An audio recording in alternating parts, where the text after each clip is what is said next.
Dr. Watson, would you kindly close the door behind you so that we can limit the price of your carelessness to merely hours of work rather than days? My apologies, Mr. Holmes. I found myself rather taken aback. I saw tidier houses in war-torn Afghanistan. Are those my surgical needles? I ran out of tacks and the matter required immediate attention. Was that my supper? Plainly not, for I was the one who ate it. I set it aside for this evening. And for that I am grateful. Is that my bed? Watson, since you've proven yourself a master of observation, might I ask you to apply your skills to a more pertinent question? Namely, the whereabouts of today's newspapers. They are the key to everything. The newsboy is usually reliable. Medically speaking, I often find that the key to everything is good sleep. In a bed. Your papers are here, on the table. Let us see what the postman brought today.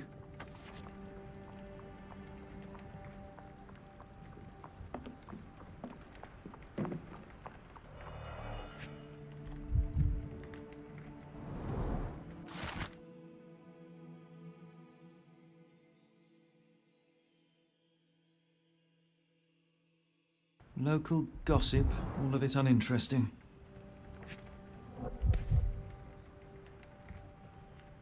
Your order from Barnes' bookshop has arrived, Doctor. Barnes insists on delivering the books to our door, even though we could easily walk to his shop. That's good service.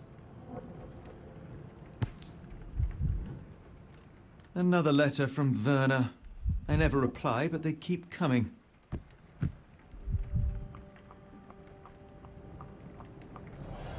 I don't see the Strand.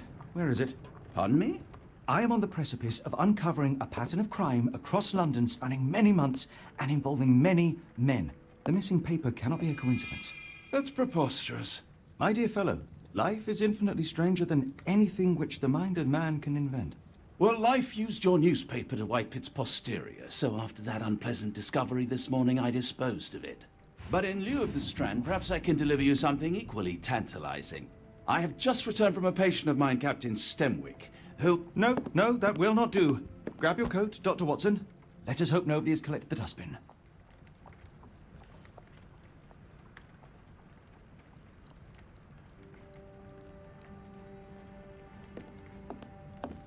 The dustbin is yours for the digging, Mr. Holmes.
A cactus spine.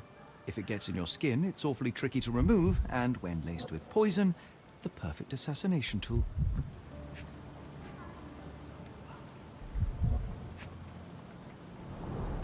You were mistaken, Dr. Watson. The paper was indeed dirtied, but not how you implied. It's potting soil. See, Watson? The conspiracy is real. Someone tried to poison me. Poison? You? That's madness.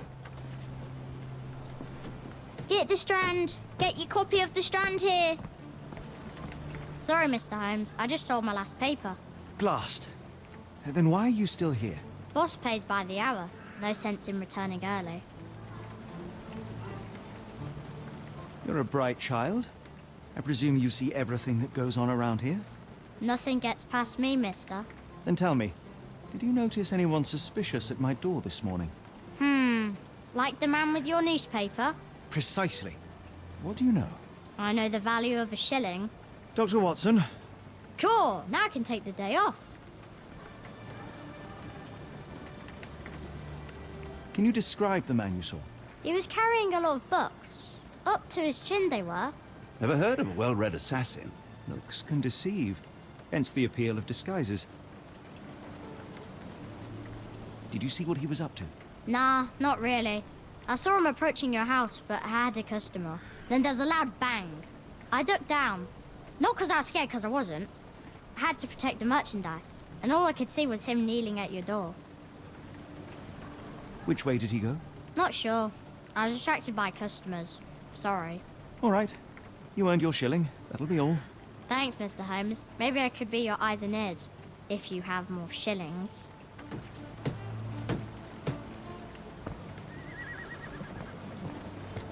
Get the strand.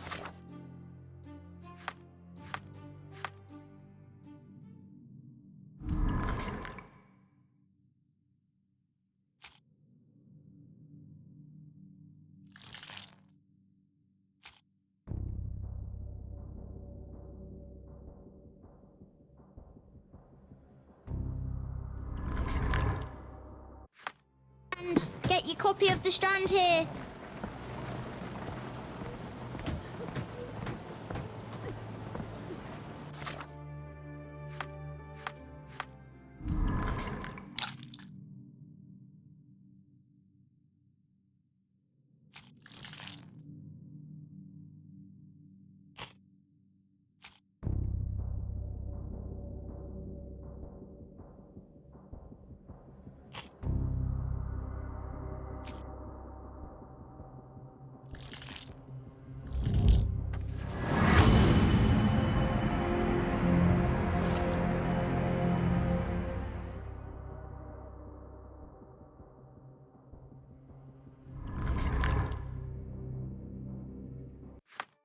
Come now, Mr. Holmes. Murder? Yes, Barnes has his quirks, but he also has his scruples. Not every pawn knows it's part of a game.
Mr. Barnes, a word.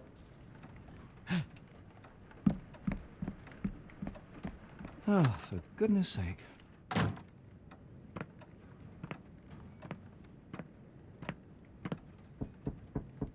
Who goes there? Sherlock Holmes. Now will you please... Mr. Holmes. Golly, I did not see you come in. Would you care to answer some questions for me? Well, I wish I could, but I am deep in the weeds with work. How about we reschedule in a month or two? Come now, Mr. Barnes. It will only take a moment. No, really deep in the weeds with important things. Well, help yourself to any book. Just take it and pay later. I trust you, Mr. Holmes. Barnes doesn't seem like himself. Why is he acting this way? You're asking the right questions, Doctor. Let's find a way to coax him out.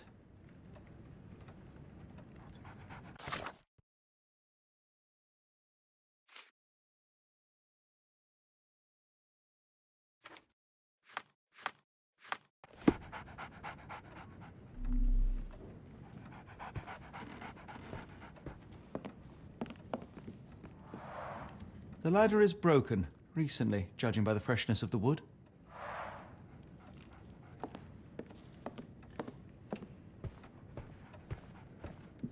I could hardly imagine anything more macabre.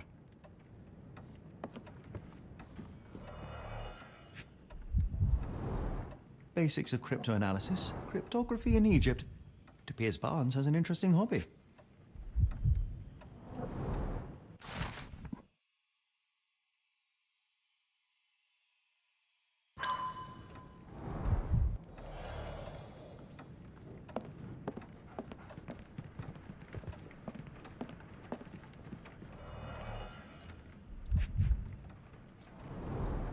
In the language of Mycroft's secret agents, it's a sign. Dried flowers are replaced when the job is done. I wonder who the recipient is. An improvised stand, but it does make the flowers more visible. The finest view London has to offer.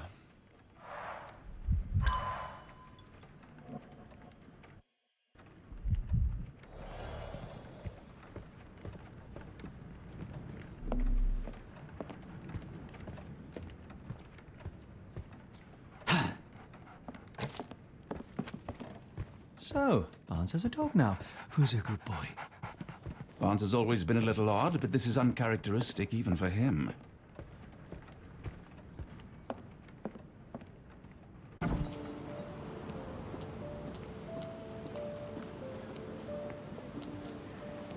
weather is dreary, isn't it? To be fair, my flowers could use the rainfall.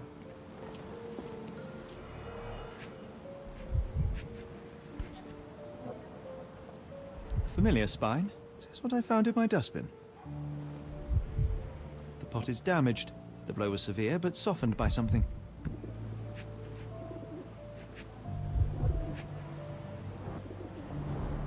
It must take patience and care to produce a bloom so beautiful. I imagine so. I merely sell them. Encouraging people to stop and smell the roses? Our national emblem. God save the Queen.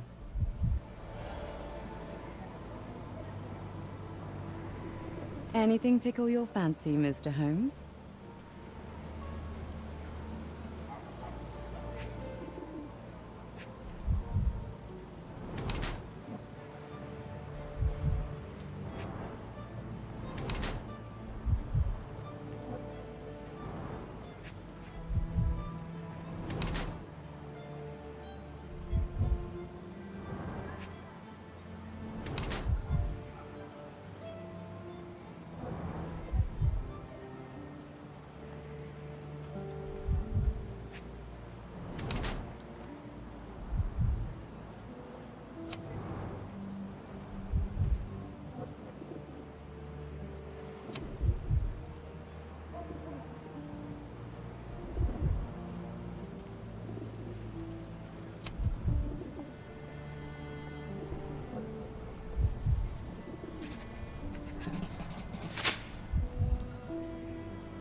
Mrs. Fleming, you look particularly lovely today.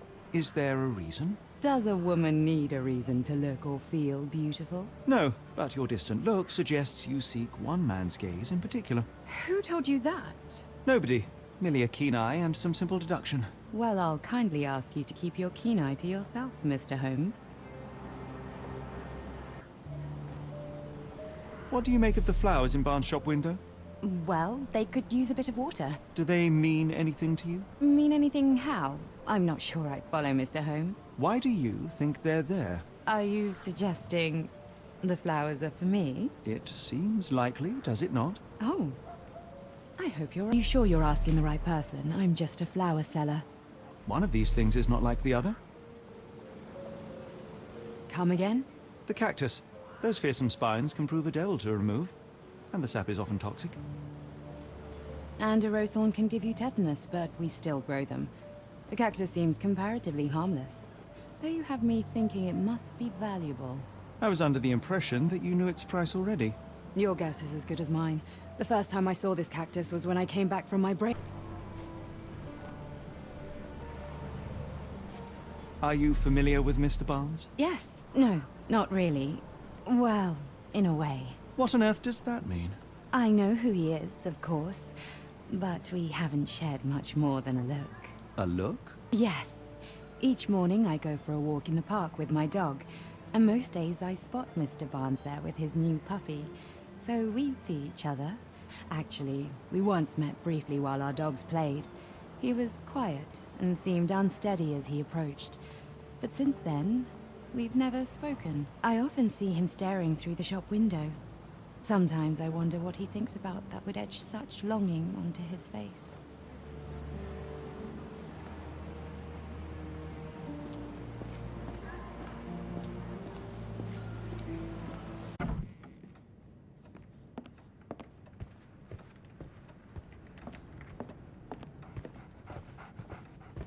Apologies, but I can't hear you. Please come back later.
I think perhaps I have been chasing shadows. Do not despair, Mr. Holmes. Even the best of us make mistakes. We better tell Mr. Barnes what we've learned.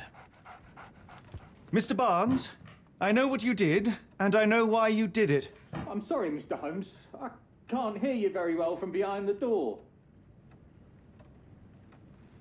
You ordered a cactus from the plant catalogue and then left it for Mrs. Fleming as a gift. You place flowers in the window to get her attention and wear high heels to appear taller and more desirable.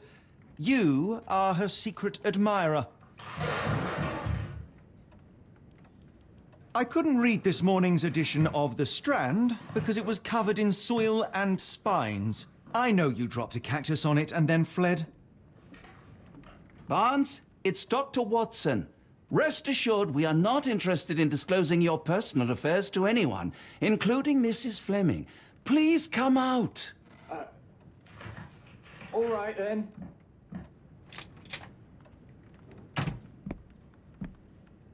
So, you know what happened then? I was on my way back from the post office, having picked up the cactus and some books. It was quite an awkward package, heavy too, and when I got to your door, I dropped the cactus and your paper. Forgive me. I needed that paper to prove a theory and prevent a crime. Your actions were rather disruptive. Your clumsiness carrying the post is matched only by the clumsiness of your romantic gesture. Oh, it's true. I am useless with this sort of thing. I'm not even sure if Mrs. Fleming noticed. I have neither the experience nor the interest in navigating the finer sex and their peculiarities. Do what you will. Oh, right. Yes, of course. So, at last, we return to the matter of the paper. I'm investigating a string of burglaries. Did you perhaps read of any before the edition was spoiled? I don't recall, but you're welcome to read our copy for yourself. You had an issue of The Strand here all along? Well, naturally. I am a bookseller. I have a subscription to every magazine and newspaper in London. So you ought to be familiar with the concept of burying the lead. Oh no, my apologies, Mr. Holmes. I'll make it up to you however I can.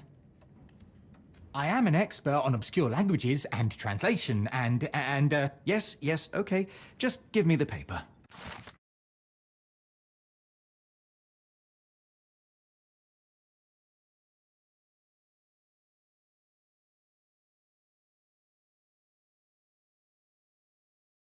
Come, Dr. Watson. Let us put this matter behind us. Farewell, Mr. Barnes. I hope to hear good news about you and Mrs. Fleming. Well, that was an utter waste of time. An assassination did seem rather unlikely. There was supposed to be another burglary. I was certain of it. Something you wish to say, Doctor? No. Well, only that you have a remarkable faculty for deduction and pattern recognition. And that perhaps, if ill-applied... I see things that are not there. Yes. It is London. There will always be burglaries. Doesn't have to mean anything. So it seems. Forgive me. Without something to occupy my mind, I turn into an entirely different animal. Which brings us back to my news from earlier. I think I have a case for you, a real one. Truly? Indeed. Though perhaps not as thrilling as your stories from Cordona. A patient of mine, Captain Stenwick, told me that his servant disappeared. I said I knew just the man to help. What do you say? Oh, Watson. Yes, I know it's not the most tantalizing mystery, nor the story to launch my writing career. But... It's brilliant. Let's go. Oh, good. Well, his house is nearby. Come.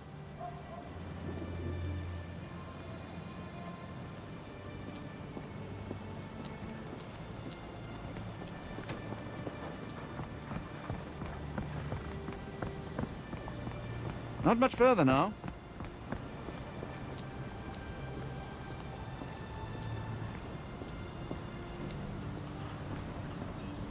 Is this lousy attitude of yours because of my altercation with Inspector Lockhart? Did he put you up to this? Sir, the inspector has nothing to do with it. I'm telling you the same thing I tell anyone seeking a missing person. Good day, gentlemen. Forgive the intrusion. Captain Stenwick, this is my colleague Sherlock Holmes, the consulting detective I told you about. At last, a professional. This useless officer refuses to do anything about Kimmy here, my missing servant. What was your name again? I shall be certain to inform your superiors. Sergeant Ruffles. And it's my superiors who made this decision, sir. Why has the police department decided not to help? We investigate murders, thefts, fraud, arson, real crimes. A servant walking away from his master is not our highest priority. That said, if we find Kimahia breaking the law, we'll be sure to notify Captain Stenwick. Have there been other disappearances lately? Of course, here and there. But when life is tough and opportunity comes knocking, you can't blame those who answer. Now, I must be off. Best of luck in your search. You heard that, didn't you? The way that man spoke to me. I shall need your written testimony, then we can lodge a complaint. Captain, perhaps Mr. Holmes' time is better spent learning about your servant, so that he may begin his investigation. Ah, yes. Quite right. Fire away. Tell me about Kimahir. He's foreign. A Maori. All the way from New Zealand. Biggest man you've ever seen, and as strong as two. Dark hair and fearsome tattoos. He doesn't speak a whit of English. Never bothered to learn. But I made do with pointing. I invested a lot of money in him, so he must be found.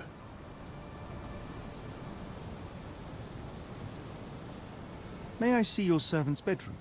His shack is in the garden. You can't miss it. Did you search the room? Of course, but only to check he wasn't lying dead inside. Everything seemed normal at a glance. When did you last see your servant? Kimmy here normally brings me the morning papers, but yesterday I had to get them myself. He must have escaped the night before yesterday. I take it this is the first time Kimahir has vanished? Undoubtedly. The man seemed terrified of the city. I think it was all the noise. He never left this estate. Should he cause any damage, I will bear the responsibility, for it was I who rescued him from savagery and brought him here to England in the first place. Is there any reason Kimahir may have left? I should think not.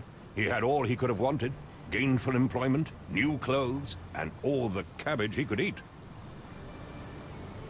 Did Kimahir make off with anything of value?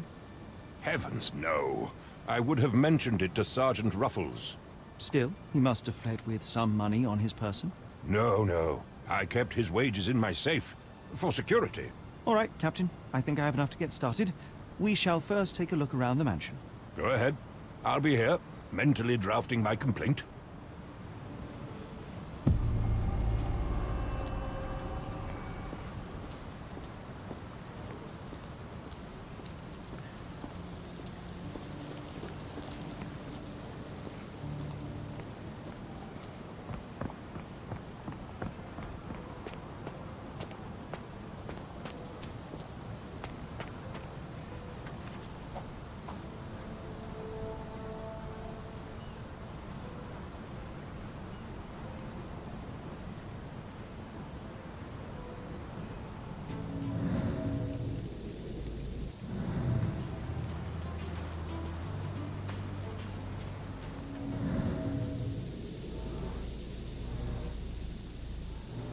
Could have left these tracks. They seem fresh.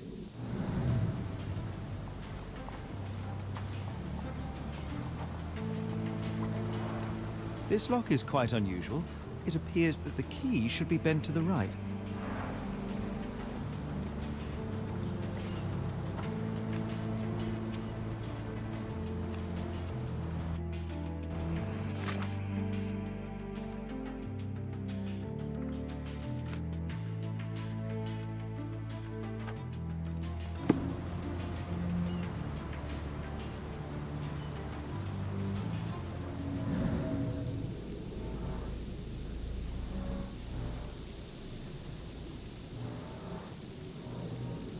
Someone moved a cart to this spot and then took it elsewhere.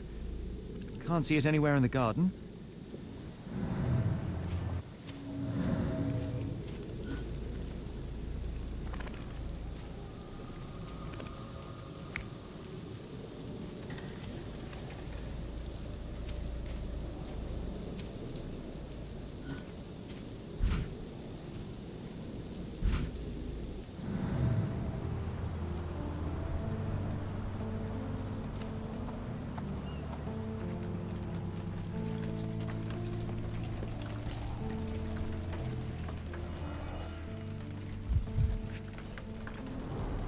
A scrap of Hessian.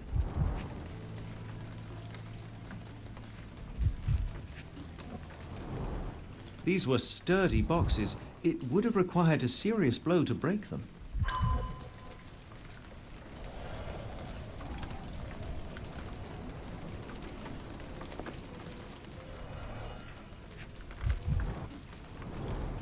Impressive. The sack of grain retained the shape of an impact.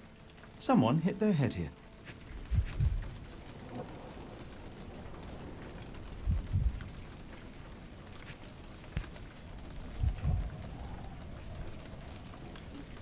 A small navy spyglass.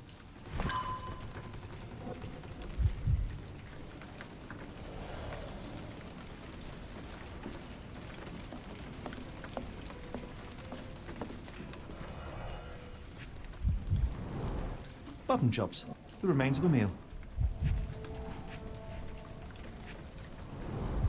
The ashes are long since cold.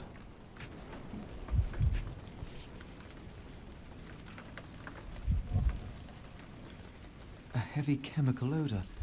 Lend me your nose, Doctor. Ah, I'll never forget that smell after my time in Afghanistan. That's an opioid, Mr. Holmes, a narcotic.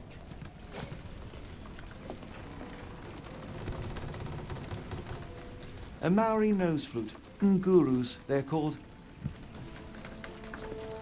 Clothes made of Hessian. Is Stenwick really so miserly?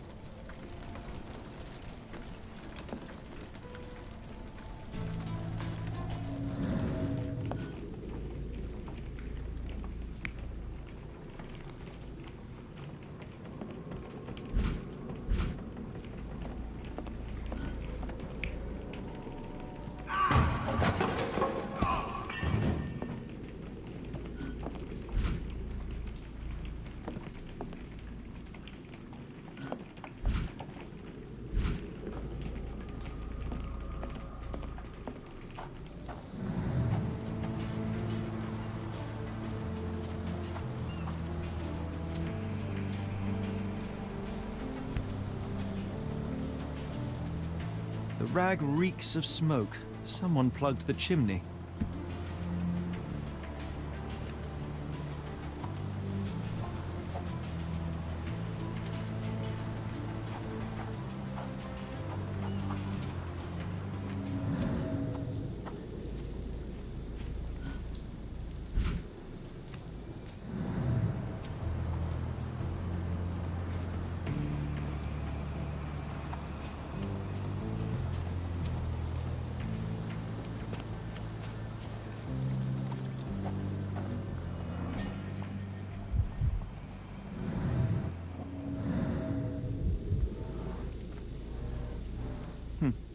Looks like a knee print. Chewing tobacco.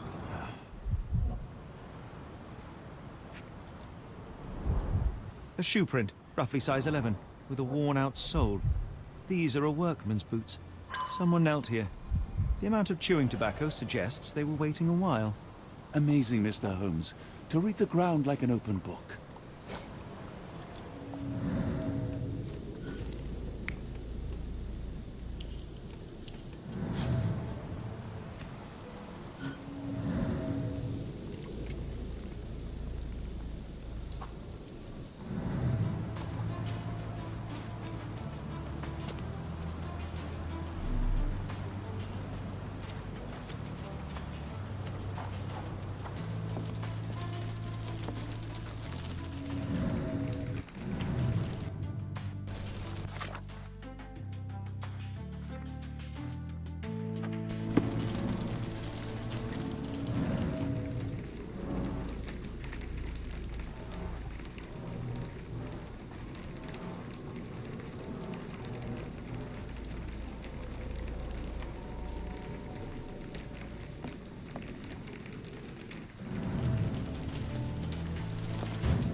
Is this a Taniwha, a Maori water spirit, or something else? Either way, it's giving me chills.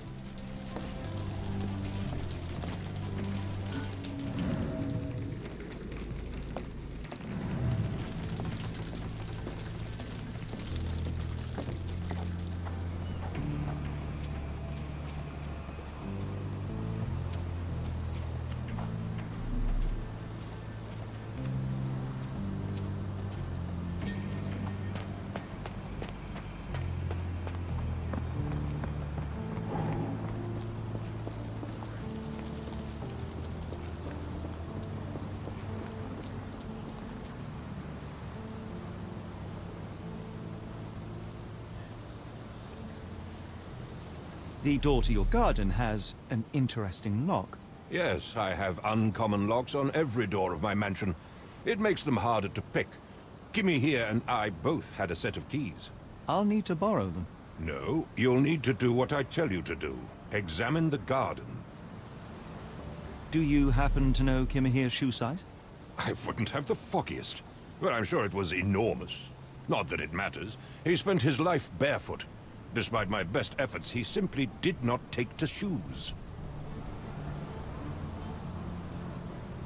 Has Kimahir ever indulged in tobacco? No, the man doesn't even drink. Are you certain? I found chewing tobacco in the garden. I controlled Kimihir's expenses since he struggled with the currency. I would have known if he used tobacco.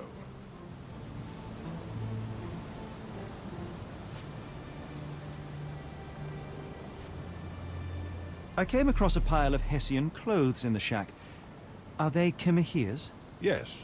I had to give him something to clothe himself. He seemed unfazed by his bare skin, but I found it distracting.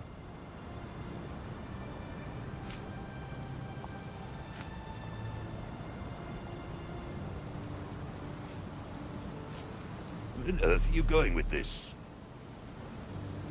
Is this spyglass familiar? I don't recognize it. Could it be Kimahir's, perhaps? I doubt it. I never saw him with it, nor could I suggest how he might have come by it.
Surveilling from afar, the intruder waited for a window of opportunity. When Kimahir went to sleep, the man crept up to the shack and slipped narcotics down the chimney pipe, then blocked it with a cloth. Kimahir inhaled the sedative and fell into a deep sleep. The intruder tried to move him, but the man was heavier than expected. The intruder fell on the sack and dropped his spyglass. In order to transport the servant, he had to use the cart. The final challenge was opening the garden door. Luckily for our intruder, Kimahir had the key in his shack. Remarkable. It makes total sense.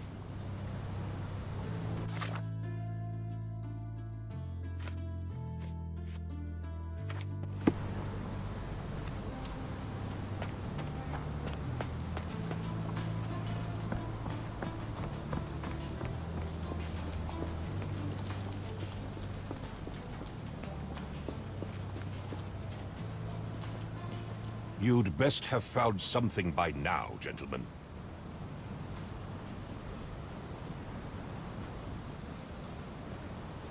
I fear that someone may have spied upon Kimahir. Likely the owner of the spyglass I found earlier. It appears they were watching for some time, as there was an impressive amount of chewing tobacco on the ground. And your point? I found the residue of narcotics in Kimahir's brazier. There are several explanations, perhaps your servant's recreational interest, or an attempt at poisoning.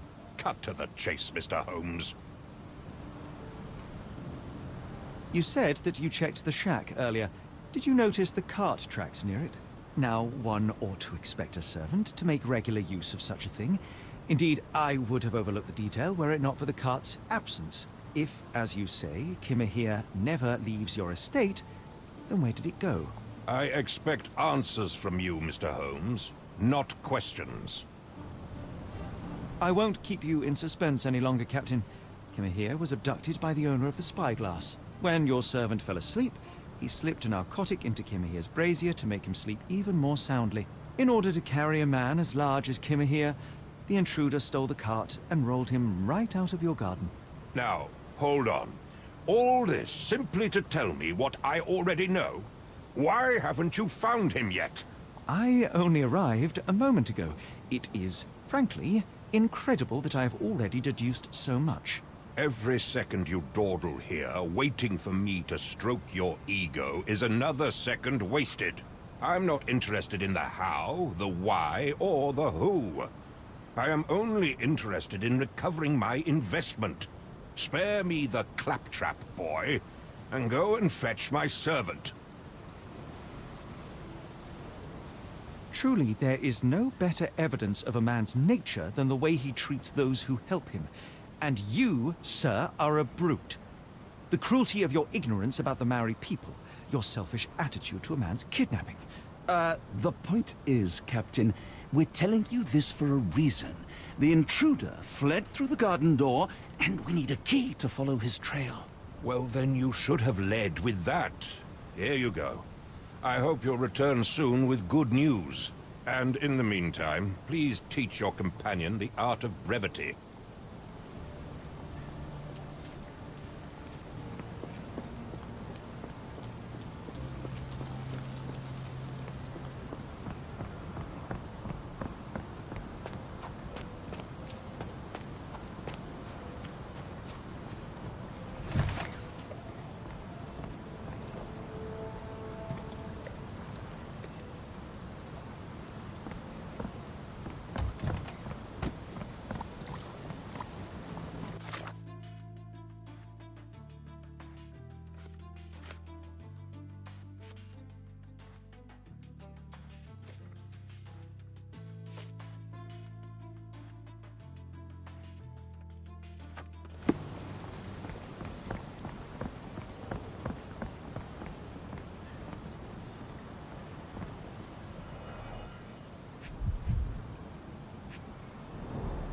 Wheels picked up grass along the way. Kimahir's cart, I gather.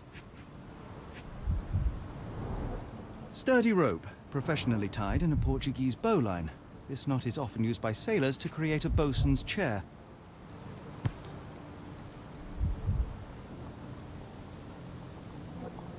Roy Soulsby. Could that be the name of our man? A strange substance. I have my suspicions based on the color and consistency, but would you care to hazard a guess, Doctor? Well, it's odorless, but from the way it absorbs water, I'd say saltpeter. Then we're in agreement. Well done.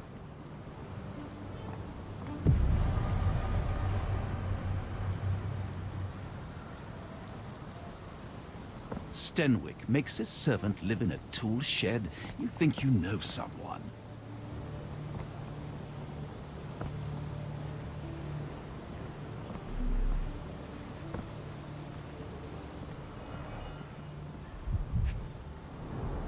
A large pile of horse droppings. Many cigarette butts. Someone stood here for hours. There was a cab waiting here. Our abductor slipped in and then off into the night.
The Strand proved not so useless after all.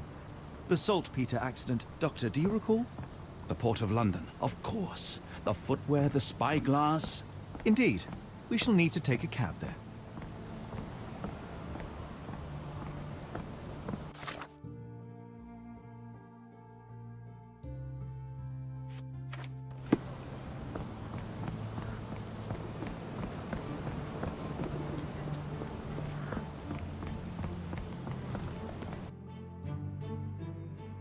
Where to, Gav? The Port of London, please. I will show you where to stop.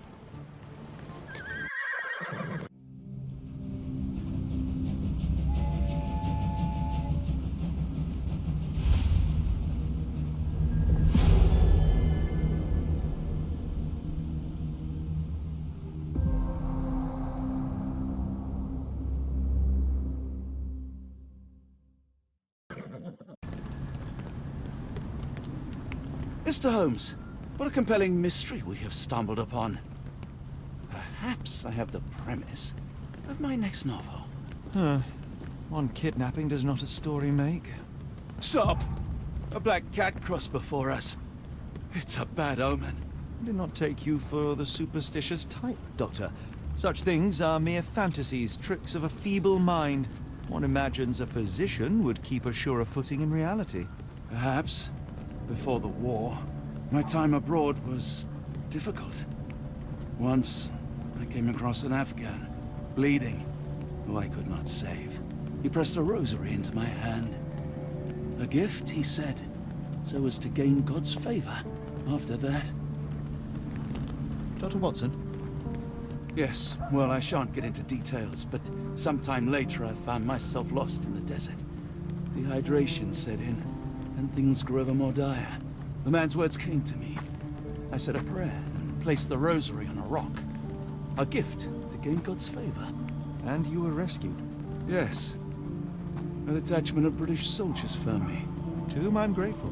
But without their diligence, you would not be standing here and I would not have this case. I'm sure you have another explanation prepared, Mr. Holmes, but I think I shall cling to the occasional superstition all the same. To each his own, Dr. Watson. So long as it does not interfere with my methods, do it.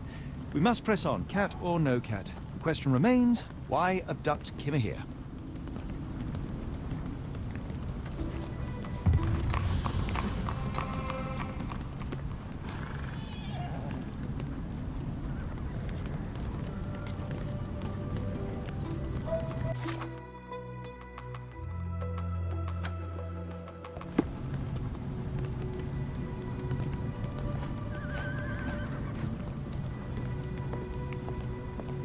Help me, please.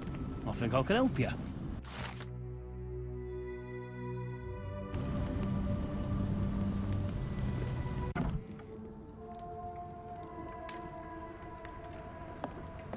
Oh, hardly a reputable establishment.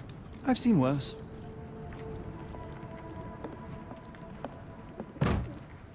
Greetings, miss. I'm hoping you can help us. We shall soon see.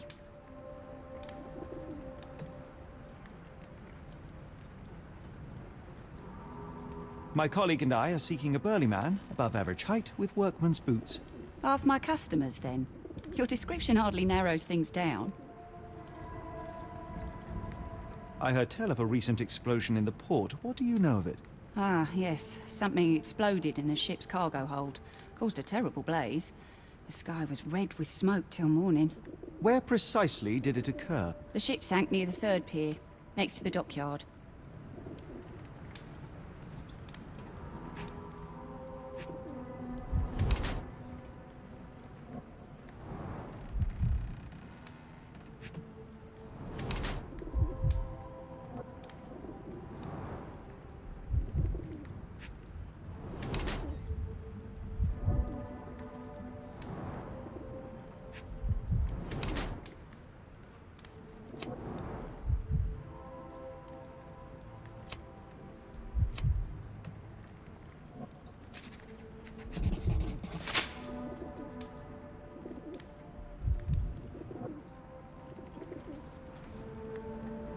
Your clothes are already tight, and soon they won't fit at all.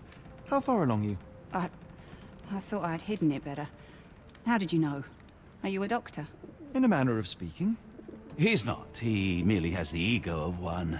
I apologize, miss. Mr. Holmes is fond of his observations, but I am the doctor here, not him. Do you need any help? I'm fine, thank you. I would rather not discuss my condition, nor let word of it spread. We must go. Oh, no. No chance of a pint, then.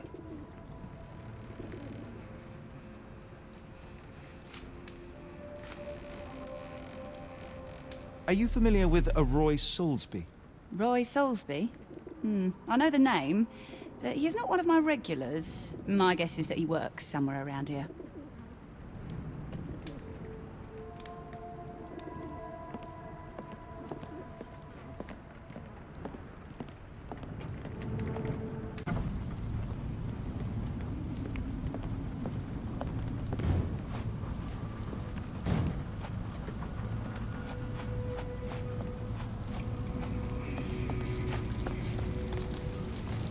Could you help me?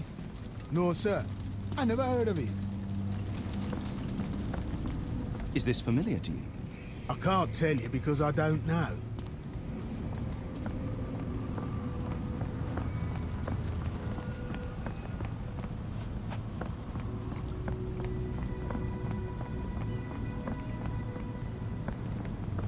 May I ask you something?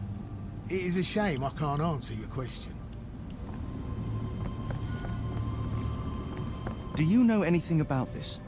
Sorry, sir, I can't help you.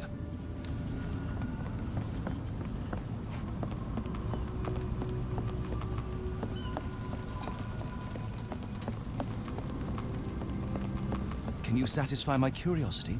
I think I can help you.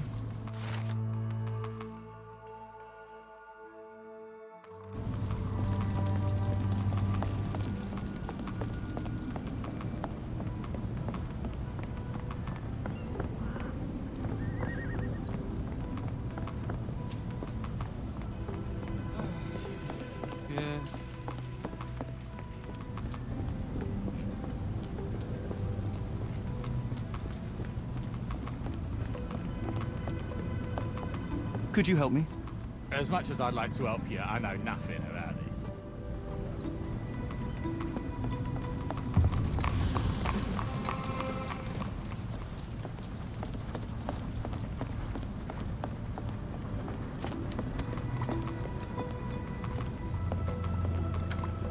Not in the mood, mate. Shoo! Pardon me, sir. I am looking for Roy... Not again. Yes, I'm Roy. But I can't help you find your uncle or whoever you've lost. Now, what makes you think I would inquire about missing people? You are the fourth person to ask this week. Just because I work at the port doesn't mean I keep track of everyone who comes here. You say we are not the first to ask you about a disappearance. Do you recall anything about those who came inquiring? I only remember the foreign woman. I didn't catch her name, but those are her posters hanging up everywhere. She has badgered me twice now, and I still don't know nothing. And this woman can be found? No clue. She was talking gibberish. May I ask what you're doing here? This is where the ship sank the other day. I'm trying to work out how we'll remove it. Now, where was I?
Have you seen this before?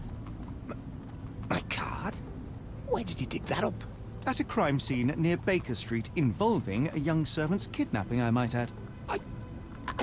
No. Someone used it without my consent.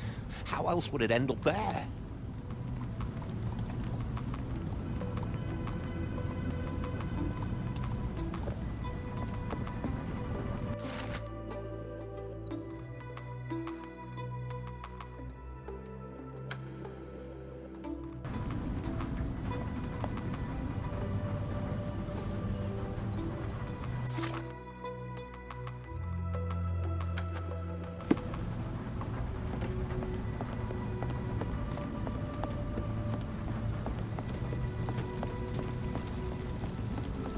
May I ask you something? No, sir, I've never heard of it.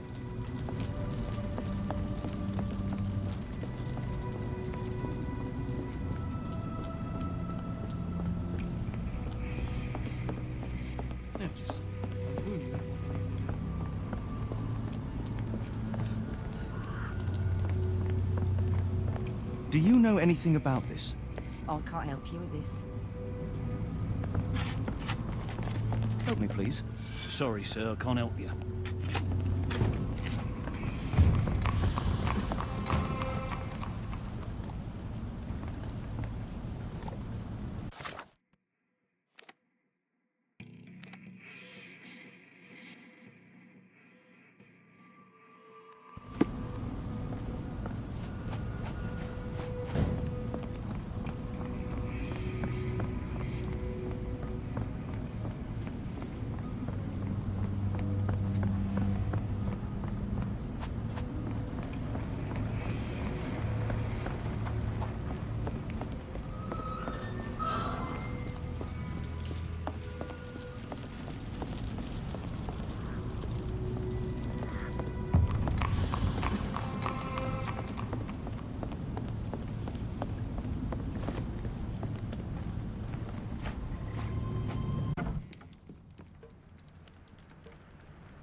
Hello, lad.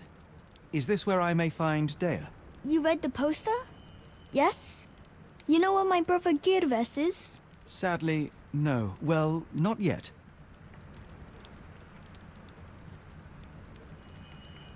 I want to speak to Dea. Is she around? Amma, my mother. She got sick after the fire. Big red smoke. She couldn't breathe, so I took her to the doctor. Now I am in charge. Where did you last see Girves? He worked at a, warehouse. This man, Roy Solby, gave him the job. He paid him a necklace. How would you describe this Soulsby? He was big and strong. He had a big scary eye. Scary, you say? Yes, like it was made of metal. Do you still have the necklace that Soulsby gave to Girves? Girves left it near the, shrine. I tried to sell it to buy Amma medicine, but no one wanted to buy. Don't go anywhere.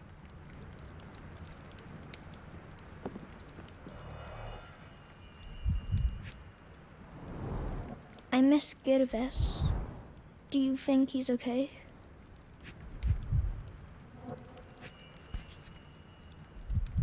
This cheap pendant looks like silver, but it's only made of tin. No surprise the boy couldn't sell it.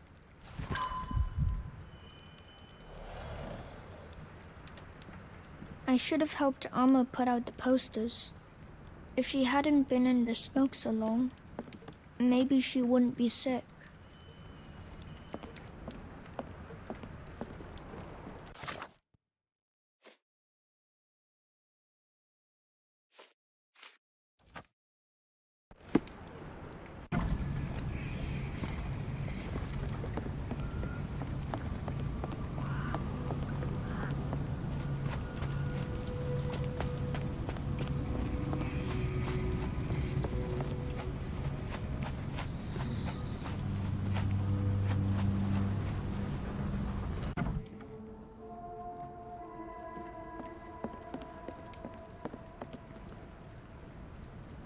Have you ever heard of a man with a metallic eye?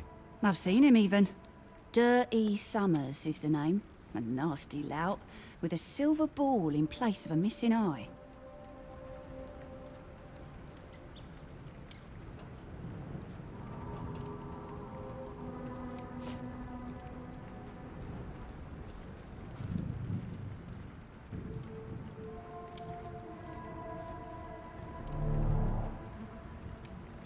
We must go. Oh, no. No chance of a pint, then.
What are you gawping at?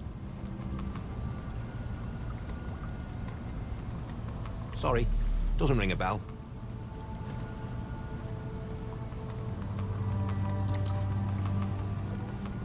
I have been told that you hired Dea's son, Girves, right before he vanished. His brother also said you had a metal eye. What do you make of this? Tell that him to stop making things up. That boat explosion stopped most traffic coming into the port.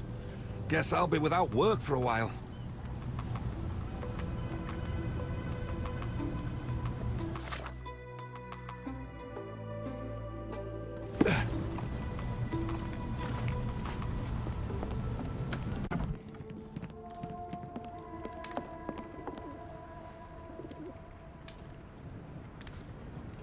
What do you know about this poster? A foreign woman asked to put it up. She's plastered them all over the port. Any clues as to her whereabouts? None. It was hard to understand what she was saying.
What are you gawping at? Mr. Soulsby, you know more than you're letting on. What makes you say that?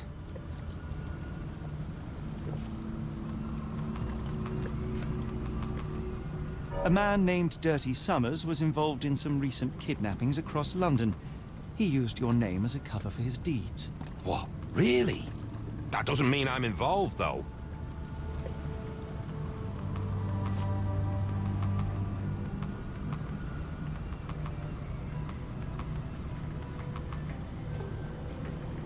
Your calling card was found at the crime scene. That's enough to make you a suspect. You cannot be serious.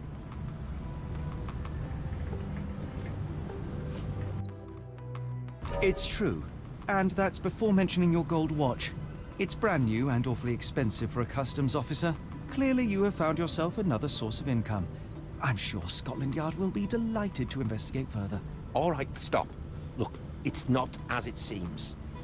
I did not partake in the kidnappings. I'm all ears, Mr. Soulsby. Yes, I know Summers. He paid me to turn a blind eye to his business in the warehouse area. Just that. On my word. You did not tell me which warehouse he used? I do not recall.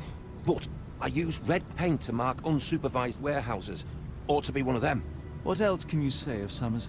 He is a regular at the Cursed Mermaid. Goes there with his crew almost every evening. What for? I don't know. I assumed just for a drink.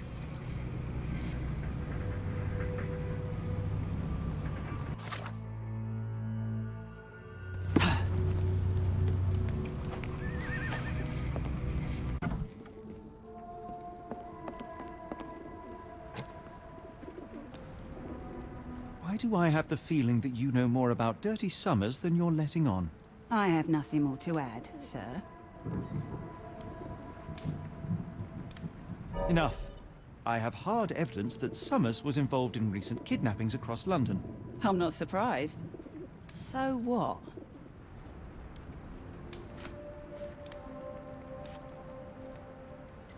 A customs officer, Roy Soulsby, testified that Summers was a regular here. You must know something about his business. All I know is his drinks order.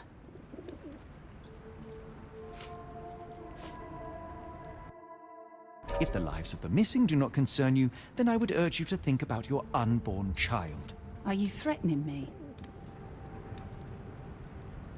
Nothing of the sort, but that doesn't mean that there won't be consequences for your silence. Everyone knows you happily served Summers and his crew. Should the police come knocking, you'll be the one going away. And none of us wish to see you raise a child behind bars. Now, spare yourself the trouble and tell me all you know. Okay. Summers hired my private room.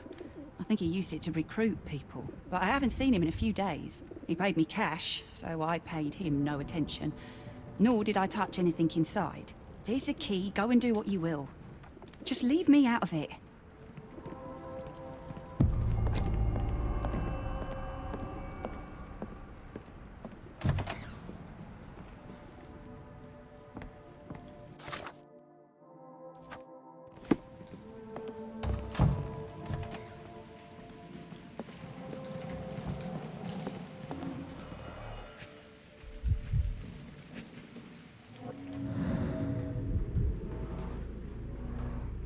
Strange symbols. I don't recognize them.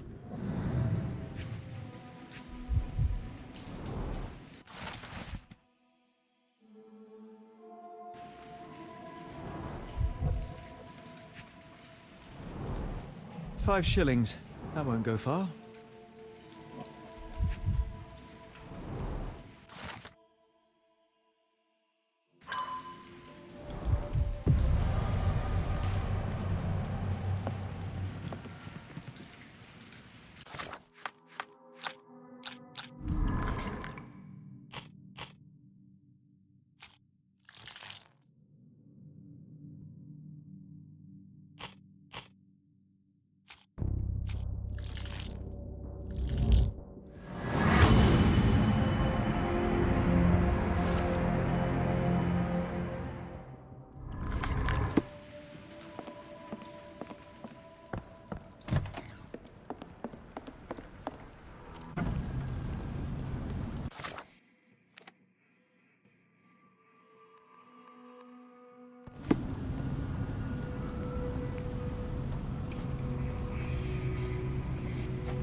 Really, Holmes, this ought to be beneath you.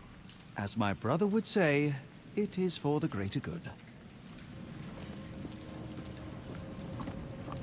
The layers of rust will prevent any movement.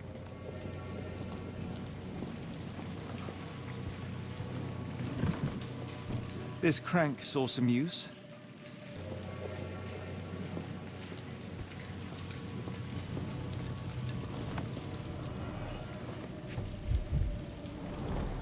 Good quality, but torn in many spots.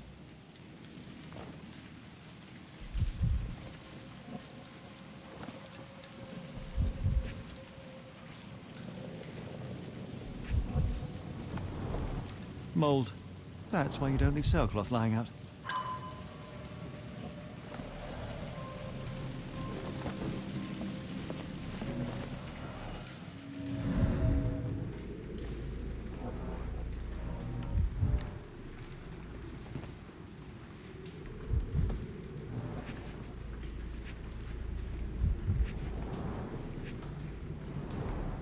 There are a couple of marks on this end.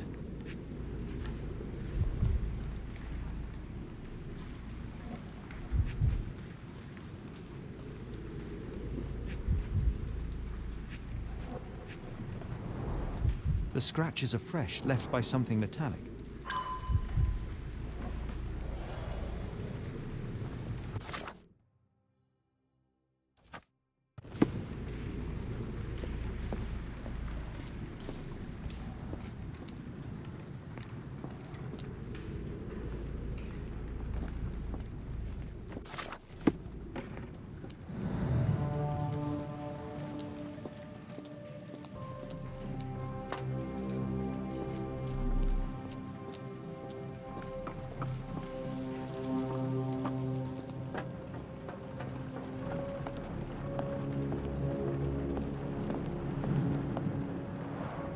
It's stuck. No one's used it in a very long time.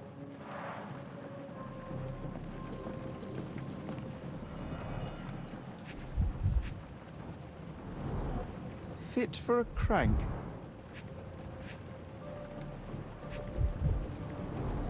Well oiled and well maintained.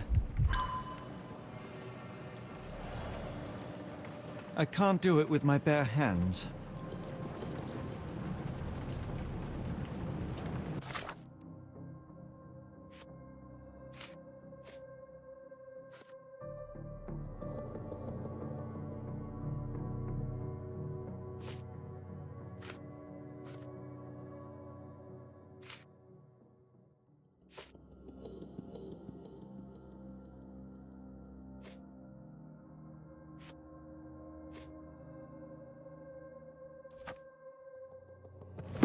I can't do it with my bare hands.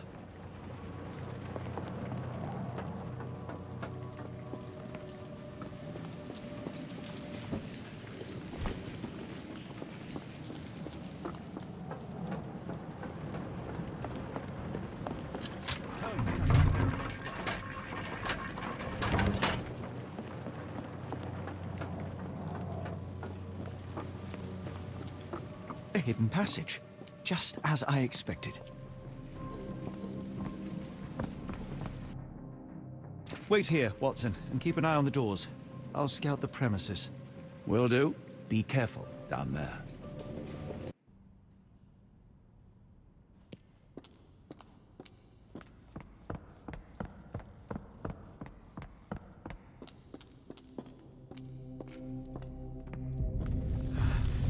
Wait. What's happening?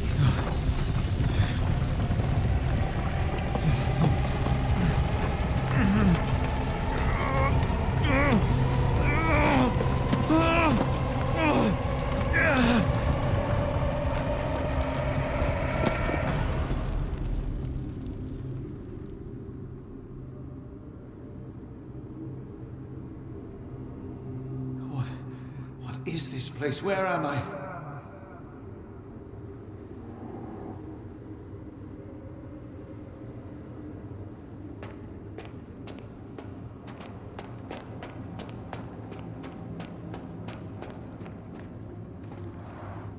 Strangely cold.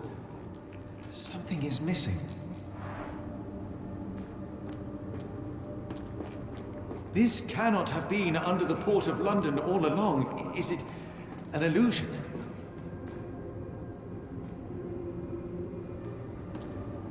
The only way forward is the abyss.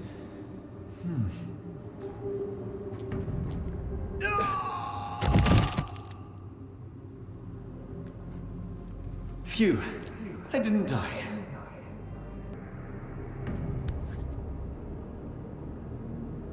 It is icy cold and pulsating.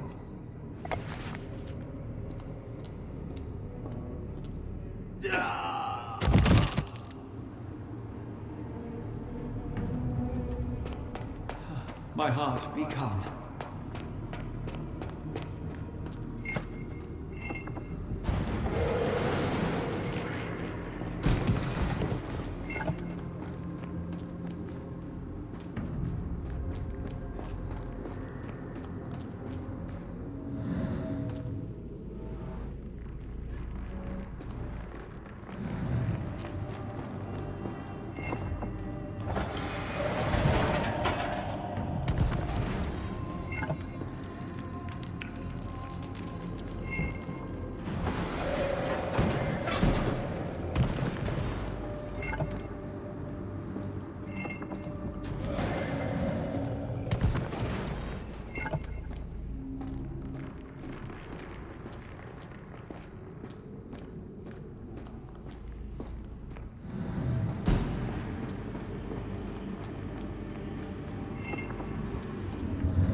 from somewhere else. How? It's harder to breathe here.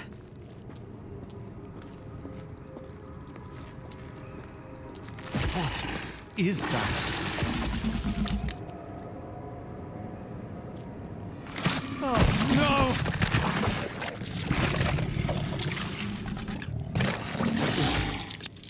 Unspeakably revolting.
Head is already spinning. When will this end?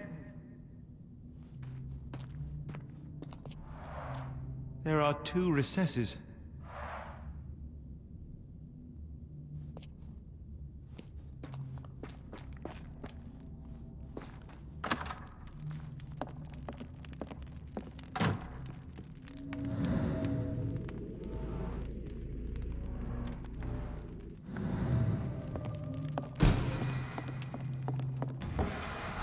Rather frustrating.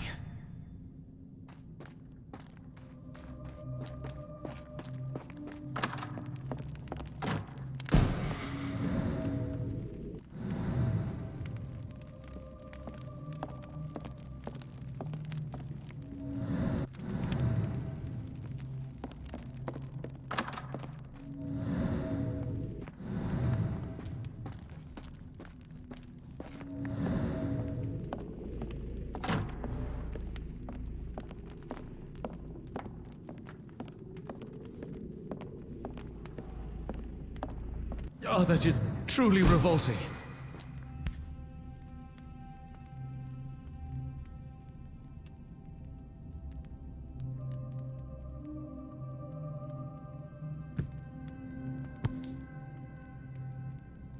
Frozen and pulsing, almost like it has a heart.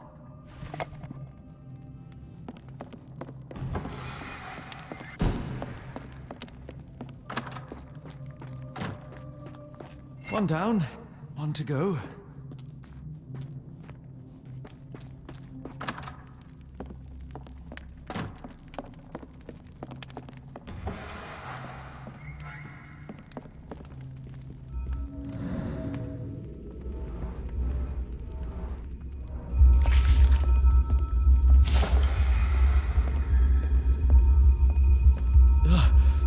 The stench.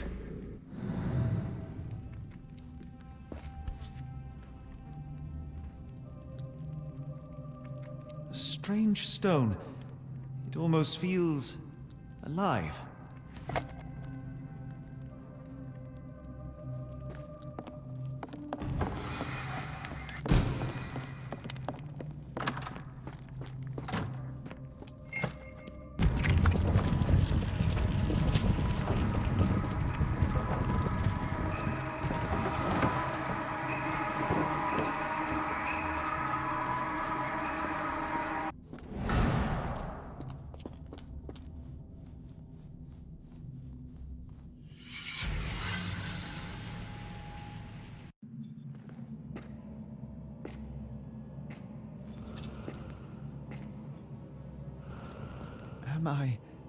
Did I get out?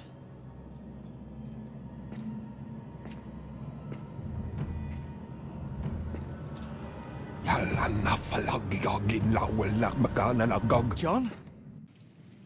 What is it, Holmes?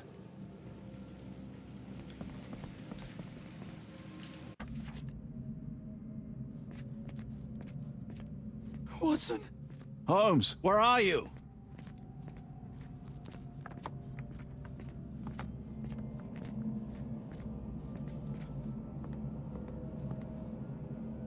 Holmes. Holmes. Are you all right? Fine. Watson, I'm fine, thank you for asking. Fine? By Jove, you should have heard the way you called out my name. It was just a game of shadows.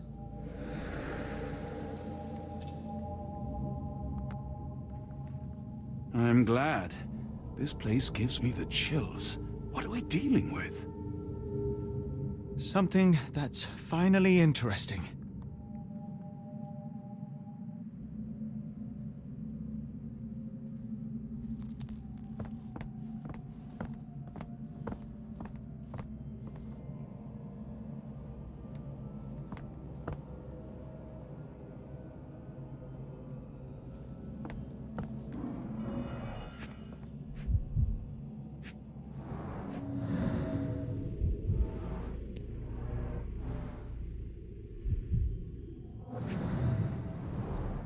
His abdomen is severely bloated. Cyanosis of the lips, marks on the neck. This man was strangled.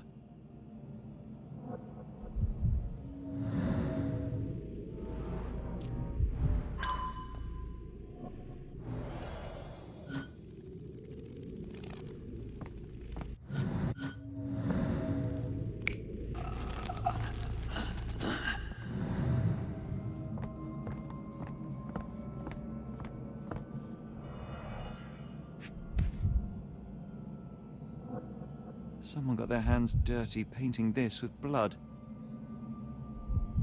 An American passport. Amos Colby.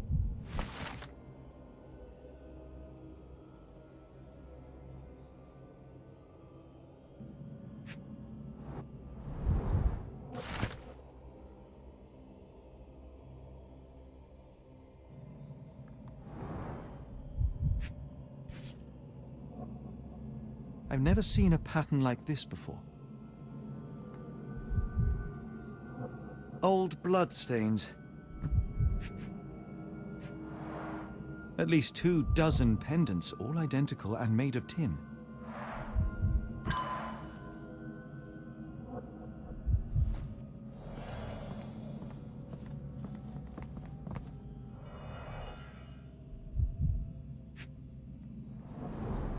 It seems made for simple experiments. I wager they could not afford a better set. This box contained a narcotic substance, much like the one in Kimihia's brazier.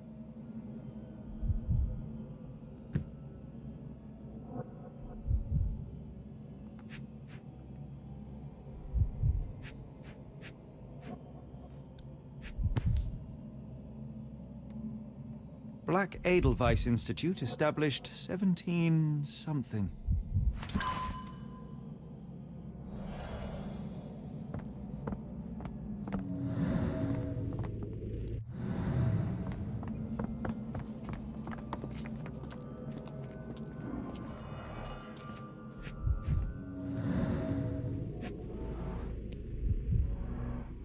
Deep scratches left in a frenzy.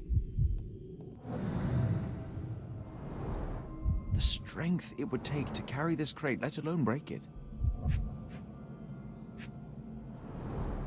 A small bloodstain, but not serious.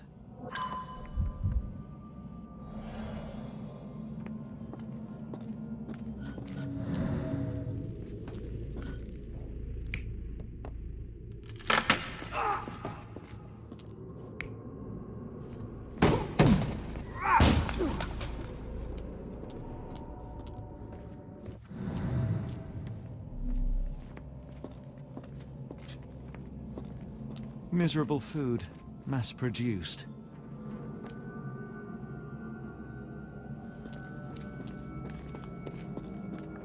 Oh, potent. This sensor has more narcotic residues.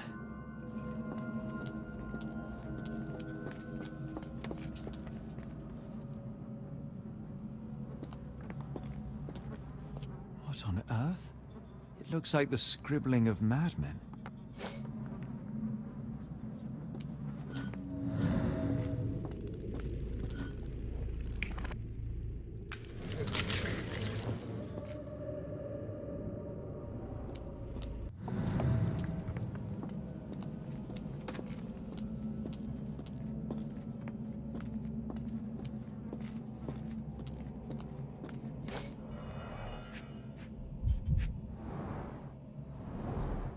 These clothes are missing buttons. They were forcefully removed.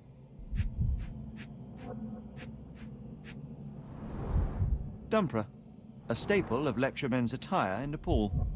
Gathered from dozens of people at the very least.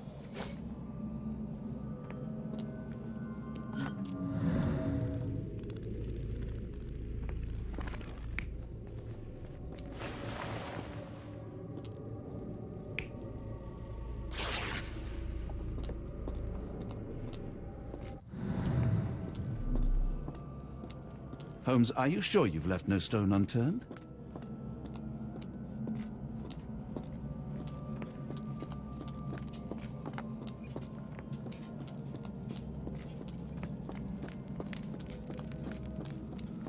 Who are these people?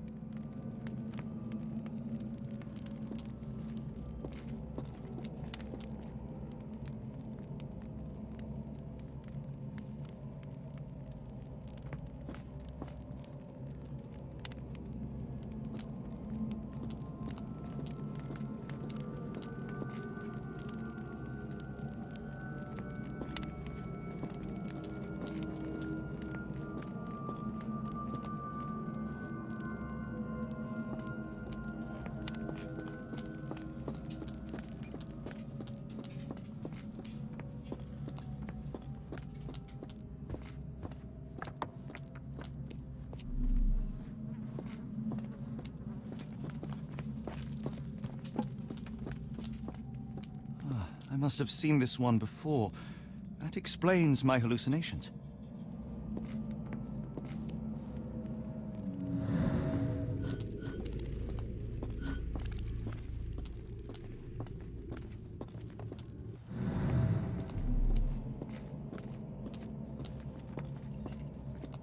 I hope we are close to finding our answers. This place is unsettling.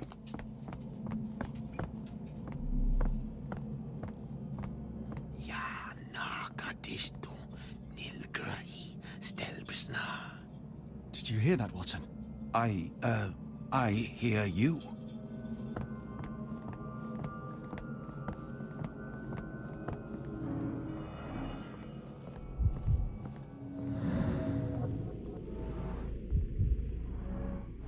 Someone used mud to draw a cross in a rectangle.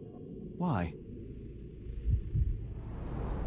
These clothes were crudely cut off someone. An American, judging by the style.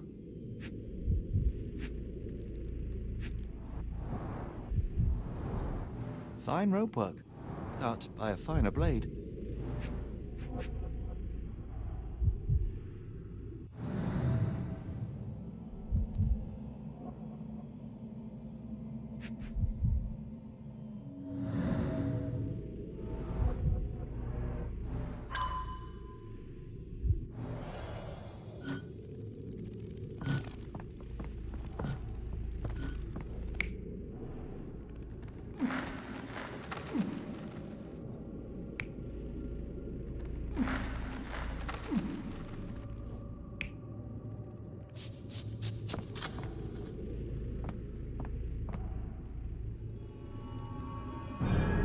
Many people were brought to this place. Their abductors stripped off their clothes and discarded them in a pile. The prisoners were kept in a soporific trance by the use of narcotics. A few tried to resist, but alas, in vain. After a few days, everyone was stuffed in a crate and sent elsewhere. Only one captive was left behind. He was strangled to death on this altar.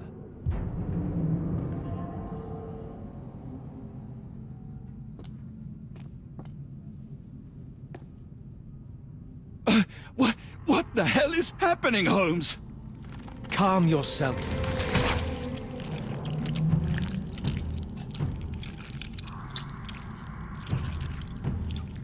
Cannot be.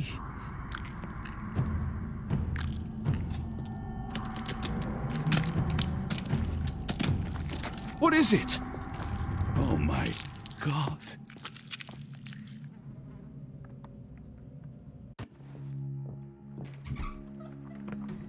Please tell me we found all we needed to, Holmes. I think we found a bit more than that. Yet we have no clue as to where those people have been taken. And that's where you're wrong, Watson. We have more than enough. I just need to connect the dots. How about you pack your suitcase in the meantime, my dear fellow? Just in case.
Dr. Watson, how does a trip to Switzerland sound to you?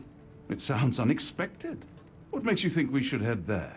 It's all about the box with narcotics and Mr. Colby's clue, the cross inside a rectangle. Put two and two together, add a dash of research, and what do you get? The Black Edelweiss Institute in Interlaken, Switzerland. If we hurry, we can still catch tonight's train.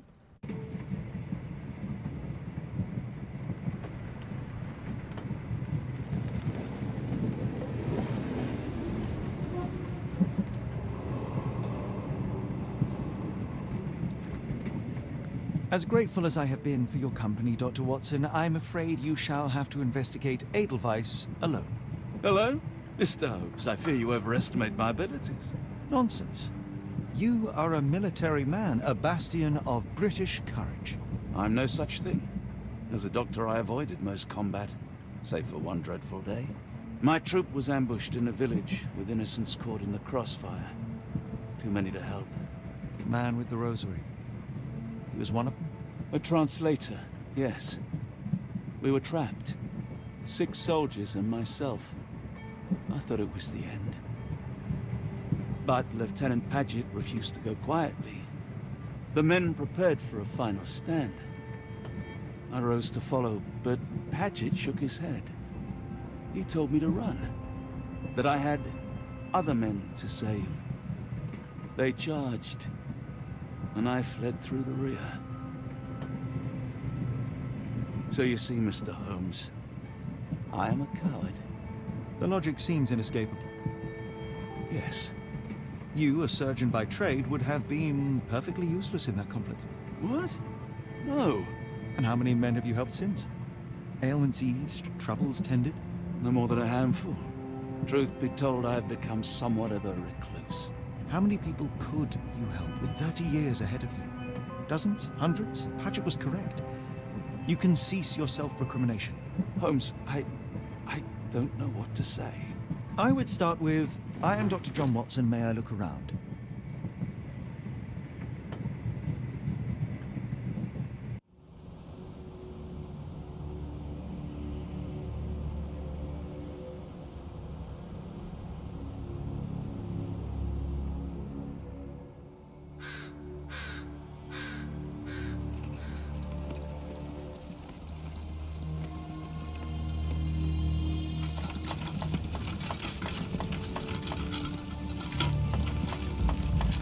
The Edelweiss staff will doubtless be eager to show off their facilities to a fellow physician. I have already taken the liberty of sending a letter on your behalf to request a visit. And what of you? I shall be pursuing other avenues. Should you see anything troublesome or improper, simply notify the local authorities. Otherwise, try a little analysis yourself. You know my methods. Apply them.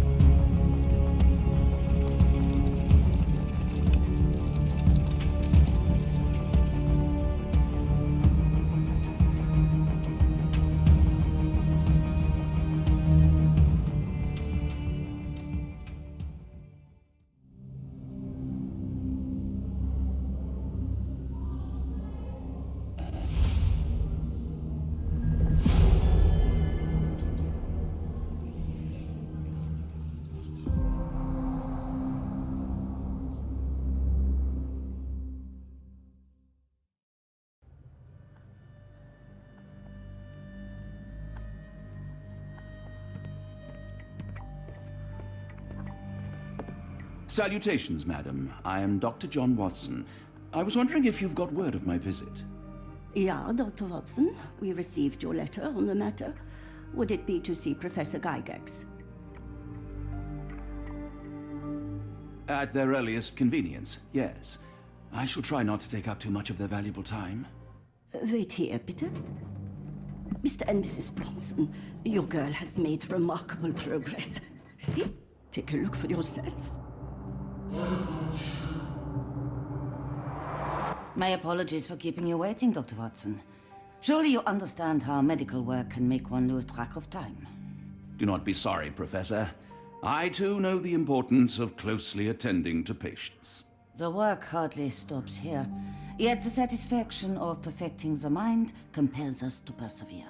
I take it you welcome many a soul into your establishment? Admissions, yes. Visitors, though? I am curious as to what brought you to the Schwarzes Edelweiss. Word of mouth. An article I read back in London spoke highly of your institution. But rather than taking its word for it, I thought I would see things for myself. My asylum's reputation precedes it, then. Everyone, your attention, please. Guten Day. Yes, hi. Hello. The name's Amos Colby, Northwood Detective Agency, Boston.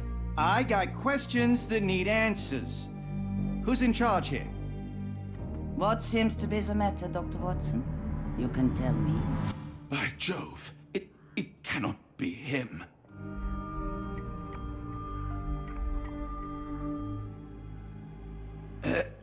Right. Yes, I was surprised because that man is a celebrity. Yes, that's it. Very famous, Mr. Colby. I couldn't believe my eyes. No. In my line of work, it can't wait. The longer it takes If me you to get wish to to the recuperate, truth, the Dr. more Watson, lives you are may placed avail in harm's yourself of the way. guest room. But I have so much more to discuss. Nurse, if you'd be so kind as to escort Dr. Watson to the guest room. Herr Colby, from Northwood Agency? How unexpected. I am Professor Gygax. I would be happy to answer your questions in the examination room. Look, Professor, unless you got any clues as to the whereabouts of...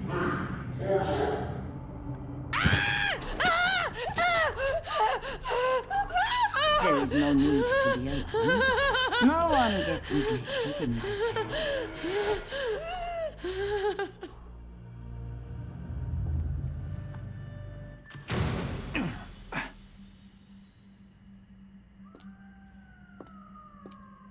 Now, let's not resort to brute force. Do not worry, Herr Colby. My methods are rather more delicate.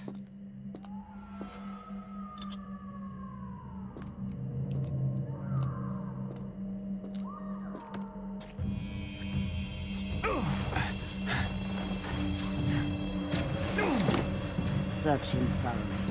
Then take him to the holding chamber. I need to decide precisely what to do with our guest.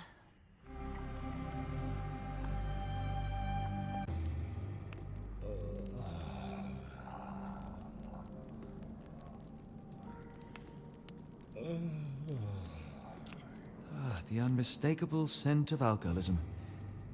Did you walk through their doors as I did, or did they collect you off the streets?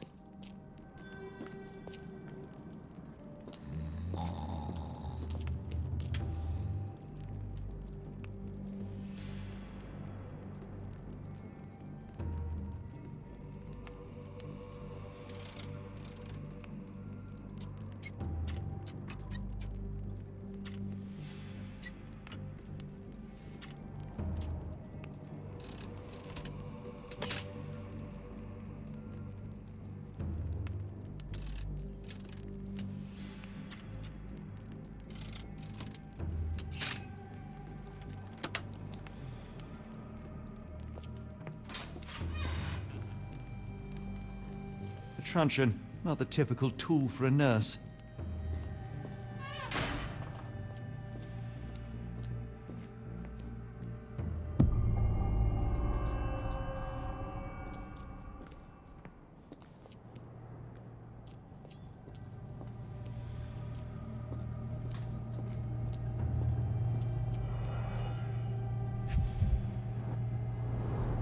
Any chemist would envy the quality of this equipment.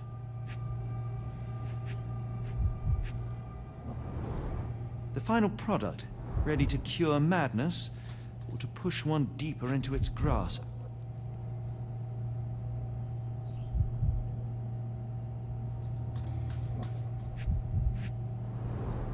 Raw materials used to formulate medicine. With this equipment, they can create any type of medication.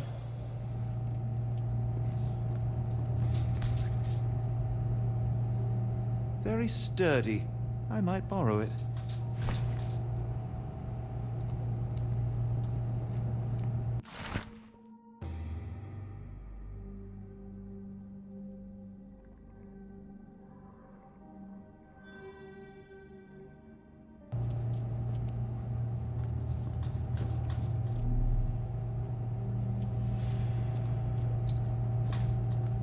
What was that? Is someone there?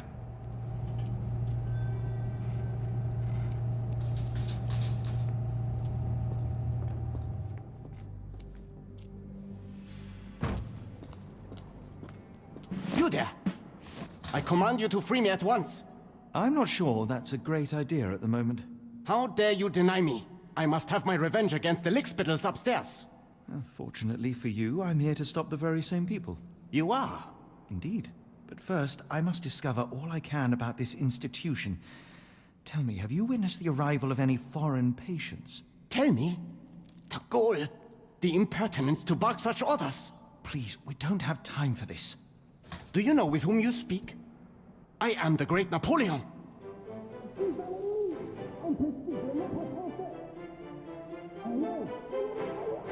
Huh. Napoleon Bonaparte? The one and only. Emperor of the French, first consul of the Republic, leader of La Grande Armée. Once I am free and have exacted my revenge against the guards who ridicule me, I shall rest happy in the arms of my beloved Josephine. Right. Well, I will leave you to your scheming, Emperor.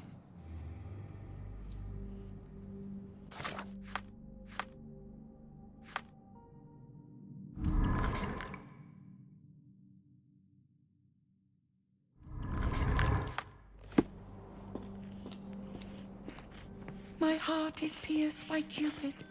I disdain all glittering gold. There is nothing can console me but my jolly sailor bold.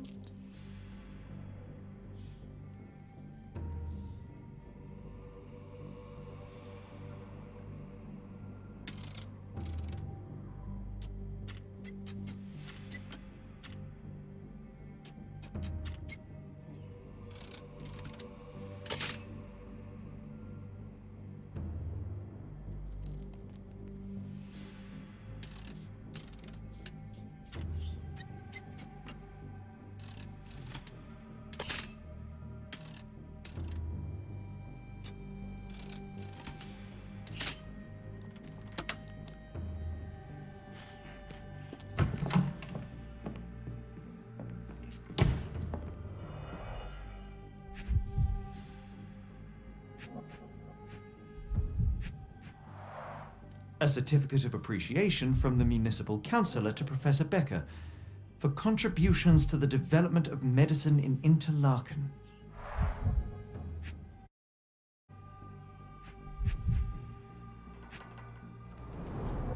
A simple toolbox, yet capable of repairing anything.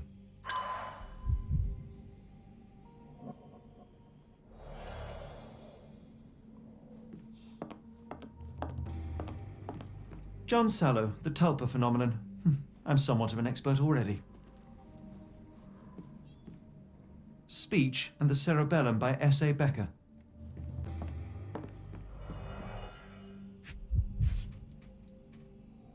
This photo was damaged, seemingly by oil. I can make out the names listed here.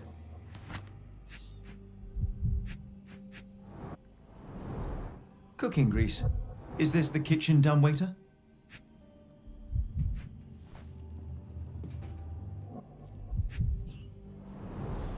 Looks like it's still operational.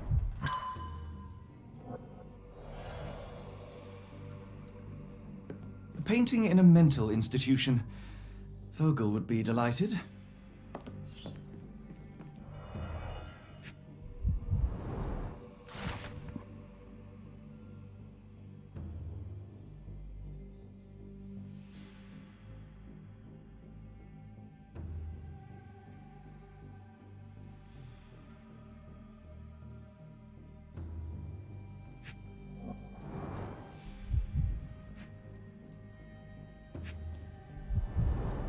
Tubes of varying diameters. Interesting.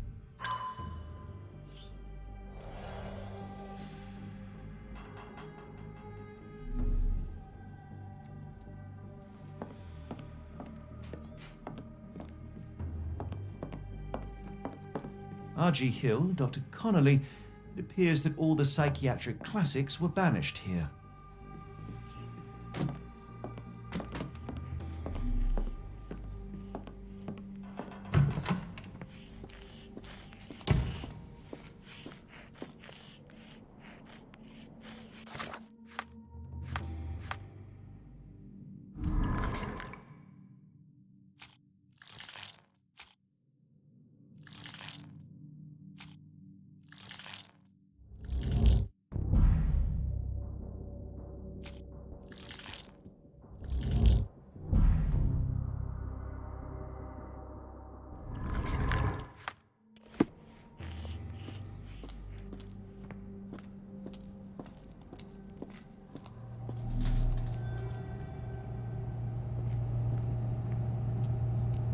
I'm sure I heard something.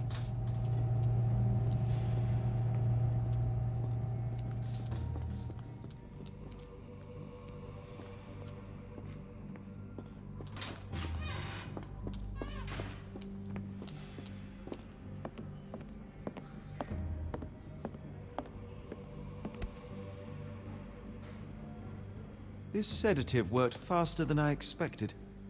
Perhaps I ought to train myself. Build up a tolerance.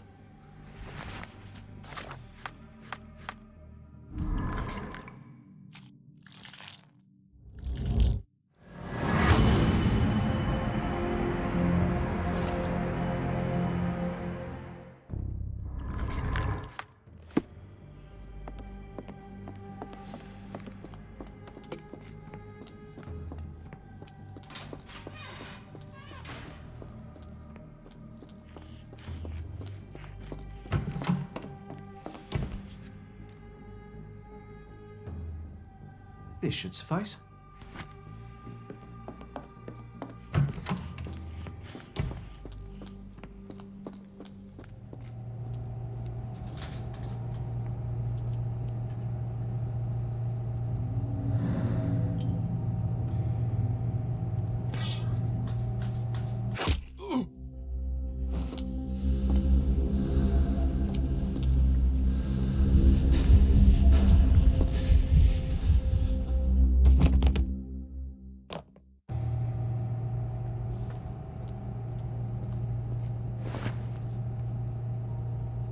This should be enough to avoid unwanted attention, at least from a distance.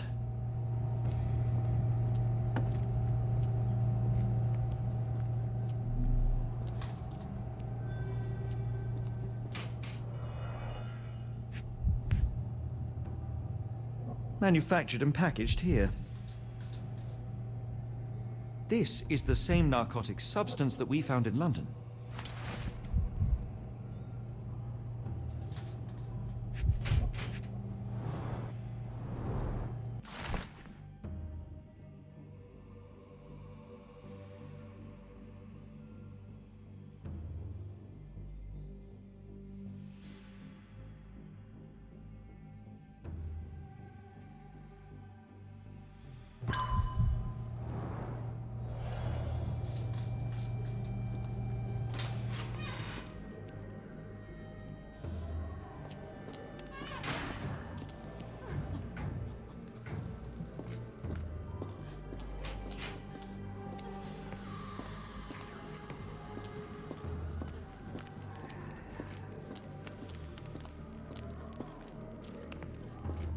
Go away, or I will tear your lips from your skull with my fingernails!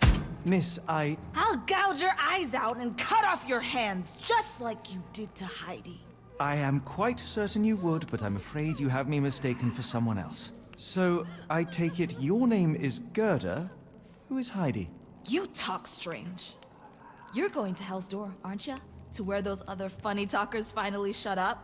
Hell's Door? To what do you refer? Only Heidi had answers. Go away, pig! I merely... I said go, or you will spend your last moments on Earth screaming. This door won't stop me.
So you're Heidi. I didn't realize I was on Haunted Doll Watch.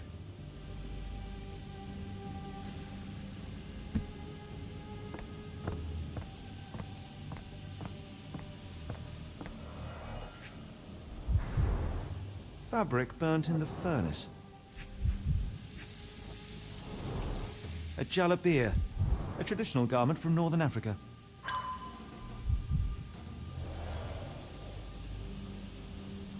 Garments of several dozen people at least.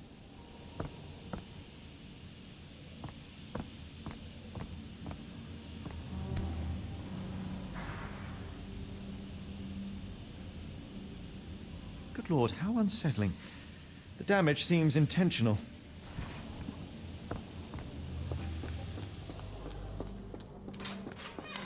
I will make them pay for what they did to Heidi. I believe I have found your friend. Heidi! Oh, poor girl. What did they do to you? Shh. It's all right now. Everything will be all right. Please, Gerda, now I have found Heidi, I need some help from you in return. Shh, Heidi. We should thank the man, don't you think?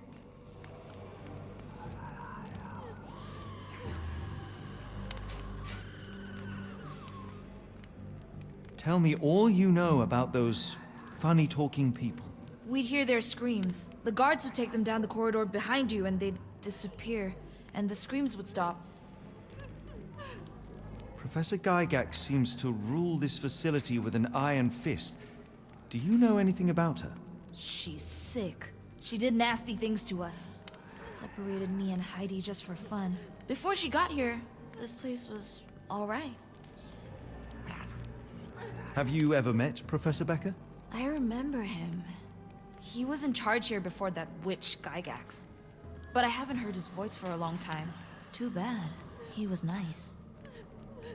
I shall leave you two to get reacquainted.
So this is how they kept the prisoners docile and harmless.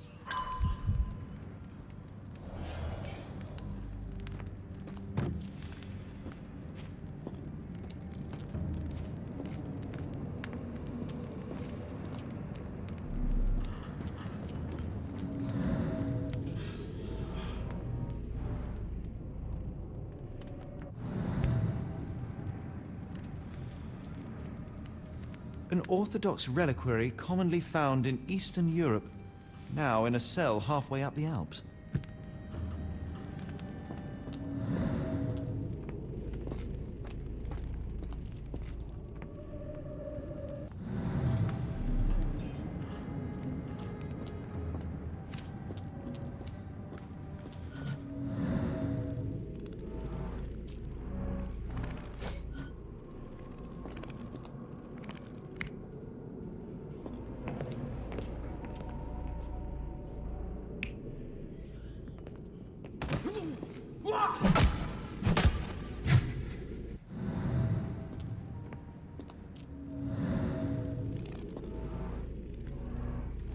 This stretcher was disinfected frequently.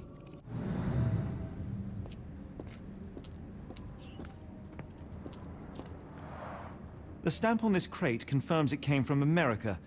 That's quite a distance to travel.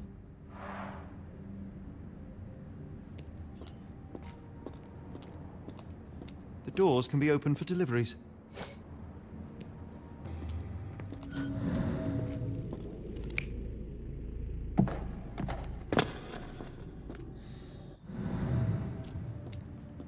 These are the same crates we found in London. I should take a closer look.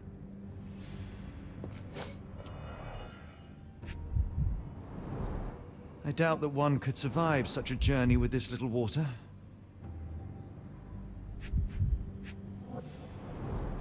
Dirt and sweat. They were locked in here for days, judging by the smell.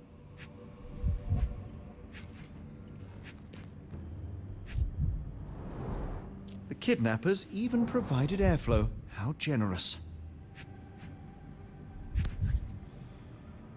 This is the same design as the one from London. This trip was prolonged and perilous.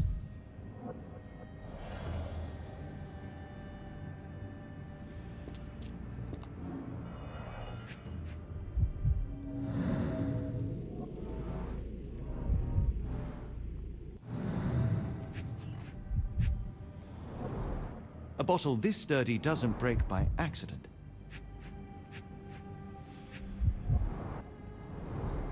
Substantial blood loss. One poor soul found another way out.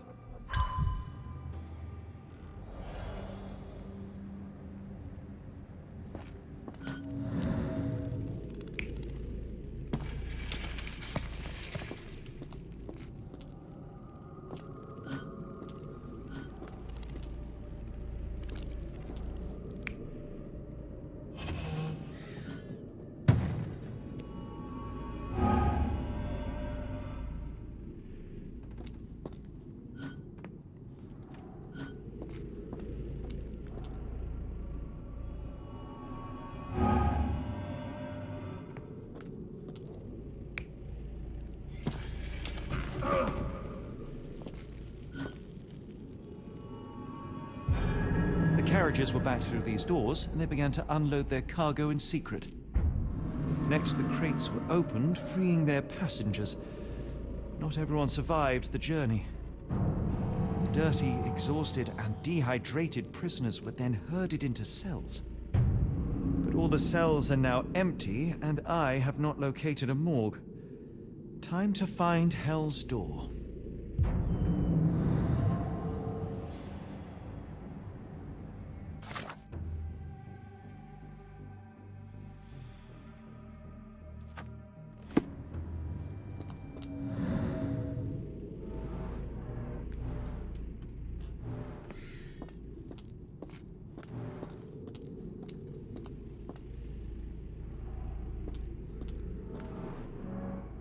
Scratches. Something has been moved through here. This seems to be a locking mechanism. The whole thing must be a door.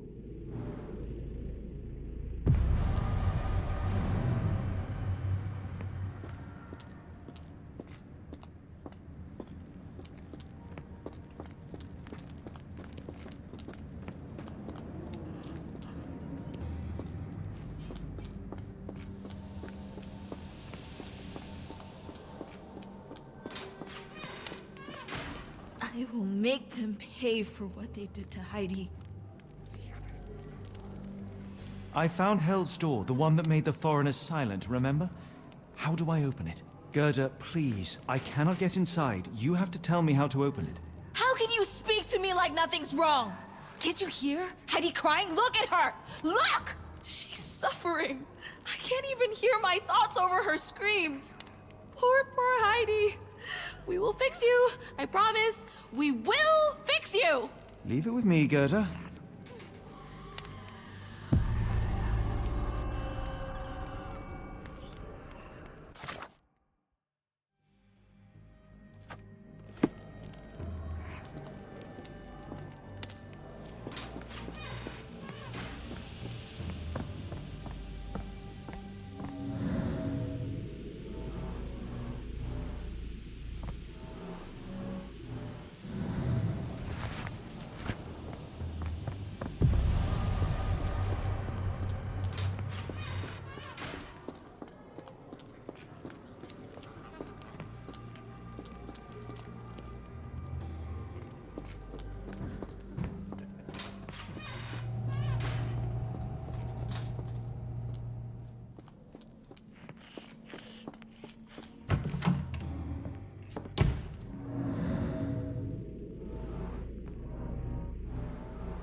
Will this help fix your friend?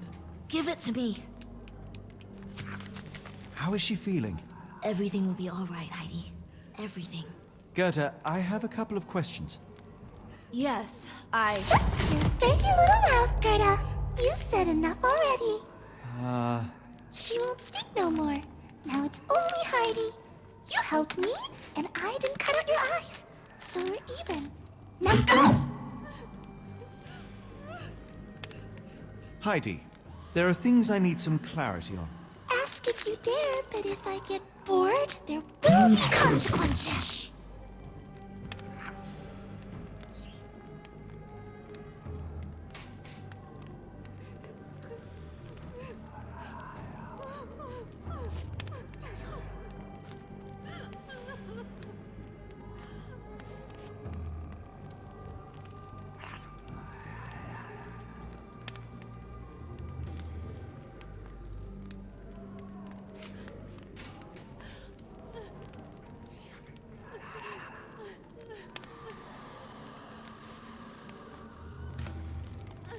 I found Hell's Door, but it's locked.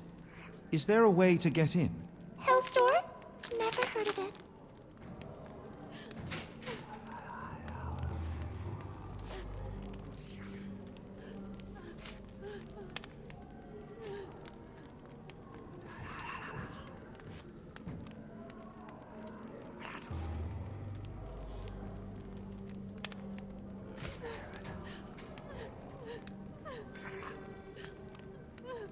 That's not true. You, Gerda, told me that Hell's Door makes people silent forever.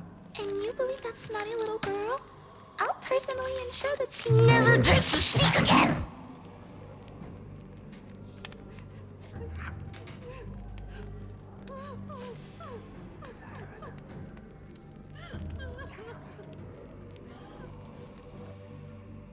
Professor Gygax hurt you repeatedly, scarred your body and mind. You are not protecting Hell's Door. You are simply afraid of the consequences were I to enter. I could tap your teeth out with a hammer until you choked on the blood and bits. You could. But then you would live the rest of your life in fear of Professor Gygax. I can make that feeling go away. How? I can stop her. But the key, Heidi, the key to Hell's Door is critical to stopping Professor Gygax. And I think you know where it is. Tell him! But you said... And now I say tell him!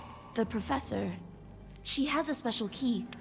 Keeps it close and only brings it down when new people go through. Behind those closed doors, those people start to sing. Oh, they sing in so much pain. Gygax. Of course. Thank you, Gerda. Heidi. I must leave. Leave? You joke. Nobody leaves the Edelweiss. Now you will be with us forever!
Locked.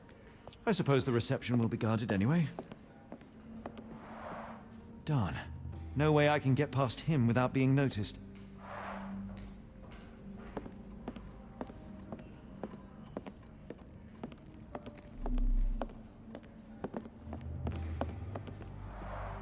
There's the guest room. I wonder if Watson was able to speak to Gygax.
At last!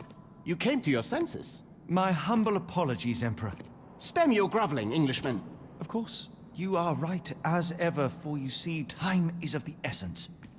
The royalists have risen again, and your darling Josephine needs you. Paris needs you. Mon amour. But the guards upstairs in reception stand in your way. Ha! They will pose no problem for the likes of me. Merci, Englishman. When I return to Les Tuileries, I shall make you a general. Oh, you are too kind, Emperor. Now go. Your freedom awaits. I am coming, Josephine. Josephine, me voilà. Catch him!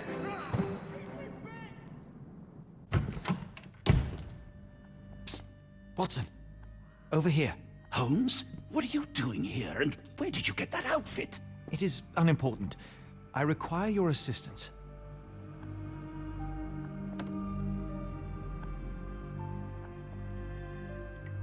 Well, that is rich, because clearly it was unimportant to tell me what you were planning beforehand. Amos Colby? Your naivety was essential to sell the disguise. Actually, it wasn't. You should have trusted me. Watson, we can discuss this later. Time is of the utmost importance. The kidnapped people may still be here. This is what I know so far. What? You really found all this on your own? Focus, Watson. I need you to find a key. It will be most unique. All the details are in my notes. Logic dictates that Gygax will keep it near her. Once acquired, you must get it to me. Perhaps the kitchen dumbwaiter could be of use. Holmes, I can't do this. I'm no spy. Yes, you can, Watson. You are unfailingly dependable.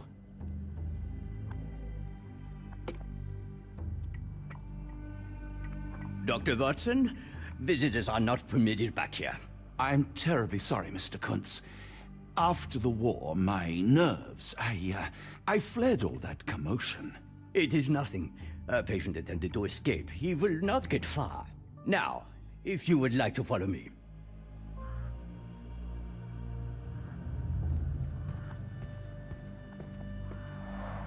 Blood in the water. Someone must have washed their hands here recently. What have we got ourselves into, Holmes?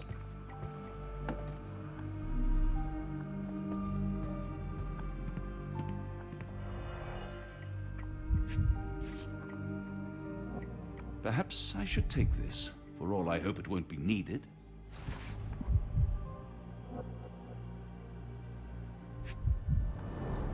Did a child make these?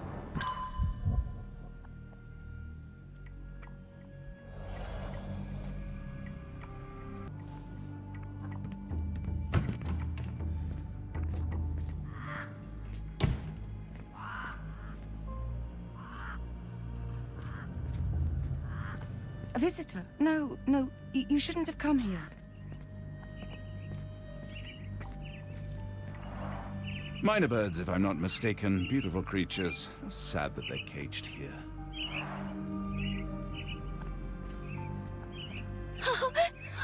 I want them to fly!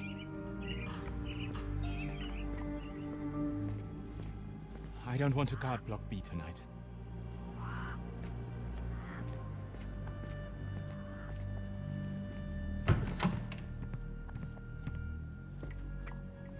I'm struggling to remember something.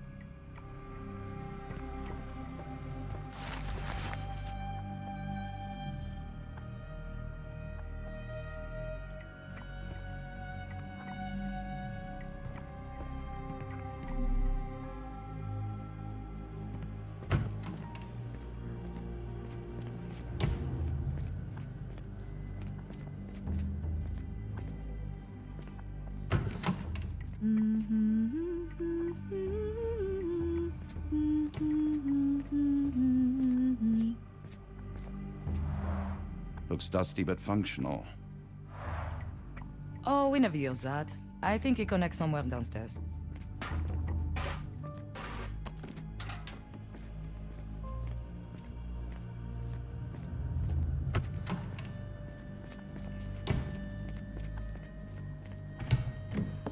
Ah, Dr. Watson. Just the man I wanted to see.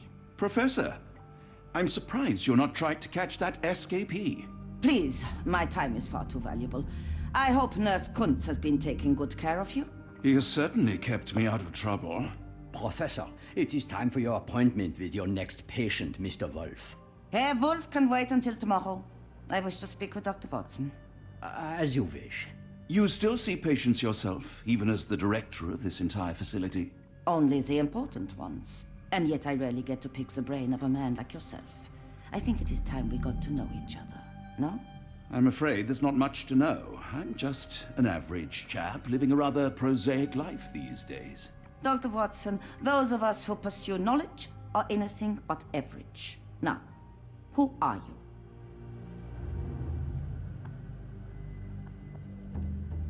I'm a physician in search of a stimulating career. I have patients, yes, but admittedly, I'm more interested in the cutting edge of medical research. So when I read about the Black Edelweiss and your work on the healing of minds, I simply had to learn more. I suppose my Edelweiss was always destined to attract other curious minds. But before we continue, I want you to understand one thing. A broken mind can never be truly healed. Ah, I see. So, what exactly do you do here? It is simple. If you cannot fix a person's nature, you must force them to forget it. Surely there are other methods of treatment. How naive. You remind me of a man I once knew, Professor Becker. But we do not speak of him anymore. A colleague? The former director here. One day he realized that Edelweiss had outgrown him and had to leave his post.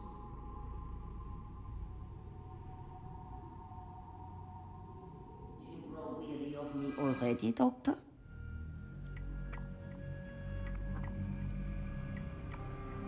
I was simply admiring your office, Professor. Apologies. While I am pleased you appreciate its practicality and appearance, we were discussing bigger things. Was my conversation boring you? No, not at all. I merely... No, I understand full well. You're not seeking conversation. What do you mean? It is obvious. Your mind craves truth, but not in this form. You must witness a practical demonstration if you are to learn. I'm certainly intrigued. Would that be possible? Of course. I propose a journey between the jury of the human brain. You will not leave without being truly enlightened. Kuntz, take Dr. Watson back to the courtyard. Then tell the nurses to prepare the operation room and the girl with the doll. Yes, Professor. Our preparations will take a little time. I will come for you soon, Doctor.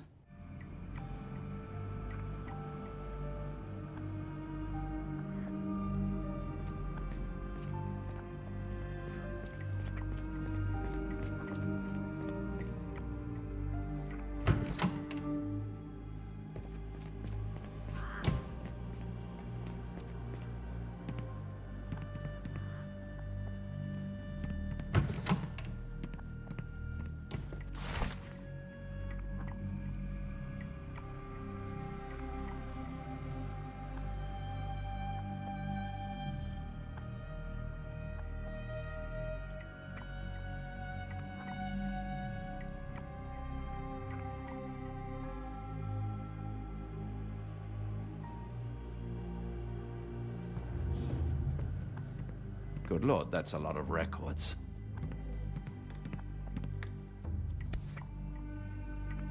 Photograph seems recent. A commemorative photo album. Been a while since I've been in one of these.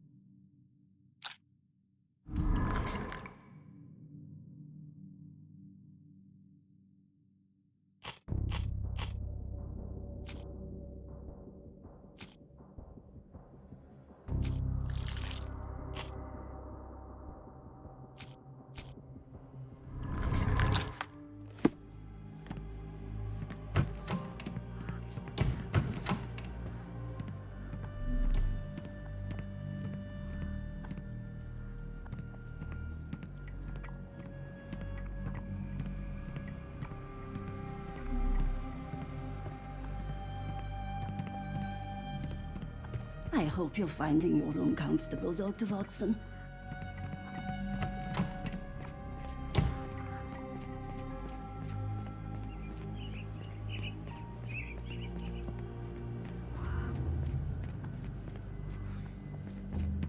This area is off limits. A patient has escaped.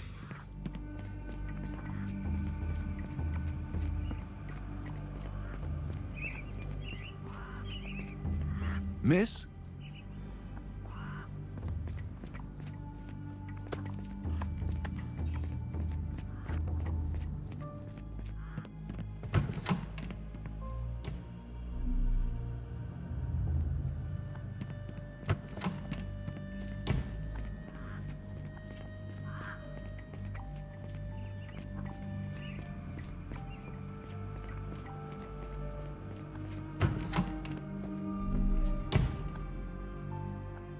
You are Mr. Wolf, am I right? Oh, hello. Who might you be? My name is Dr. John Watson. I wanted to talk with you, if you didn't mind. Ah, Doctor. I don't suppose you could help. I seem to have forgotten where I am. We're in the Black Edelweiss, Mr. Wolf. It's an asylum in Switzerland, and you are one of its most important patients. But why am I here? That's what I was about to ask you. I can't remember. Sorry, I can't remember anything. It's all right, you don't need to push. Try to relax. Let the thoughts come and go. Now, what comes to mind? Mr. Wolf? Oh, hello. Who might you be? We just went over this. I'm sorry, but I don't think we've met. We were just discussing this facility, the Black Edelweiss Asylum, and why you are here. That name does sound familiar. Holmes, the things I do for you. Excuse me, who are you? And who's this Holmes fellow? I am Dr. Watson, and Holmes is, well, you could call him my imaginary friend. That's just a little joke, don't mind me. But why am I here, Doctor? Am I sick? I'm sure I can take a look.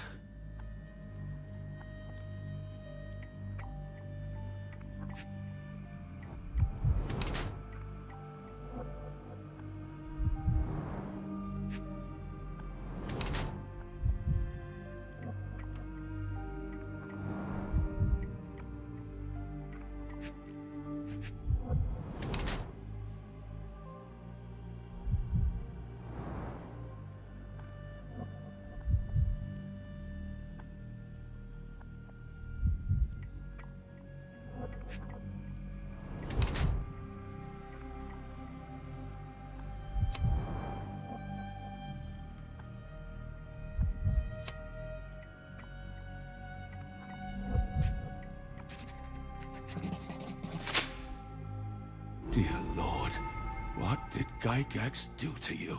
Excuse me? Who are you? Oh, never mind.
Excuse me, who are you? I don't know why I keep doing this, expecting something different.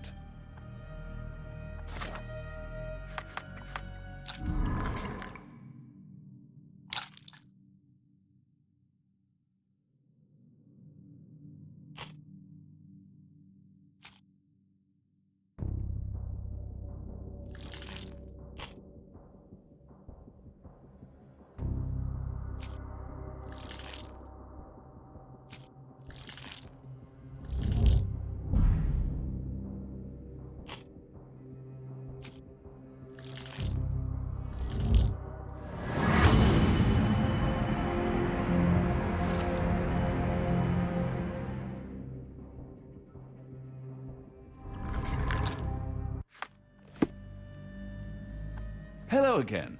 You won't remember me, but we've met before. I am Dr. John Watson, and you are Professor Becker. You were the previous director of this facility, the Black Edelweiss. Professor, really? Actually, that name does sound familiar. Wait.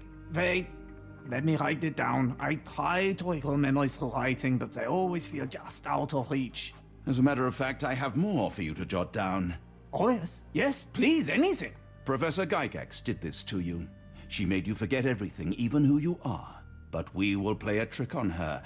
We will write a letter so that she learns her lesson. Put down what I dictate. Dear Professor Gygax, your vile work has ruined countless lives through needless suffering. Your methods serve nothing but to show your own sick emotional state.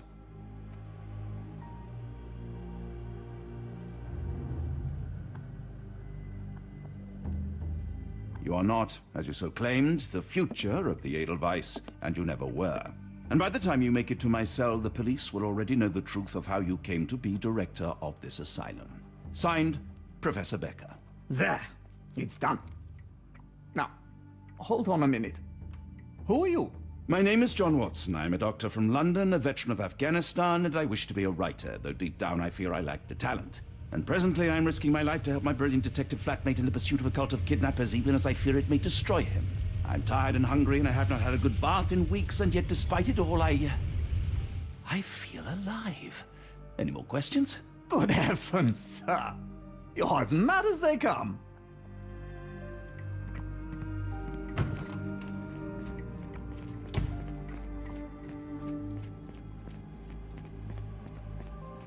One of the patients asked me to deliver this note. It's for Professor Gygax. Thank you, Doctor. Leave it with me.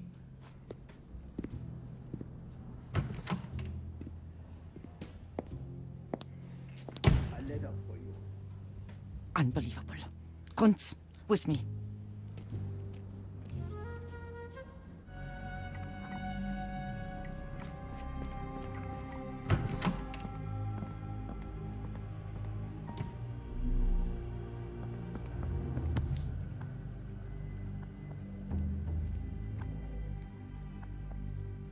Nothing special about this.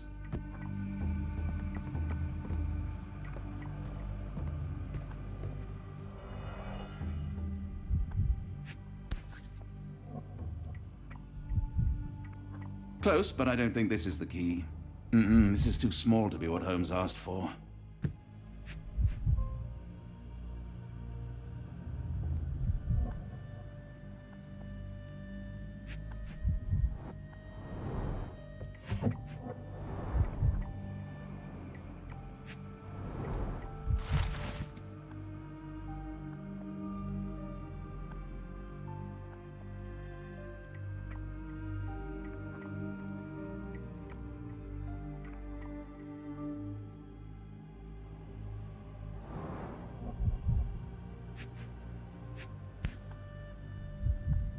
An Edelweiss relief about 2 inches in diameter.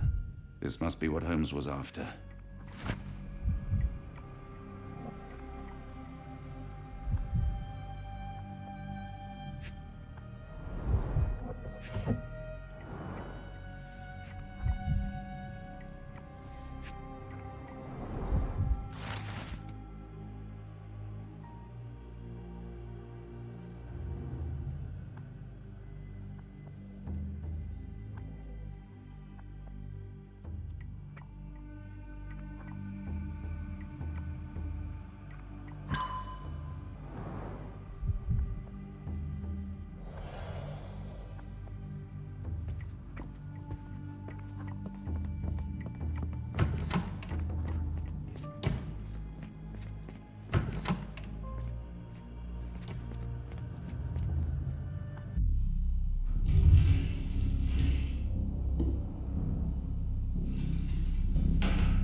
tooth of an adult male, likely lost in a beating. Only a couple of days old.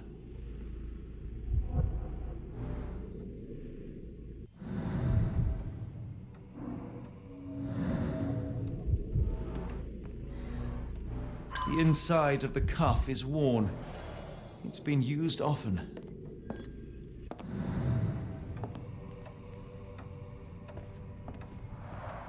The writing is mostly gone. Phonetic symbols, perhaps.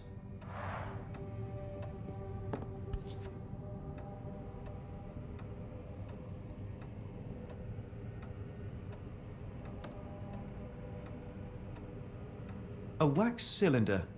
There is something recorded on it.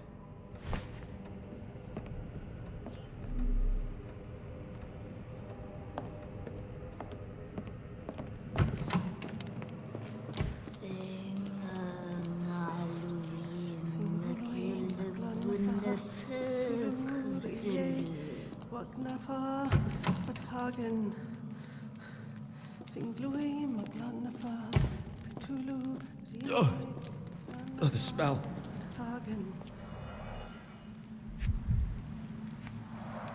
Dear God, is that body parts?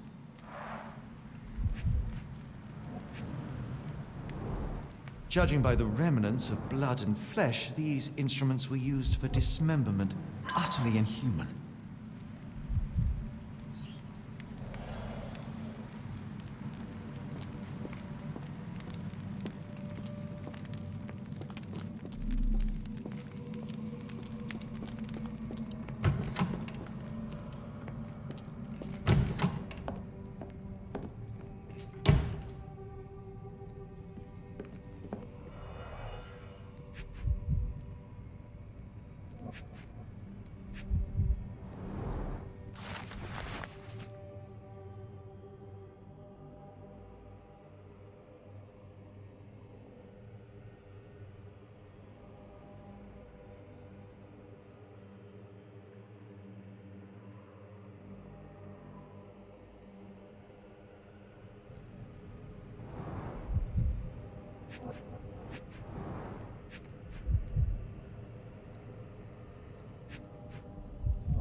Looks as if it's been recently used.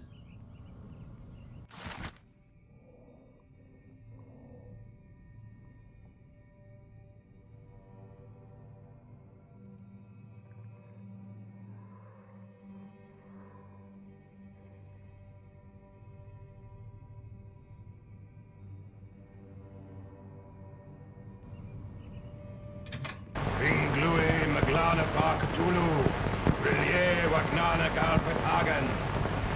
Ringlui Maglana Cthulhu, Rillier Wagana Galpetagen. Ringlui Maglana Cthulhu, Rillier Waglana Galpetagen. Ringlui Maglana Cthulhu, Rillier Wagana Galpetagen.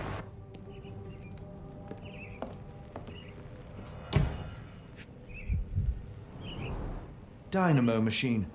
Provides electrical stimulation for the person in the chair. Full grain leather straps. Impossible to escape.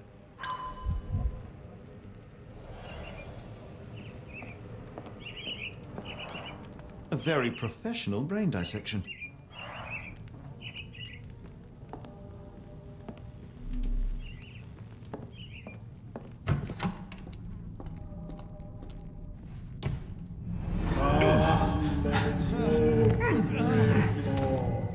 Get out of my head! Your mind festers devoid of soul. Find reverence for the one that trembled. Great Lord! Left your surrender your soul and become a servant of madness. Please! No more! Stop it! Watson! John! Somebody! Wretched mortal, do not fear what is to come. Let him rupture our world anew. Awaken! And let the World behold!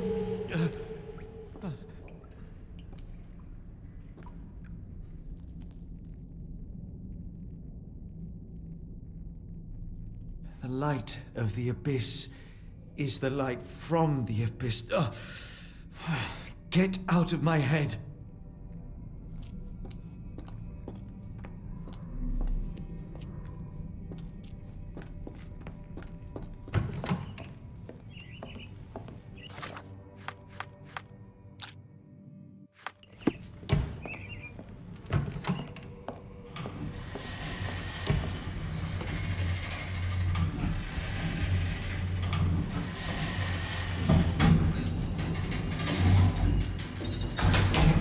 Hydraulic elevator. How ingenious.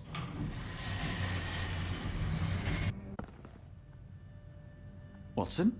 Holmes? What are you still doing here? Still?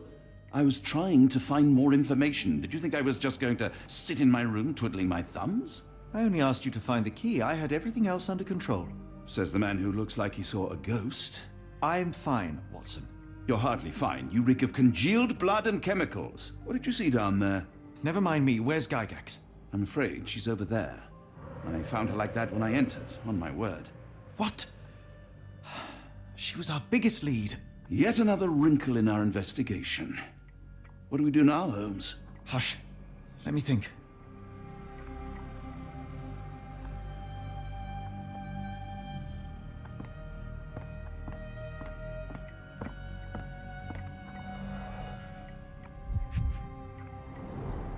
The pencil is buried deep all the way to the brain. Instant death. No traces of blood on her clothes. Must have got on her white overcoat. The patients here wear the same robes.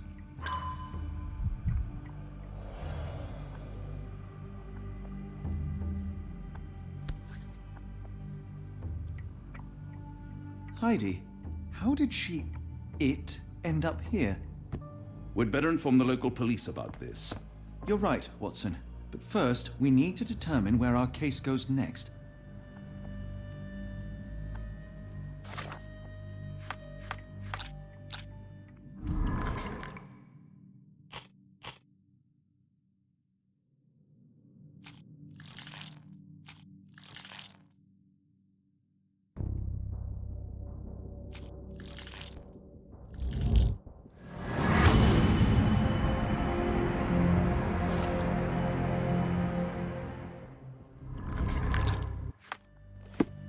We've got what we needed, Watson. This conspiracy reaches further than we thought. I don't suppose you've ever been to New Orleans? You are joking. I seldom do. Let's go. There's no time to waste.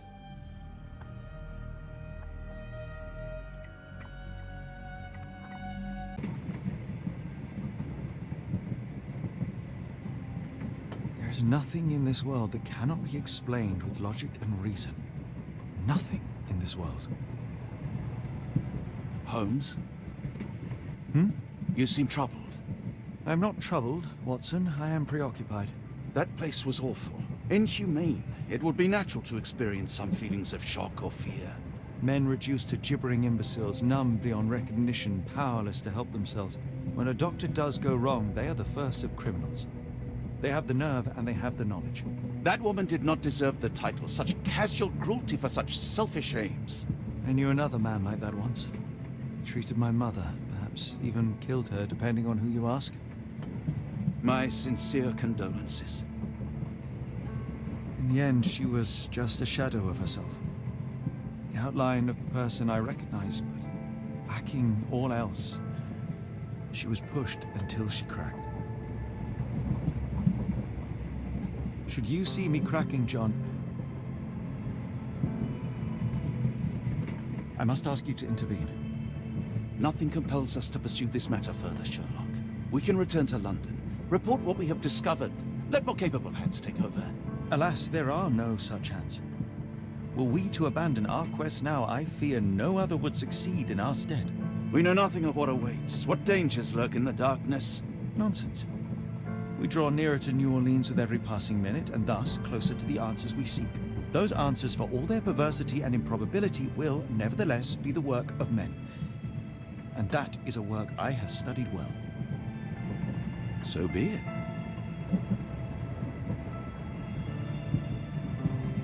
I know you to be a diligent author, but if I may make one request. Kindly omit my mother and her suffering from your tale. Of course. Thank you, John.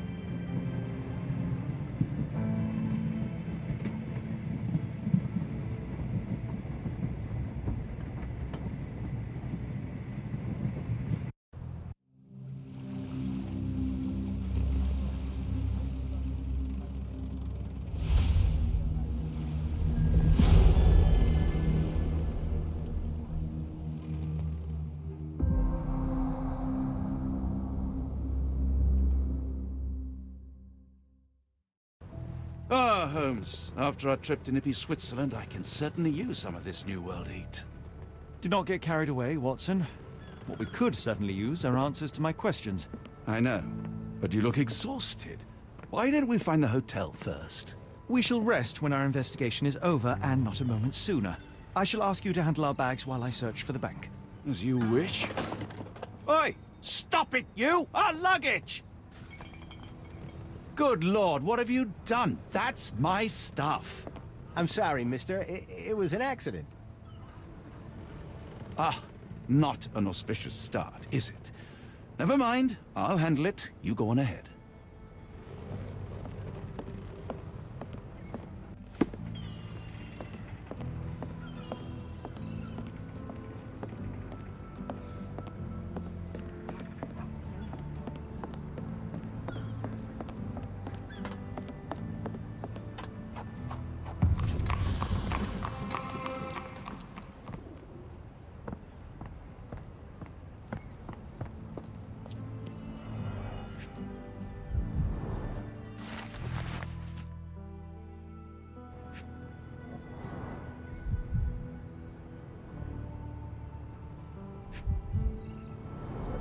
Black opals being auctioned at the banking house of E.W. Gray.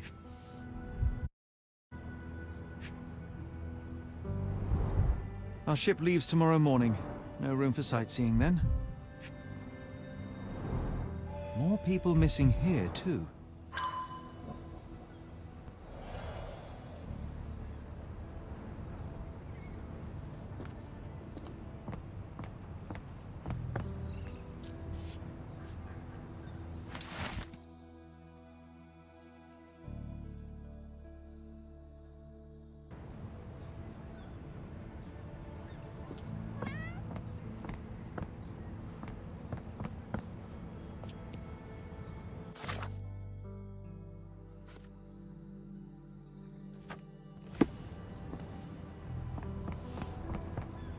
May I ask you something?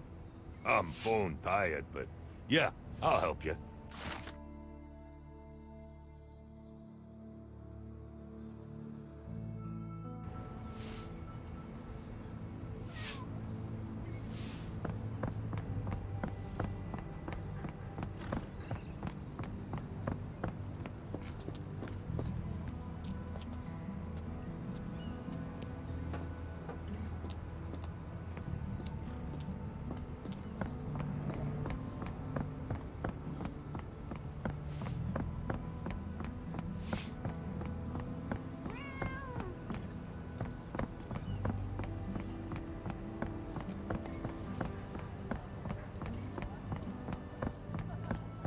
Help me, please. Sorry, mister. Can't help you. Ask someone else. Could you help me? No. First I've heard of it.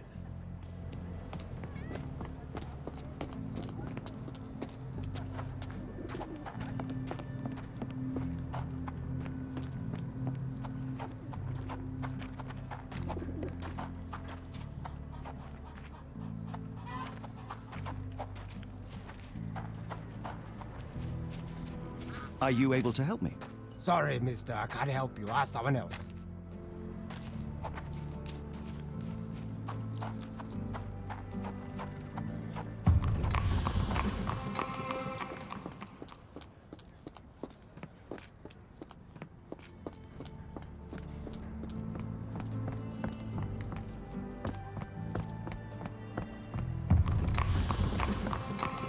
Is this familiar to you? Sorry, mister, I can't help you. Ask someone else.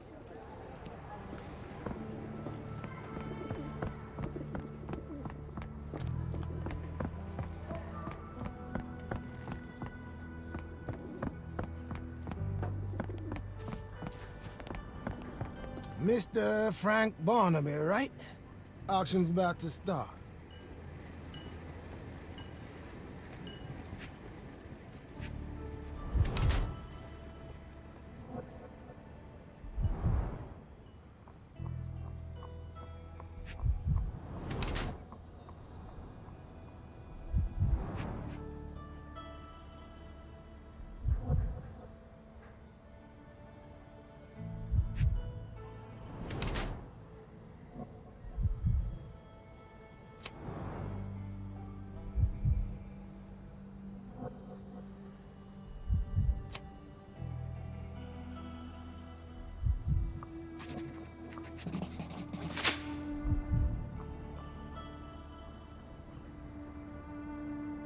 In the flesh. Now, if you'll excuse me.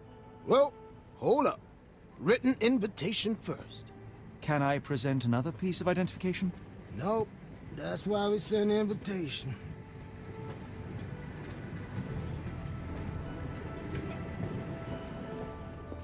Holmes, over here. Any luck? None. They're holding an auction, invitation only. The good news is, I know who might have one. We need to find Mr. Barnaby. Who? Frank Barnaby, most likely a local. And do you think Mr. Barnaby would be happy to share his invitation? Let us first find him, then we can see if he is the generous type.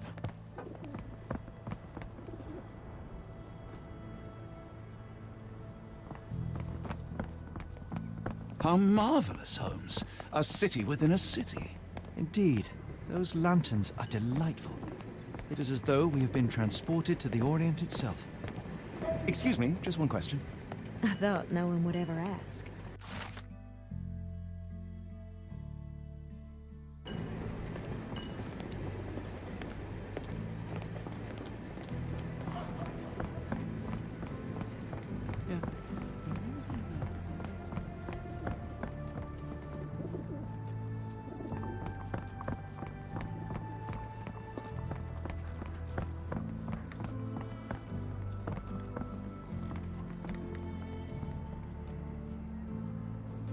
Locked. No one's here. Rather unassuming for a jewelry store. Damn.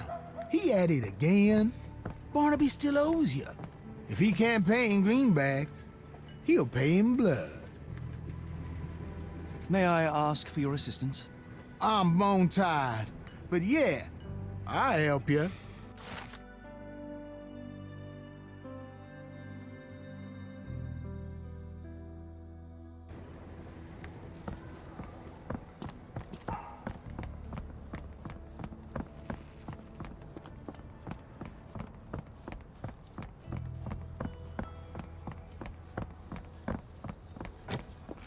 This place.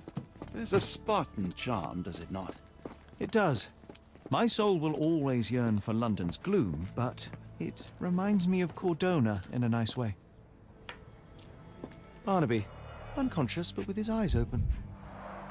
Look, Watson, the two of you are just alike. Oh, great. So I look like a haggard alcoholic.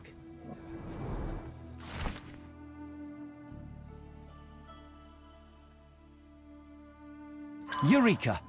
What have you got? An idea. First, we'll need Mr. Barnaby's clothes. Holmes. Watson, time is of the essence. You will go to the bank, not as yourself, but as Frank Barnaby. Holmes, we look nothing alike. The hat and coat will do the heavy lifting. Just stay cool, play the part, and no one will notice the difference. Trust me. Holmes, must we really indulge in this farce? It worked in Switzerland, didn't it? Sure, if you redefine the word worked.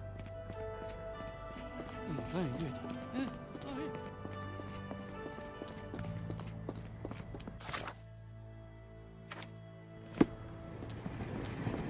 Where's my cash, Frank? In the bartender's tip jar?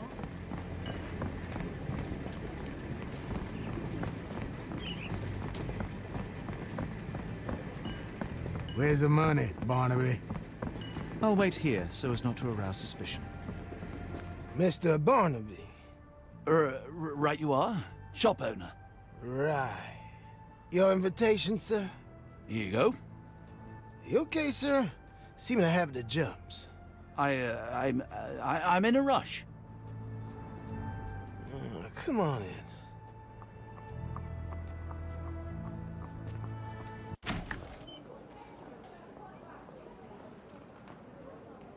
Heavens, I never seen gems so big. I simply must have them. They're so black, it's like they absorb light. Rather hypnotic.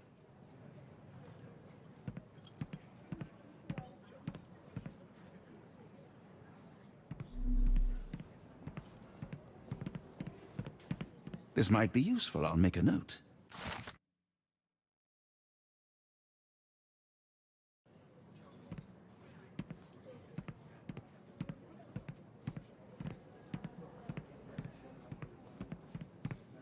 Morning, sir, and welcome to the E.W. Gray Banking House. The auction will begin shortly.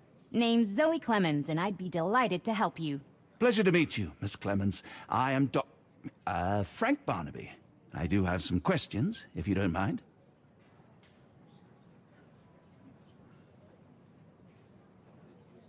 These gems are rather curious.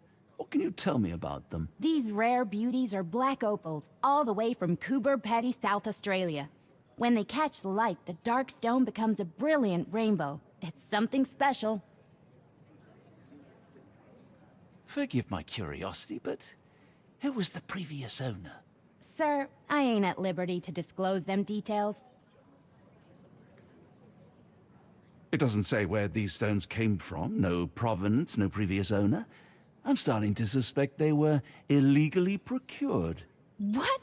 We would never. I can assure you these gems were bought from one of New Orleans' most upstanding citizens, a philanthropist no less.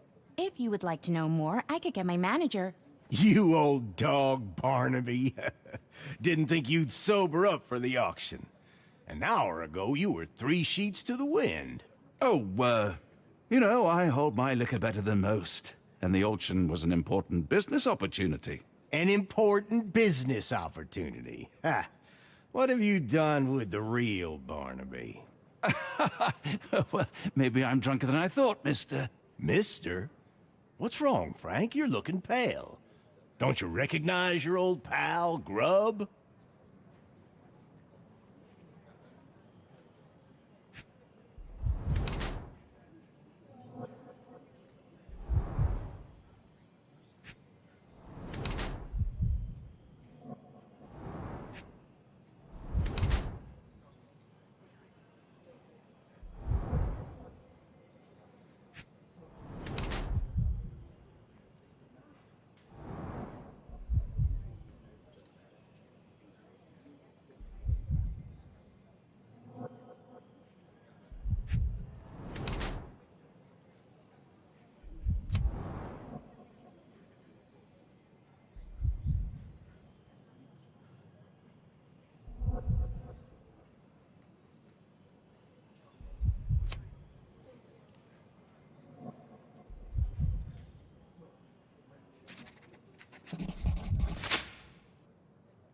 Of course I know you, Sheriff.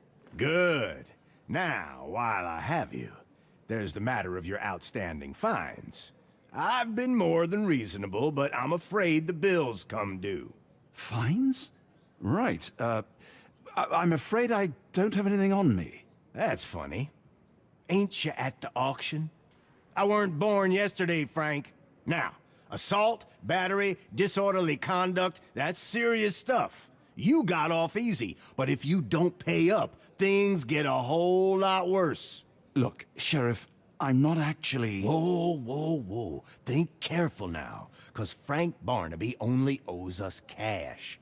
But fraud, impersonation, that's weasel behavior. And you know what we do to weasels round these parts. Feed 'em to the gators. So, Frank, what's it gonna be? Here's all I have. Mighty fine of you.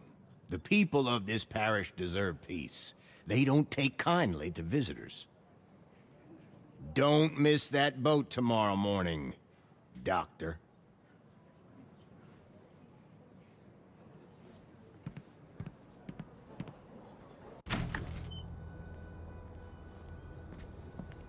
I told you, Holmes. I told you it was a bad plan. Now we're penniless and wanted criminals. Hysteria gets us nowhere, Watson. Tell me what happened. The sheriff saw right through me. He knew who I was from the start. Extorted me for every coin I had. Bah, all that matters is what you learned about the gems.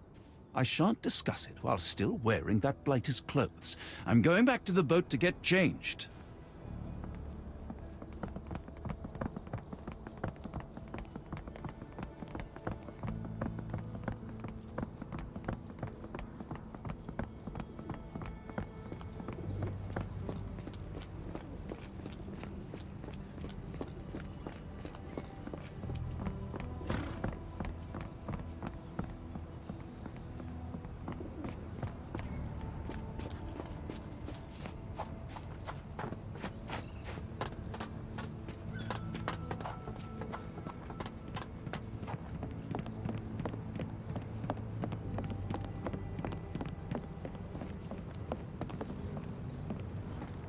Oh, bollocks, now our clothes are in the bloomin' water.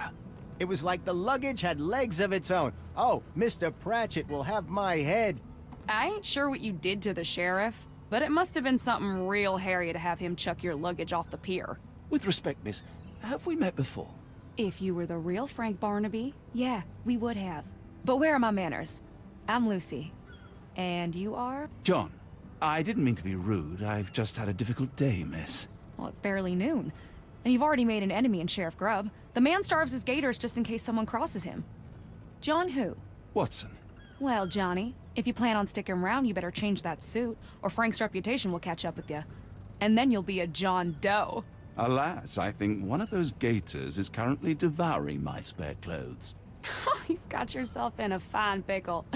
All right, come on board the Nymph of Louisiana, and I'll sort you something to wear. The nymph? Is that what it sounds like? Why are you helping me? Well, let's just say you ain't the only one who's had run-ins with the sheriff. Way I see it, this city deserves better. Now quit your stalling and head on over to the Nymph. I'll be in room 6. This Mr. Barnaby is proving rather useful. Perhaps you're not so different after all. One more word, Holmes, and I'll hand you over to the sheriff. Sorry, was that John talking or Frank? Oh, go annoy someone else while I visit the Nymph.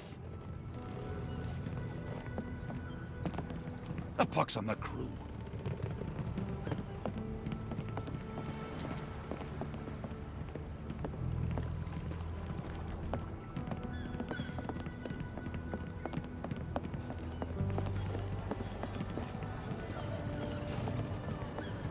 Always a pleasure to see you regular, Mr. Barnaby.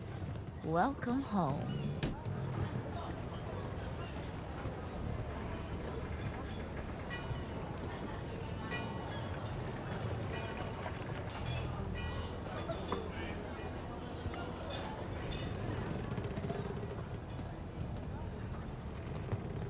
Well, look at you.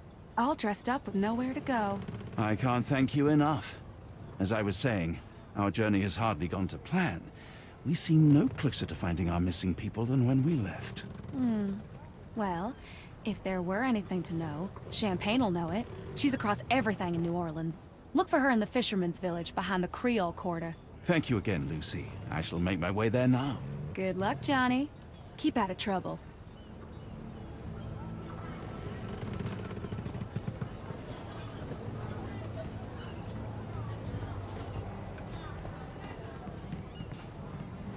Oh, forgive me, Watson. The difference is plain as day. What a remarkable transformation from Barnaby. If we're critiquing wardrobes, Holmes, maybe you can explain why you used to roll just one sleeve up. Did you get bored halfway through?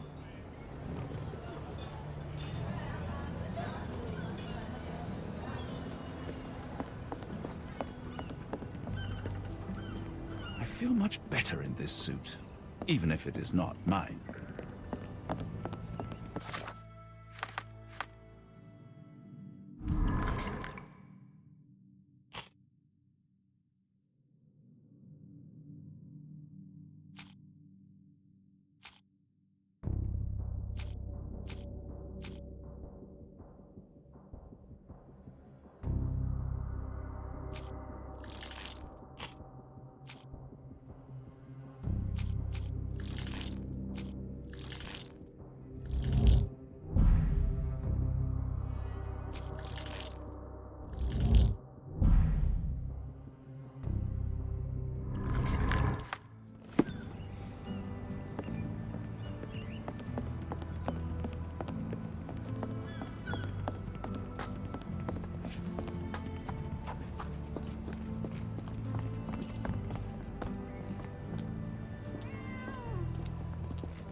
Is this familiar to you?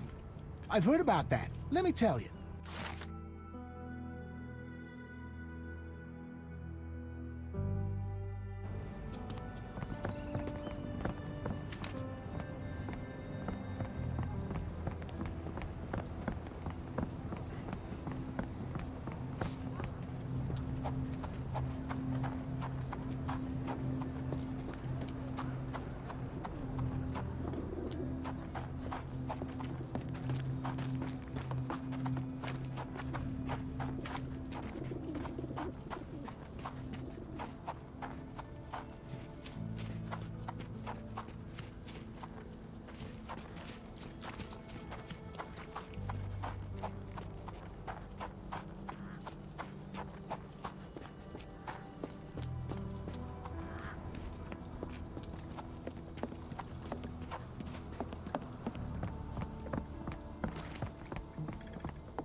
Tocqueville? Lafayette! Hush now. No offense, Cher. Them two don't take kindly to gents. Especially foreigners. How can champagne help you? Trip to the bayou? Feeding a huge crocodile? Some other time, perhaps. Word has it, you know everything that goes on round these parts. Maybe. Maybe not. What you want to know? The bank in town recently purchased a valuable collection of gemstones from a wealthy man. What do you know of it? Cher, I hear everything. This time I tell you for free. Next time, you pay. Thank you. May have been 2 weeks ago. Rich man's butler sold him some black opals. And this rich man is? Don't know his name, only that he from the French Quarter. Folk back in town could take you there. That's all I know. You need a boat? I hire 'em out for dollars. Or a bottle of you-know-what. Thank you for the offer and the help.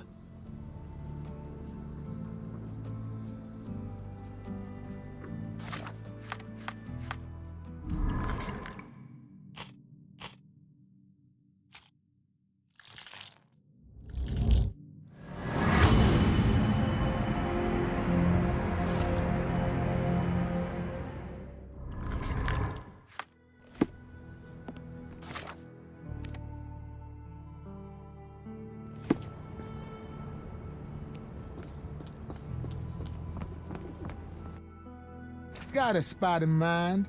French Quarter, and get us there fast.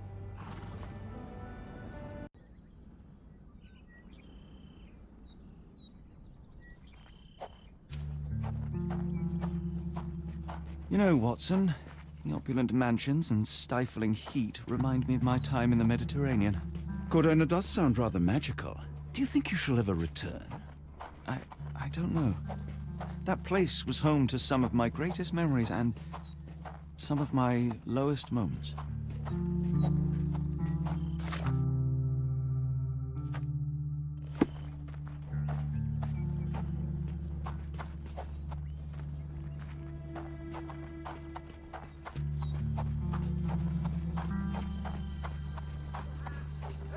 May I ask for your assistance? I'm bone tired, but yeah, I'll help you.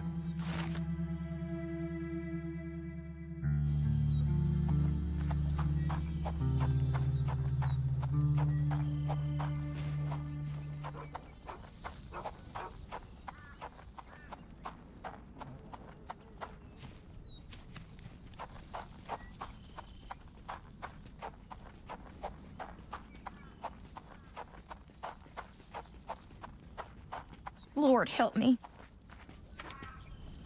Excuse me, miss. Are you all right? What is your name? Eula, sir. Waiting for someone, Eula? Yes, sir. My brother Davy. He works for Mr. Arneson in that mansion yonder. Been 5 days now since I last heard from him. Come now, why all the tears? Something happened to Davy. I feel it in my bones. Do you think he may have left the premises? No, sir. Davy, he ain't like you and me. He's smart in some ways, but he can't talk. Not a word. He's pure and kind. Fear not, we will look for your brother. One presumes this gate is locked. Is there any other way inside? There's another entrance through the stables you could try. That's where I meet Davy normally, but I couldn't get in. See, I couldn't find the key. It wasn't in its usual spot. Please hurry, sir. Find him for me.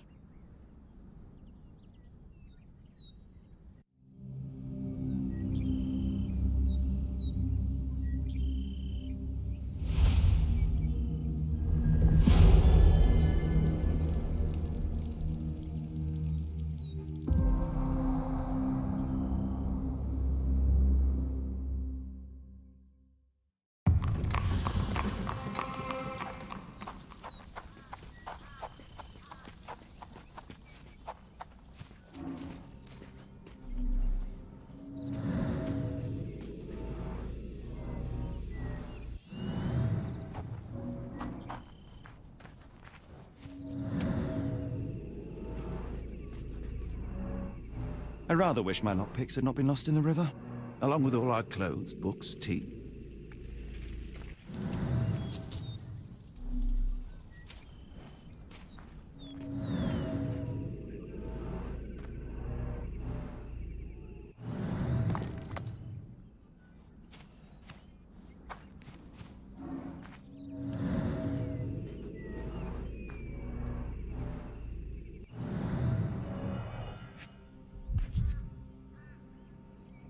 This must be the key to the stables.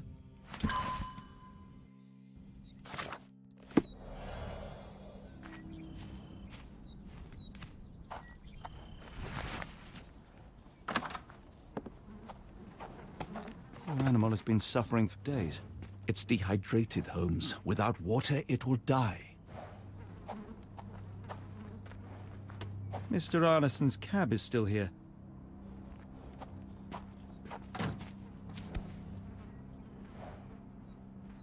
Cayenne pepper. Half empty. Or as Watson would say, half full.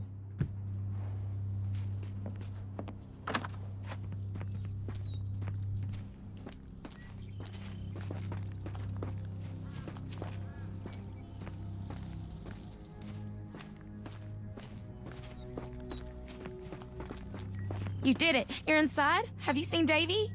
Not yet, miss, but we are on it. Please, look for my little brother.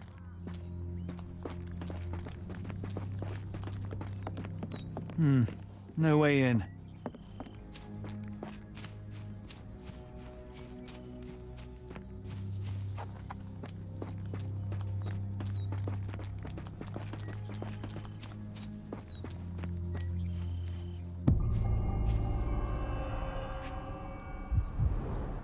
Size 10, the owner's footprints were shallow.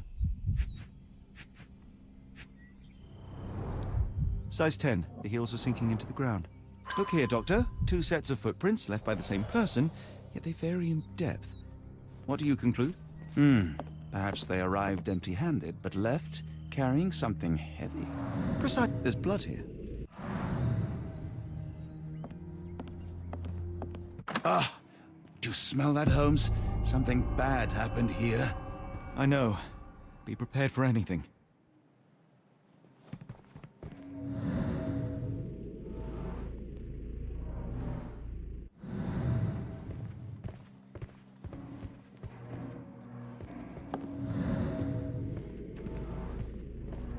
A few drops of blood, but not from a mortal wound.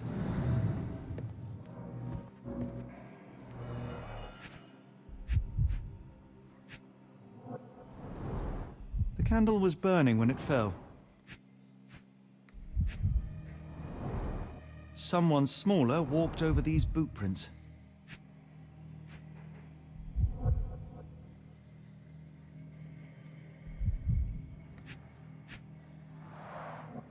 A trail of wax leads to the door.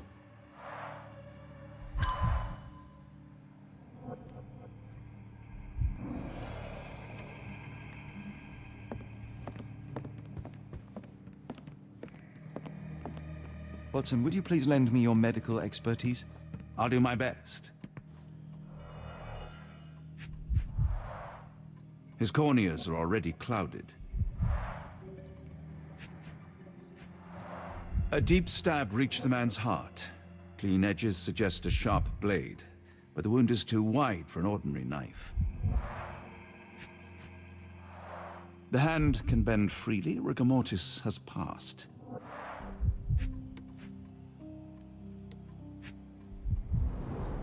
Hay on his trousers suggests a gardener or groom. This man has been dead for a week. The result of a sharp object piercing his heart. You are mostly right. But I would bet he died 5 days ago. Heat and humidity will have accelerated the decomposition.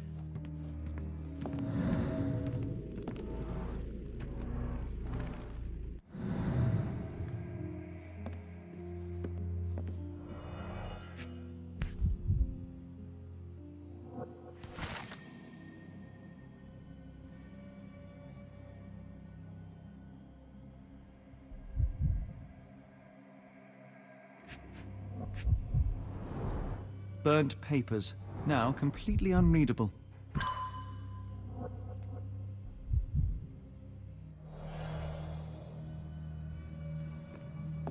What horrors happened here?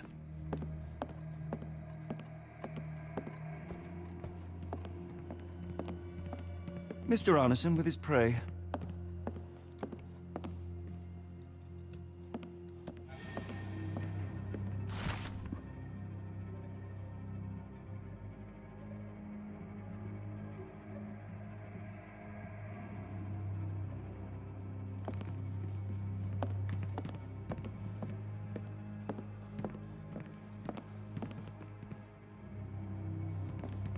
I will need your help one more time, Doctor.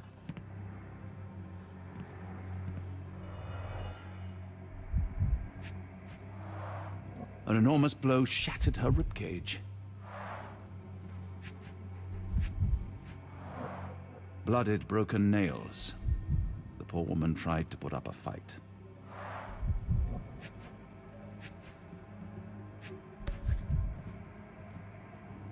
Extremely sharp and deadly. A wound like this could only be dealt by a man of incredible strength. And cruelty.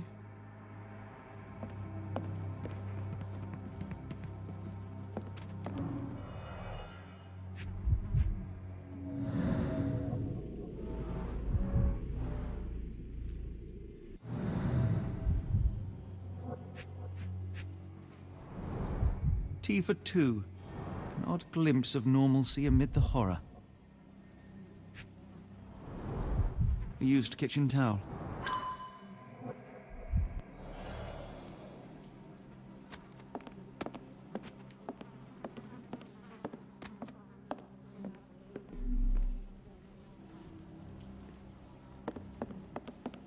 Why does it look so familiar?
Note the blade, Watson.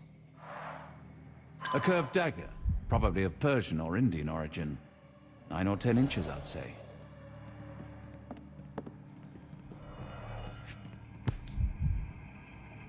Arneson and Davy seem to have got along well. He looks more like a son than a servant. Arneson and Davy, 1881.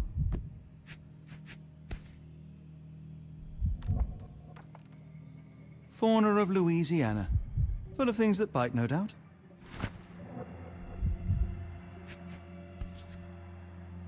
New Pied Piper. Foreigners missing in New Orleans.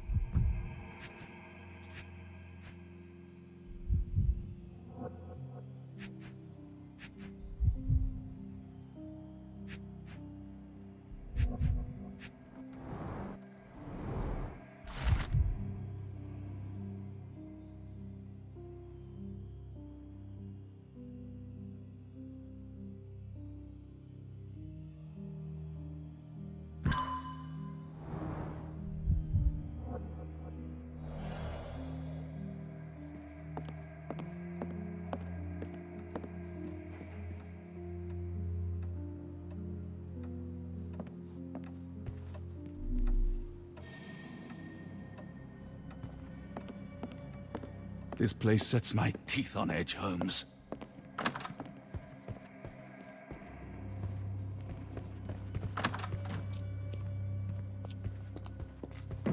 What I wouldn't give for a nice bath right now, Holmes.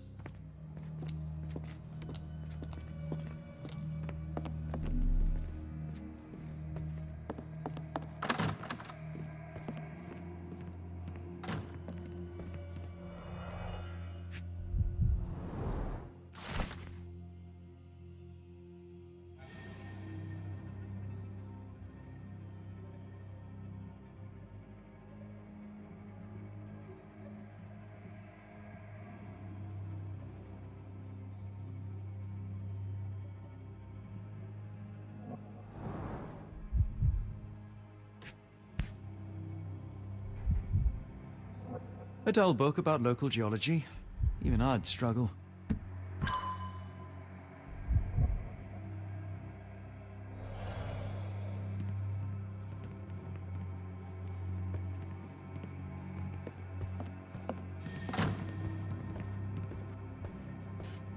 A dashing portrait of Mr. Arneson.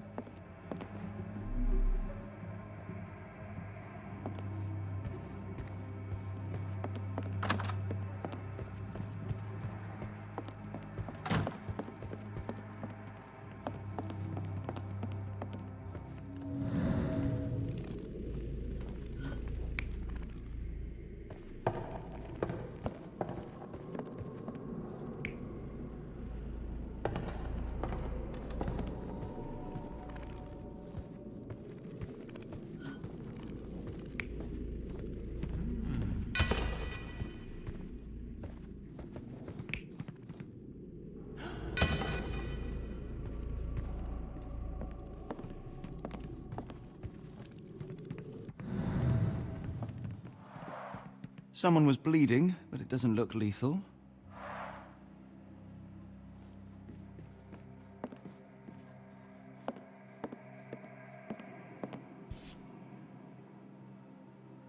The bent end of this candlestick has blood on it.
An intruder entered through the back door at night, leaving mud traces in the hallway.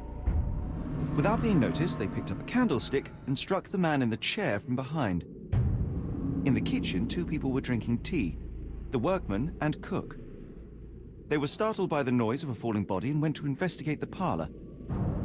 The workman tried to subdue the intruder, but was stabbed by the attacker's knife. Judging by the wound, it was a curved blade. The cook panicked and fled back to the kitchen. The intruder followed, but since their blade was stuck in the workman, they used the meat cleaver on the table to kill her. Someone smaller arrived and discovered the carnage. They dropped the candlestick in horror and ran for safety to a room down the hallway. Meanwhile, the intruder returned to his first victim and dragged their stunned body away from the fireplace and out into the garden.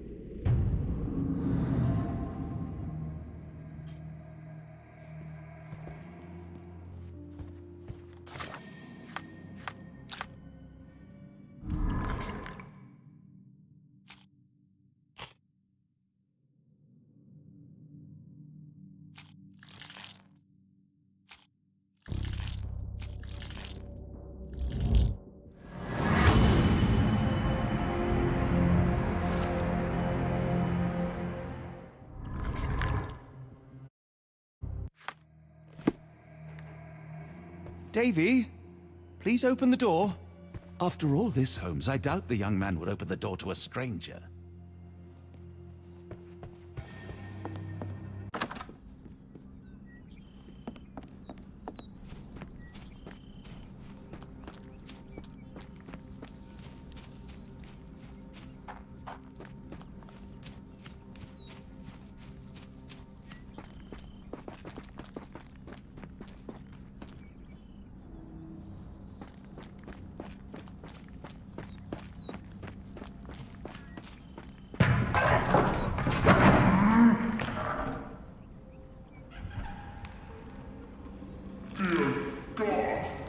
Watson, quick!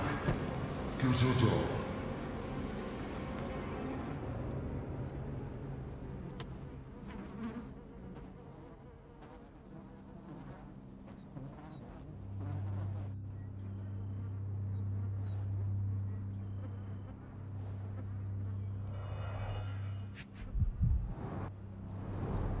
Ligature marks on her neck. There'll be a bruise, but she should be okay.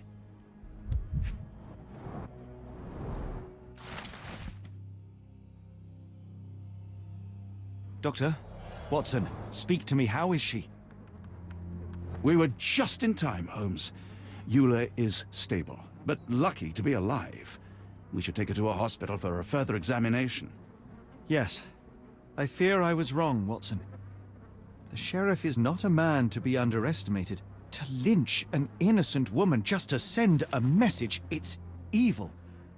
We're not safe in this city, nor is anyone around us. Then we must not dawdle. Help me get Eula to her feet. No, no. I will not leave here without Davy. Miss, please, we must get you help. No, I will not be deterred. I will get my brother and bring him home.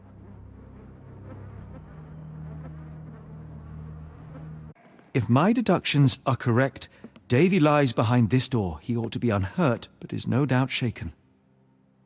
Davy. Davy, you there? Davy, we understand what you witnessed before. It's safe now. You're safe. Please, let us in. Your sister wants to see you. Everything will be all right, I promise. Yeah, them gentlemen speak the truth. Just open the door. Big sister's here for you. Davy, oh, come here, you. Thanks, sirs. Lord bless your souls. Let me examine him, miss. I want to make sure he is unharmed. Remember, he may be mute, but he still understands you.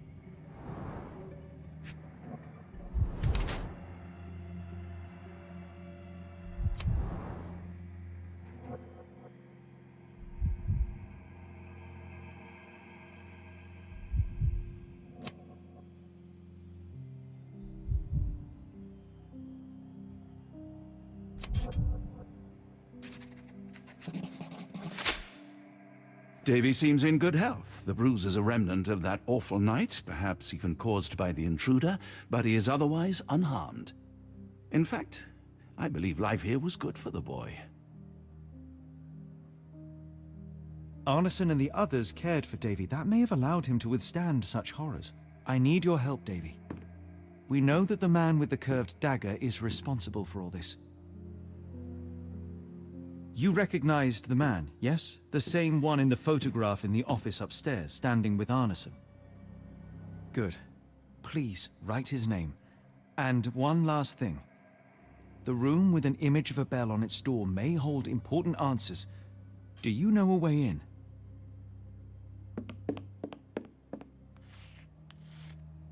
Yes. I think I've got it. You have been very helpful, Davy.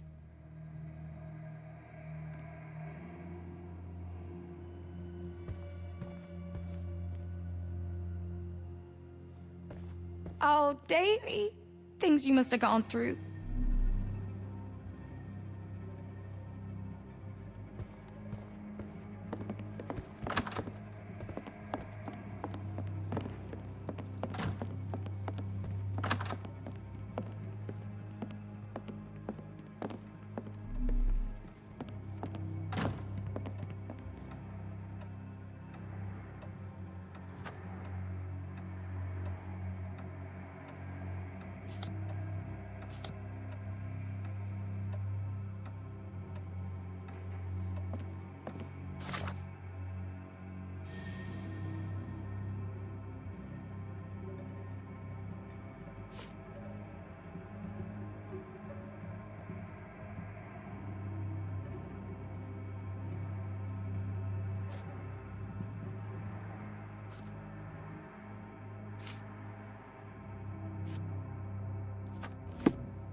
Let's take a closer look.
These should come in handy.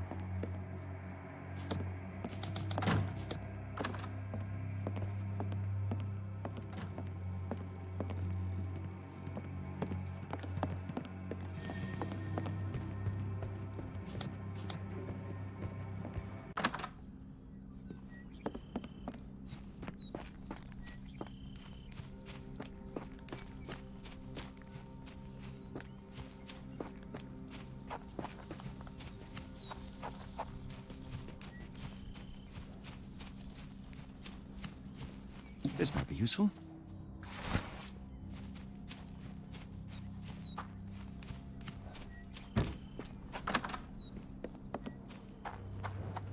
At least that's one life saved.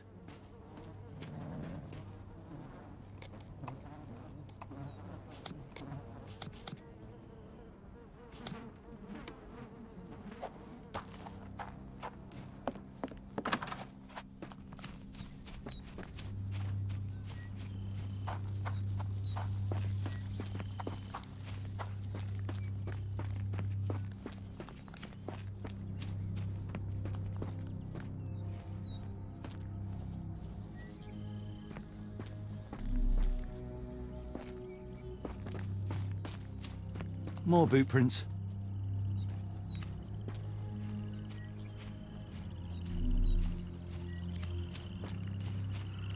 More boot prints.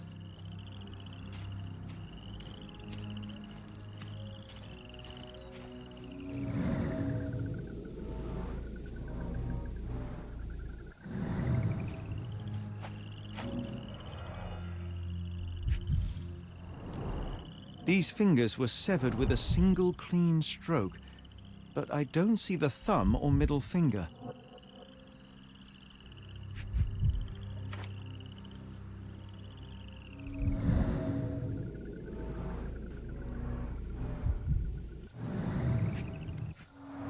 Luxurious shoes, size 9.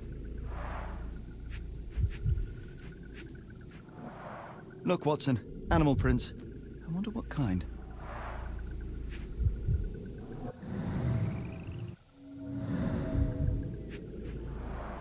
Boots, size 10.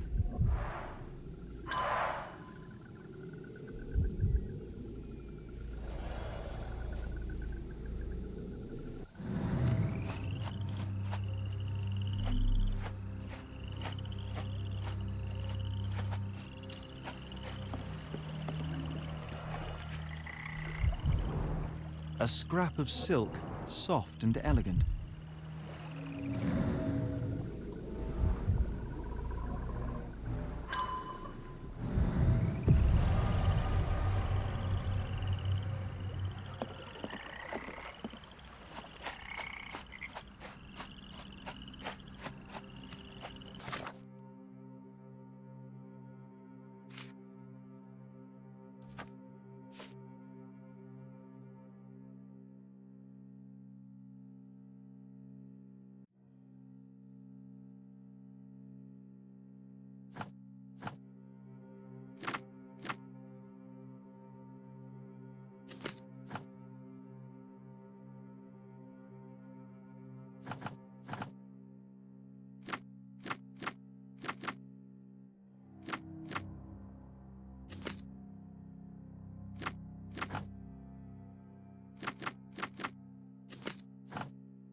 Arneson's signet ring, as we saw in his portrait.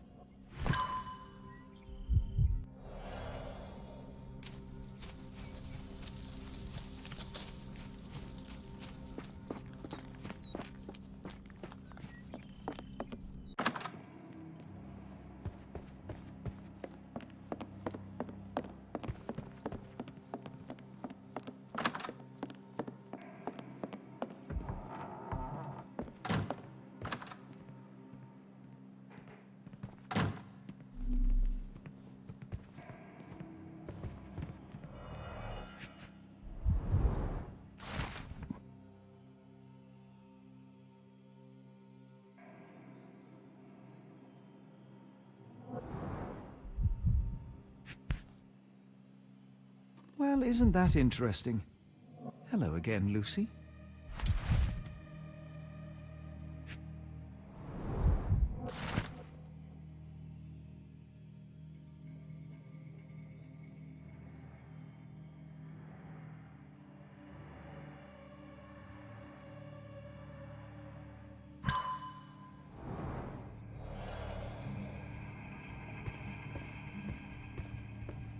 It's almost a piece of art.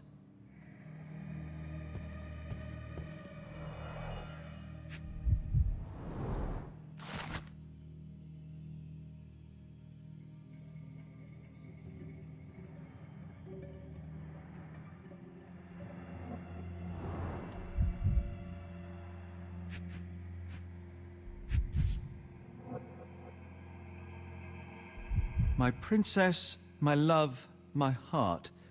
Fitting words.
Davy, we know that Ashmat is responsible for what happened here.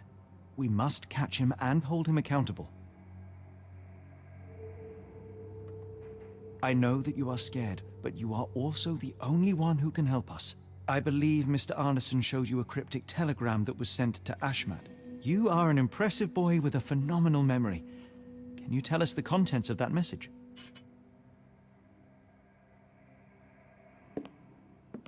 Thank you, Davy. Watson, please copy down everything he writes.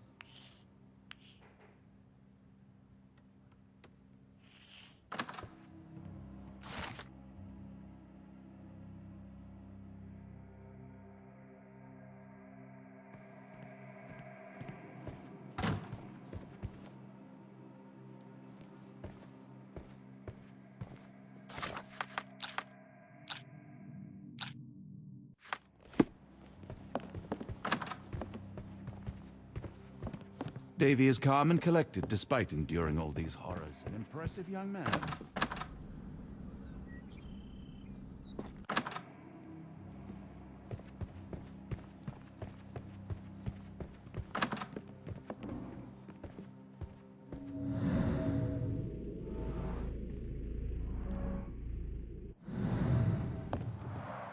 A foreigner's clothes, by the looks of things from the Near East.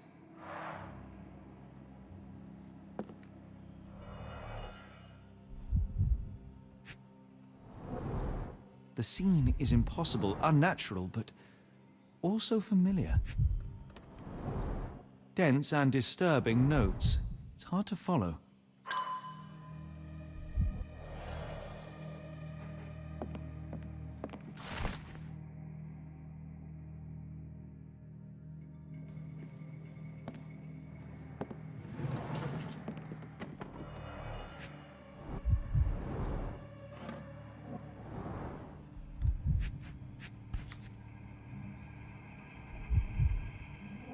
A black opal, cut and polished, easy to sell.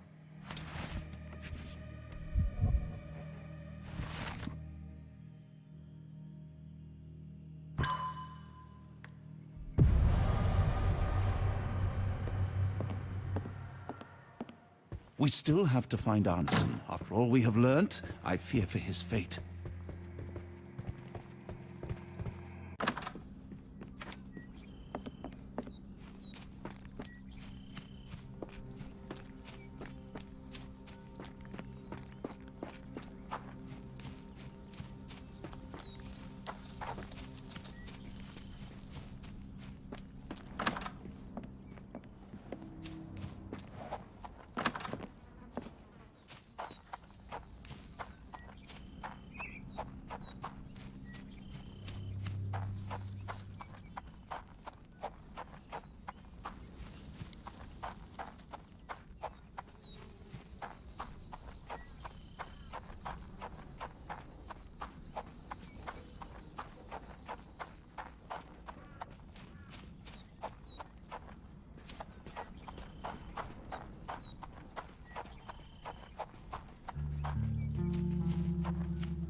Got a spot in mind? New Orleans port, and quickly. Innocents slaughtered, a woman lynched, a boy forever traumatized. I fear we've crossed the Rubicon, Holmes. Davy is resilient, much like Eula. They will overcome this. You're right, but I worry this portends far worse for us. What have we got ourselves into, Holmes?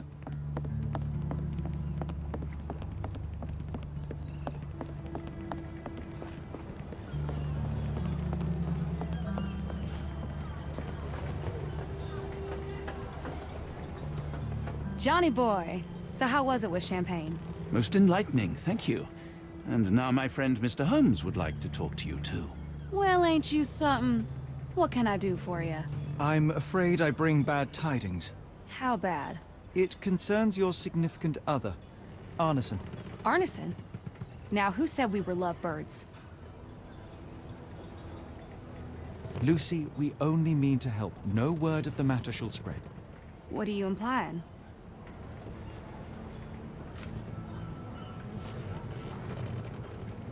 The man in this letter seemed ready to declare his feelings for you. Sounds like he was more than a client. It's part of the job. Men can say weird things when they think they're in love.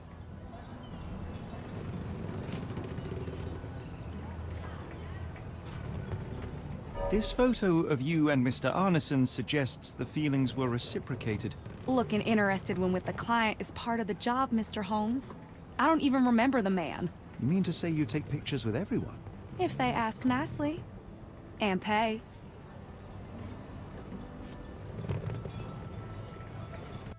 Arneson definitely paid for a ring in your size inscribed, "My princess, my love, my heart. It is for you."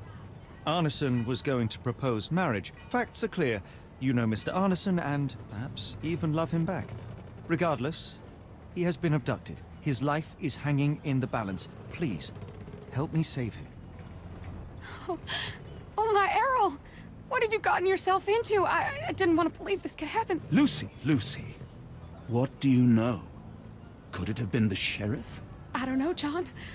This town has darkness in it. Errol and me, we had plans, dreams. We wanted to make this place better for all the folk who live here. Errol had grown suspicious of Ashmat, thought he was acting odd. He brought up the bayou. I told him to leave it all alone. The water's there. They swallow everyone. You mean the alligators? No. It's local legend. The bayou's dangerous. Any visitor that sees death's messengers, they die. These messengers, are they abstract or a landmark? They're white lilies. You see a path with them flowers, you turn around. All right, Watson. We must find someone to take us to the bayou. Lucy, you have our thanks. We will go and look for Arneson.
Hello again, and thank you. Your last tip proved extremely useful. Don't mention it, Cher. Champagne ain't one for trickery. Now, if you need more help... As it happens, we need to take a short trip through the bayou into the nearby swamp. Of course, you'd receive fair compensation. It's almost dusk, and only fools go into that swamp at night. Come back tomorrow. Champagne will take you then. That will not do. We must go now. It is of grave importance. I won't take you. But if you're crazy enough to go, I'll sell you the boat. Wouldn't you know it, I came across a bottle of your namesake. Will that be enough for a boat? It's warm. The bottle's dirty. But we got a deal. I'll even lend you this rifle. If you're going into the swamp, you'll need it. One last favor. The boat that we came on is to leave tomorrow for Europe. Would you kindly relay a message to the crew for us? We may need them to hold their departure till 8 in the morning. Of course.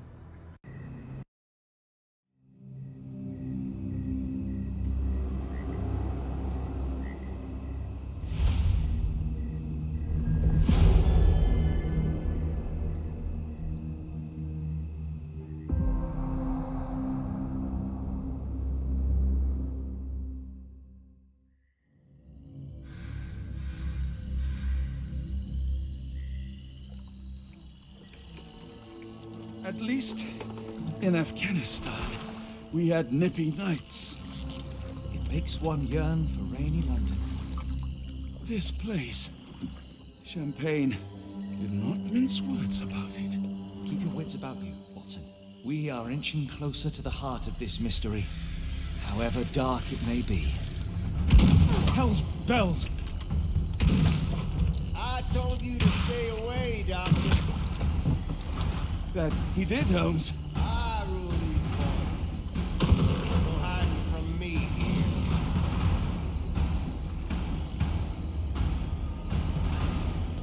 No case goes cold on my watch. Settle down, boys.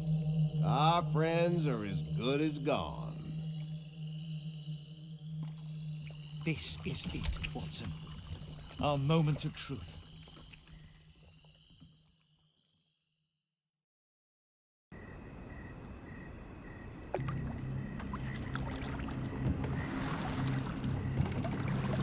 Holmes, do you believe the sheriff? That we won't escape? One cannot be hurt by superstition, Watson. Look, Holmes. Fireflies!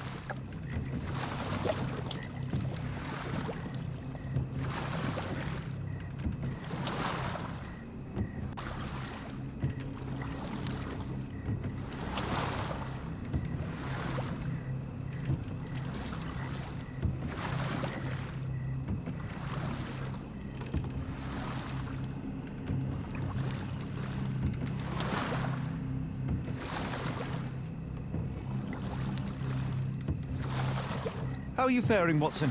Are you tired? Not yet, but I've more than had it with these damn mosquitoes.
What was that, Holmes?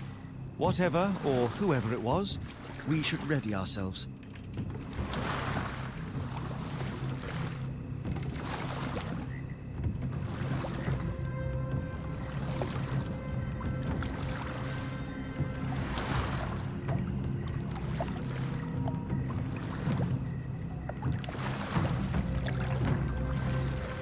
Am I hearing drums? Drums in the bayou?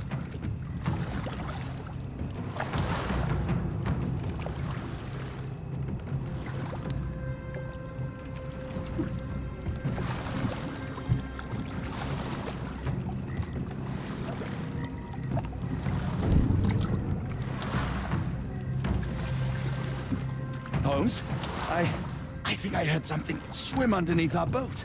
Probably just a rotten log. Did you hear that, Holmes? What do you see? A shadow. Nothing more.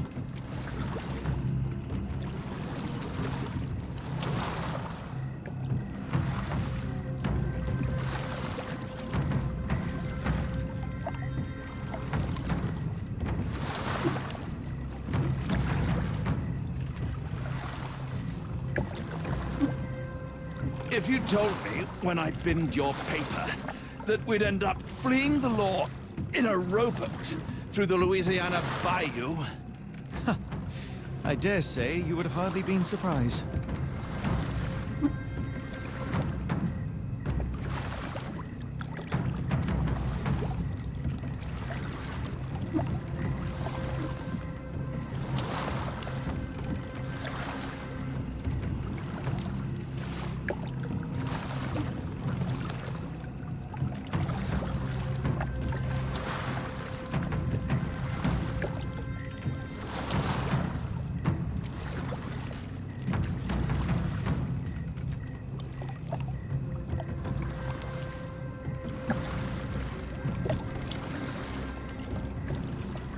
The air is getting thicker, almost suffocating.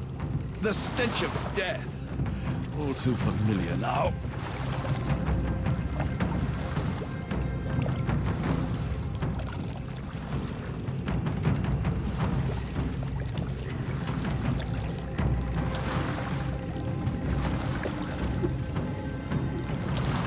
Careful of the gators, Watson. It is stupidity rather than courage to refuse to recognize danger when it is close upon you.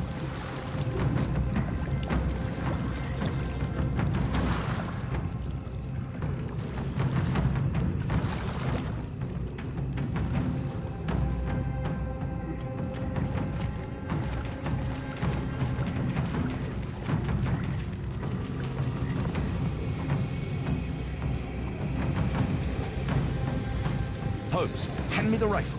I can shoot the ropes holding a few of those poor souls. Come on, Holmes, give me the rifle. Watson, stay calm but be quick. An alligator has noticed us.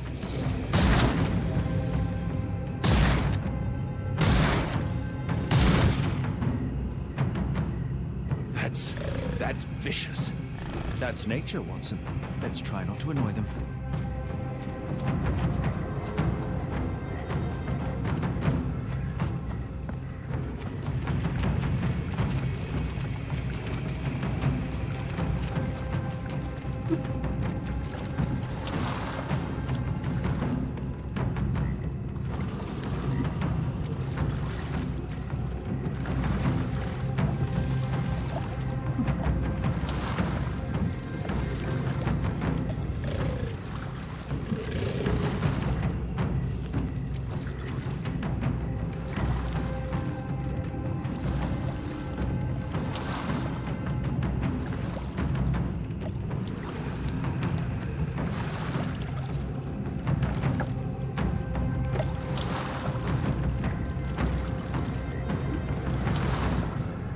That pier looks promising over there, Watson. We're approaching the heart of darkness. This place gives me the shivers, despite the muggy night.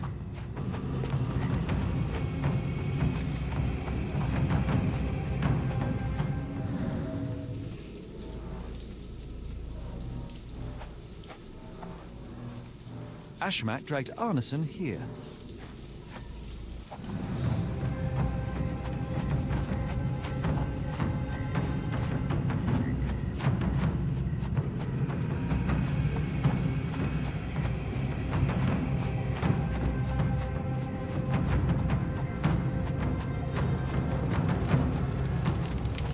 Ugh, the smell of burning flesh, just horrific. Keep away from it, focus on our task, so we may soon leave all this behind. A fiery gathering of passions and deception.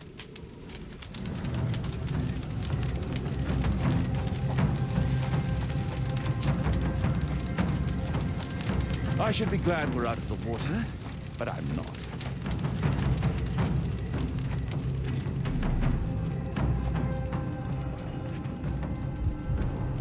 Days old and rotten. Damp and mouldy hay. The prisoners were kept like animals, slowly deteriorating under the gruesome treatment.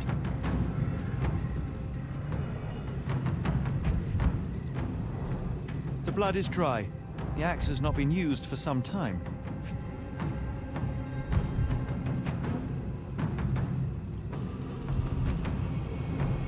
A simple rope.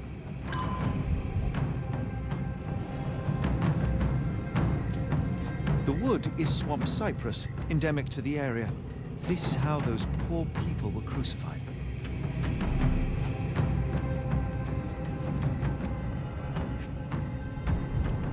The initials EA are embroidered with silk thread. The prisoner's clothes tossed aside.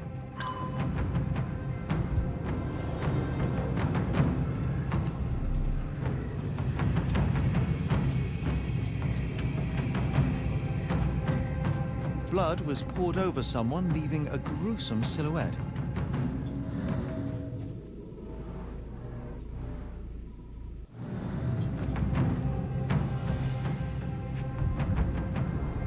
Bowls filled with blood.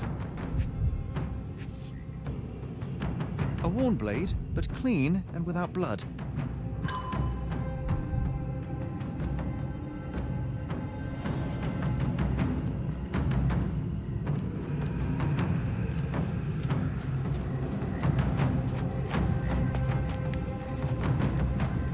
Tracks lead behind the stone slab.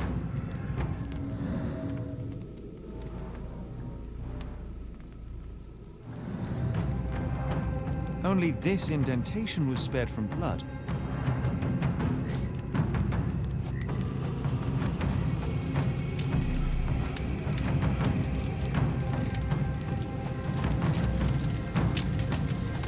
This is not Arneson, just another unfortunate soul.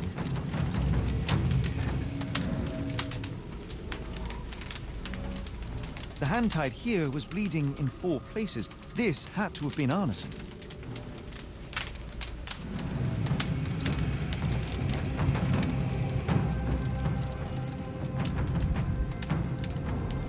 The bloody handprint on this stone lacks 4 fingers. The victim's left hand clawed at the soil.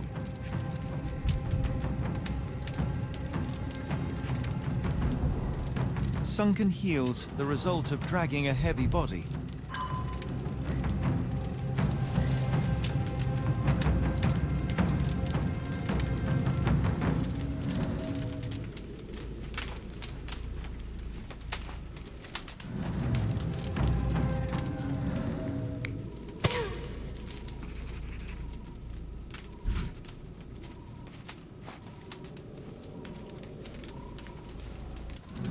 A heavy weight scored impressions in the ground 1 inch deep.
Arneson was held captive in this cage until his abductors tied him to a cross and dragged him to the bonfire. Arneson was left hanging here for a while before being freed and led to the altar. At the altar, Arneson's captors performed a ritual on him and poured blood over his head. With Arneson now prepared, he was escorted to the sealed entrance. They used the mechanism with an indentation to open the passage.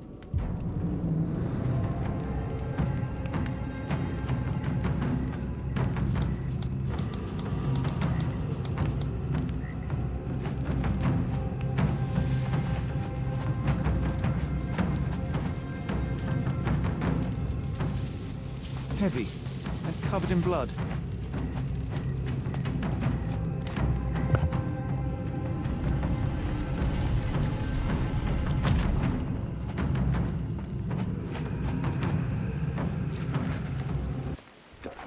Something is wrong with my lantern. Give me a minute. I won't wait for you. I'm going in.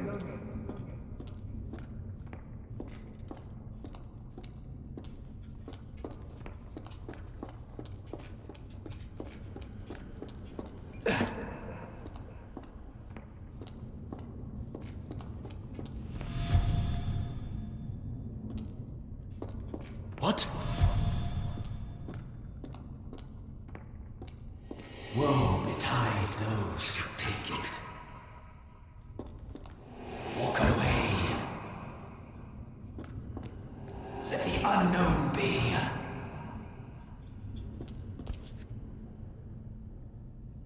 That's human skin and still warm. What's happening?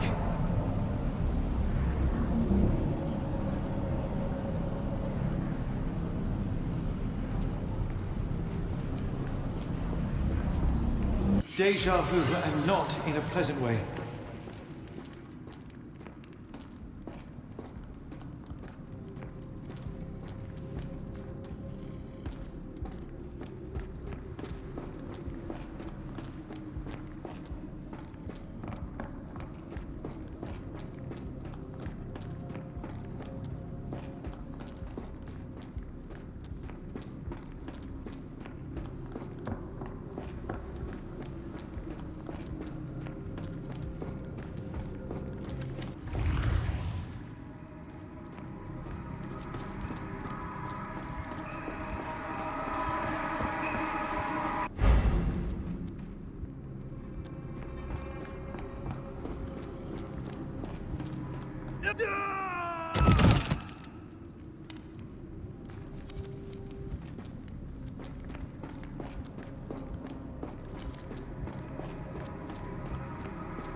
And now, axes? What on earth for?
heart is glowing, but why?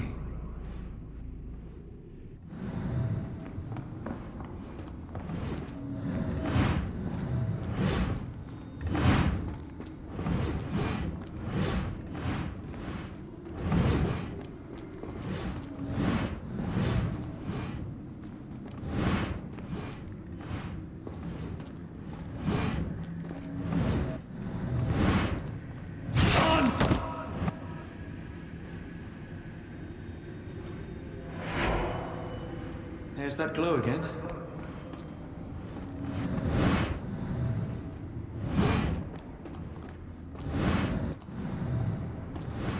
No!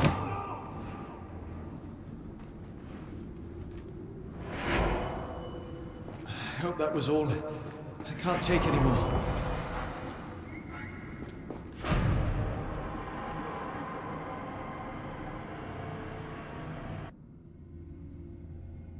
At last, the lantern's working again. Holmes, I'm coming. Holmes, what are you doing? Sitting in a place like this? How did you get here? How did you get through the maze?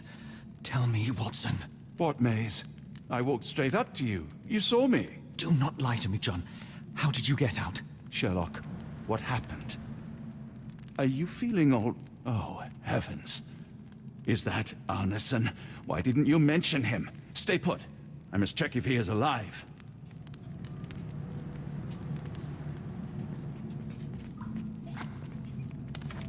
The unknown, beckoning, great one, lightning!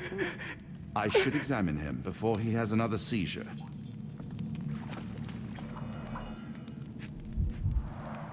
Blunt trauma to the cranium, dilated pupils, lips moving without a sound.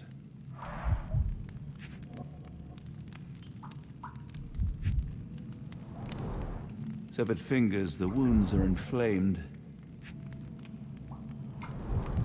Pulse is racing, 110 beats a minute.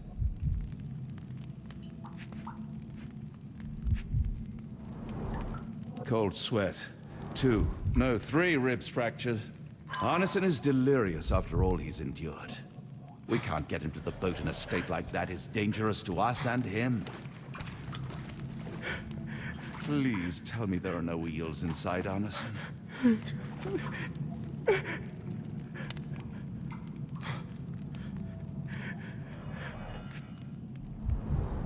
Pokeweed berries, though they appear harmless, the whole plant is lethal.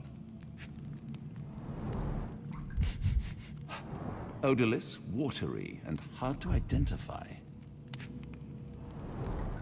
Pharmacopoeia, listing drugs, effects, and directions for use.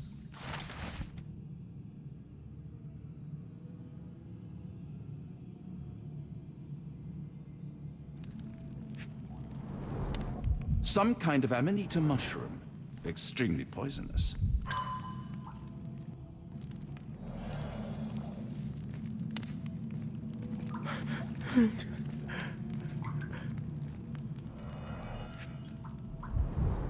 This is Dwale, induces sleep and relaxation. Salvia divinorum, provokes visual hallucinations. A gluey decoction. The smell is herby but sharp. It appears burnt, judging by the color.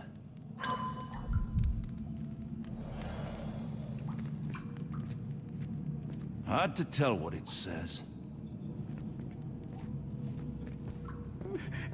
I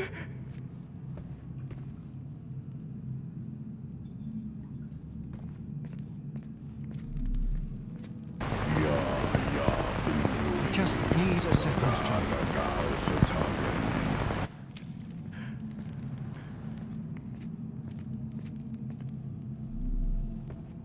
The nightmares these poor souls had to I wonder what this language is. I can't decipher that text.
The walls are spinning. Let me catch my breath.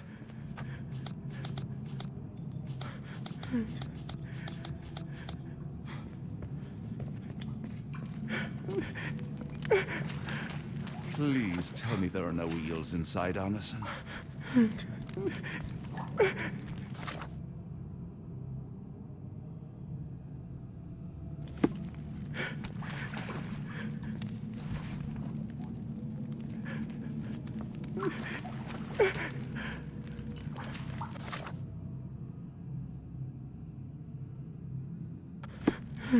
Please tell me there are no eels inside, Arneson.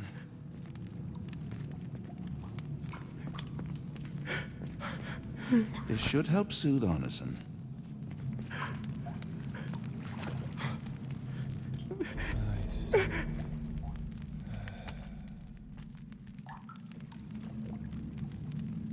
I need some fresh air.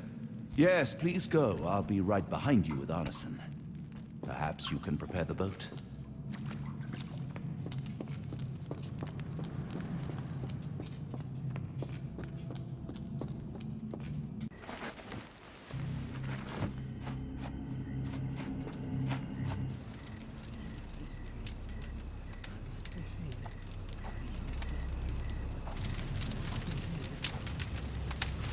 Me festering soul and let me feel. Free me festering soul and let me feel. Eyes without purpose and now see the truth. Tear me mind from me flesh, score me festering soul. Phantoms of nothing, we are born to die. Filth in the eyes of our eldritch lord. Free my festering soul and let me feel. Oh, please. I wish to return. Free me, let me return. Free me and rejoice. Eyes without purpose, I now see the truth. Tear my mind from my flesh. Holmes? Are you all right? Here, let me help. I'm fine. Holmes? Sherlock! What the hell were you doing? He almost killed you.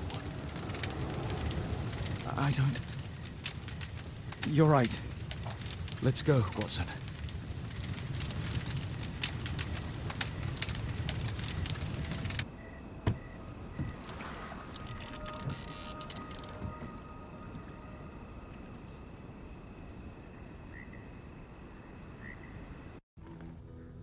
Bon Dieu! Still among the living. We are, though not for lack of trying by the sheriff. Well, he'd been telling people you died in the swamp despite his trying to save you. Crooked man. Through and through. Wait, is that Mr. Arneson? Yes, but he's not well. Do you know Lucy? Belle from the Nymph? That I do. Please bring her here. Mr. Arneson needs to see a familiar face if he's to have any chance of surviving. Power of the heart. I get you. Wait here. Errol? Oh, Errol! Reckon we should give him space. Farewells are painful. No. Tell me that's not true. Watson? Mr. Arneson has endured a lot. Lost 4 fingers, a lot of blood, and some of his sanity. But with rest and tender care, he ought to survive those injuries, both physical and mental. Thank you, Johnny. I'll take care of him. Thank you for bringing him home to me. We'll be all right. Are you quite certain? Do you have the space? The resources? I will stay with him at the mansion. It is not a burden to take care of your love. His property is in quite a state. It may not be the best place for recuperation. Hush now.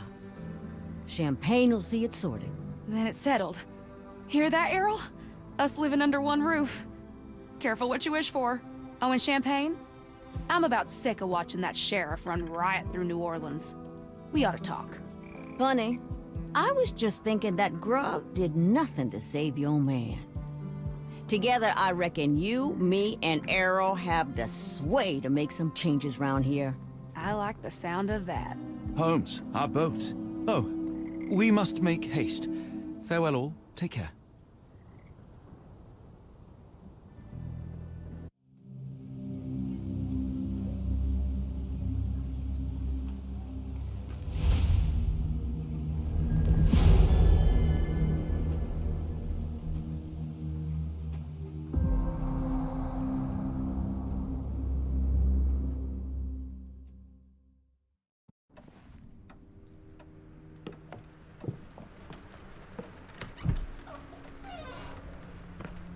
Who's there? Who do you think? Let it be known that I'm handy with this revolver. Nonsense, Dr. Watson. As I understand it, when faced with the imperative to defend oneself, one's comrades, and one's nation, you fled. Aren't you going to introduce us, Sherlock? Watson, meet my brother Mycroft, the Queen's best boy. This is a grim augury indeed, for wherever Mycroft travels, tedium surely follows. In contrast, of course, to Sherlock, a man whose obsessive pursuit of the trivial tears through the most carefully laid plans like a hurricane. Do you have any idea what you have disrupted? Your ego is inflated as much as your waistband. What word comes to mind? You work for the government? International trade is a delicate beast. Your antics and Edelweiss have jeopardized one of the Crown's richest relationships. Oh dear. As rich as all the butter you've been slathering on your bread? We need your help. What? There is evil afoot. Strangeness and savagery like I have never seen. Something otherworldly festering in the dark beyond our reach. We have seen things that defy explanation. Mystic forces, magic. You must help us. It's true. The British government does not invest its resources in the insane or intoxicated. Pull yourself together. I know men like you. Men like you grease palms, whisper in ears, start wars, and you send men like me to die in them. You and the rest of your corpulent cronies. Ha! Corpulent! That was it. Interesting, Sherlock. But as you again drift away from sanity, you find yourself another John. All right, so the choice is made. I beg your pardon? There is only us. We cannot run from this problem. I shall take the book and Davy's cryptic message to Barnes. See what he makes of it.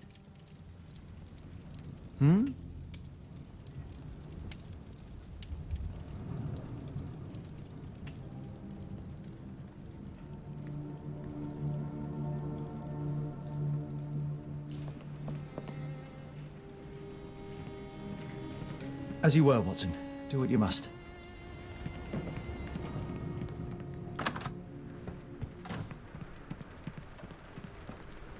Another sinking near Scotland. By the Strand for all the details.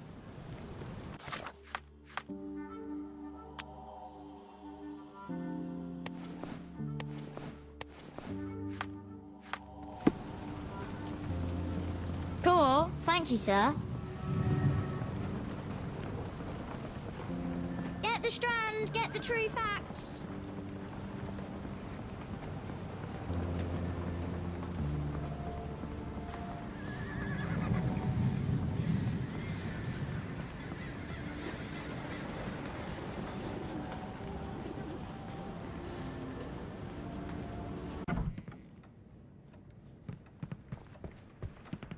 It has been a while, Barnes. Dr. Watson. Indeed it has, and good to see you as always. How can I help? Last time we met, you mentioned your knack for translating occult texts.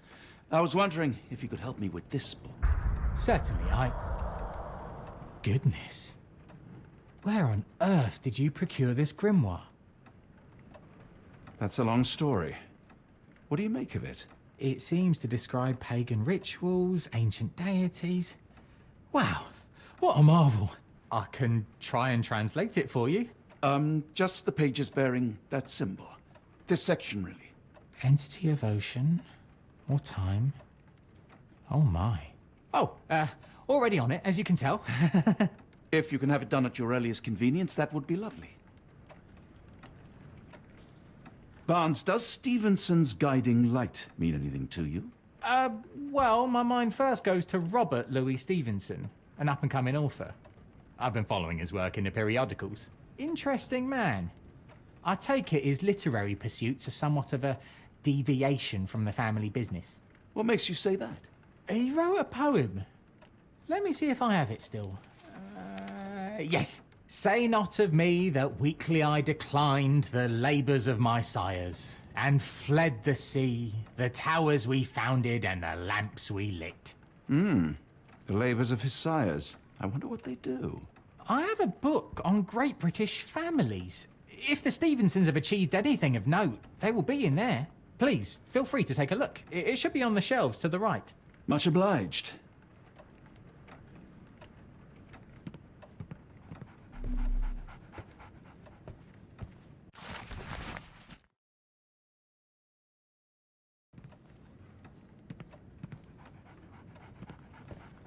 Take care of your master.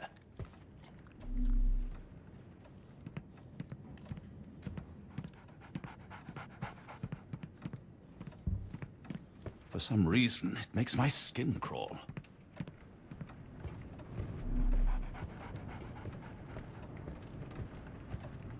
A moment, please.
Spellbinding pages. Nearly done, Doc.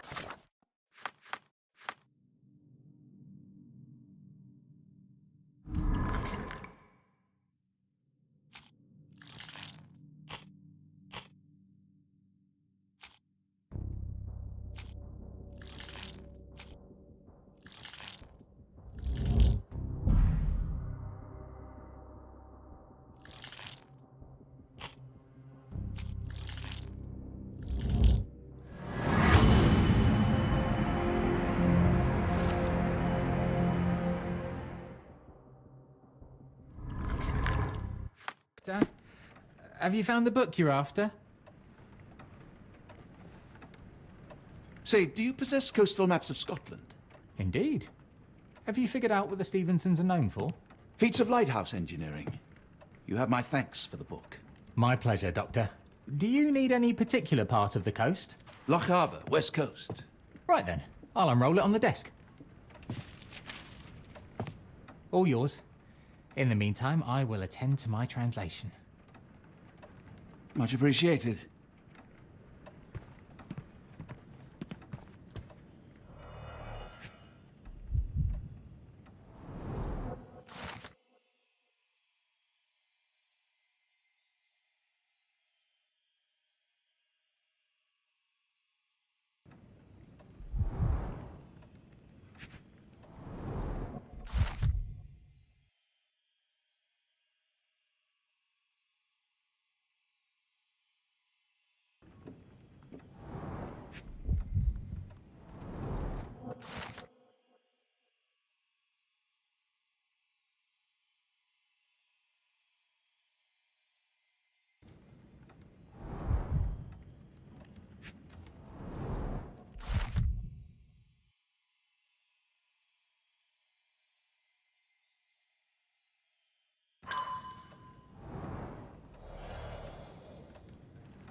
Doctor!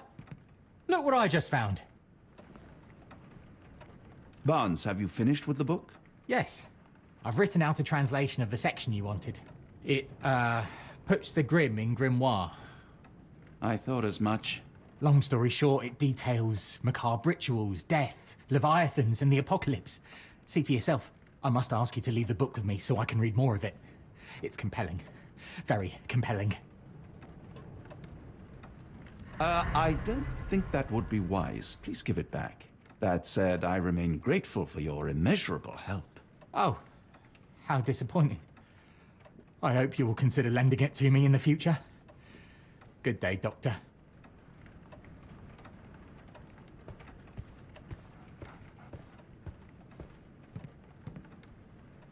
Mycroft, here to buy a book on fraternal dysfunction? The Holmes family is beyond counseling, Doctor. True, more deserving of scientific study. What do you want? I came to warn you. Perhaps you have a moment to...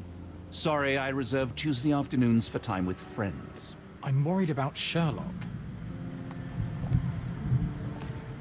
He's not well. You should know that he has had episodes in the past.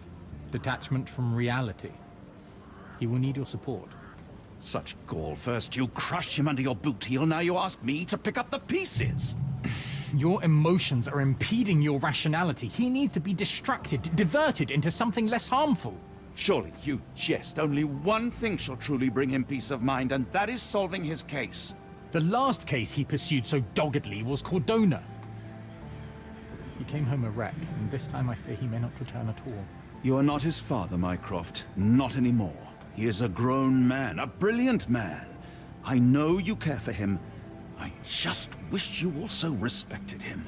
The Crown cannot help you. But I can. Give him this. What is it? A confidential note tied to his case. He may see value in it. Just do not tell him it came from me. Oh, speaking of the Crown, perhaps you can help us with another matter? It requires some local knowledge. I'm all ears. For your eyes only. Here is a folder with all the details.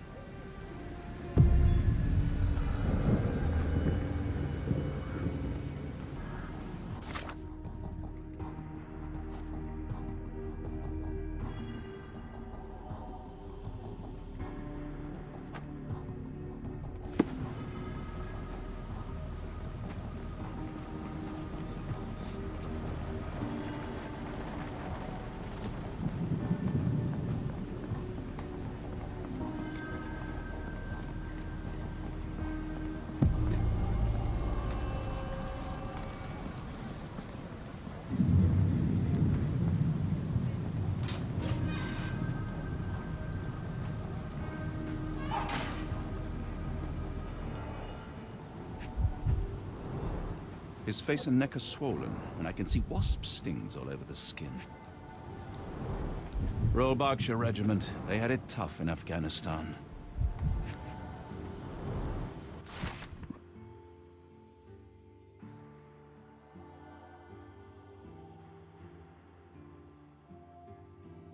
A capital M signed by someone else's hand. Only his right arm was functional. His left arm was paralyzed in the war.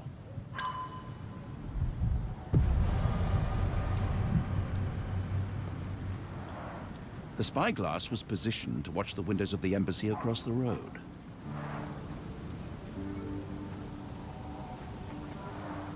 A map of possible routes taken from the embassy. I thought only Sherlock was capable of this kind of deduction.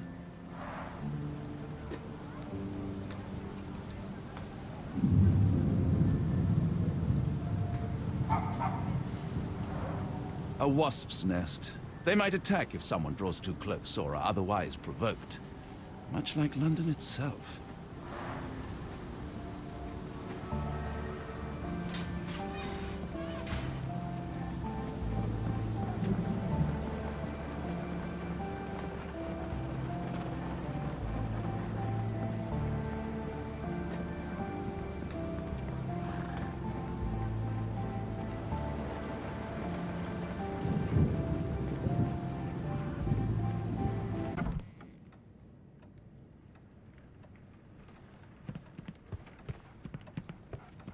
I'm sorry I have bad news.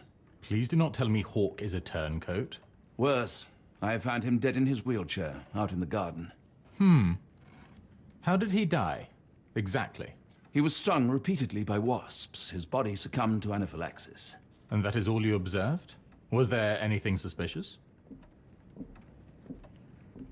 Well, there was one thing. In his notes I found a handwritten M, but it didn't match Hawk's other writing. Listen carefully, Doctor. Do not investigate further, do not talk about this matter to anyone, and do not ask questions. Thank you. Now leave it alone.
Holmes, I have the translation.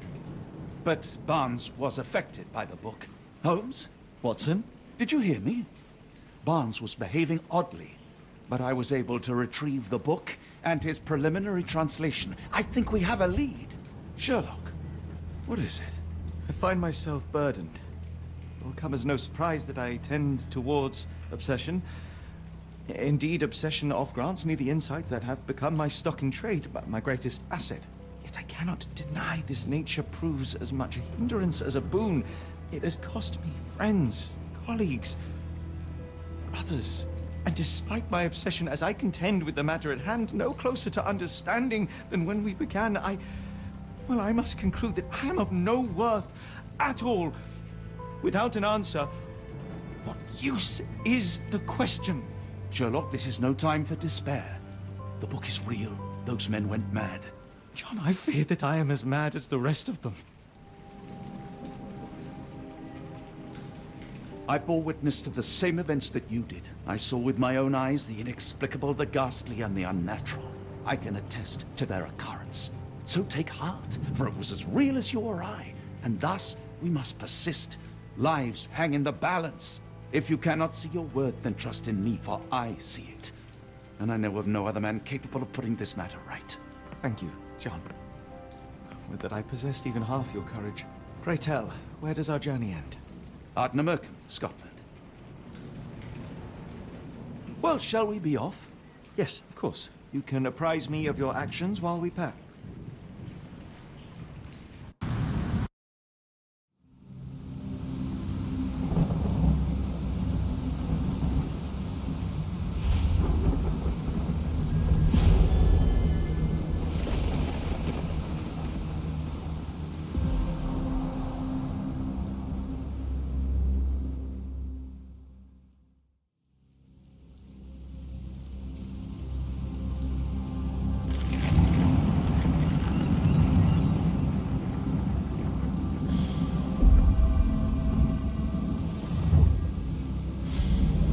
Holmes, if we don't make land soon, I fear we will join those missing souls.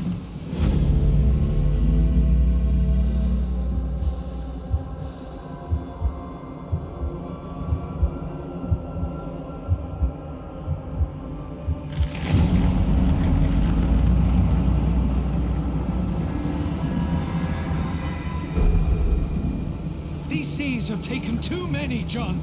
Let's stop them from taking more, then.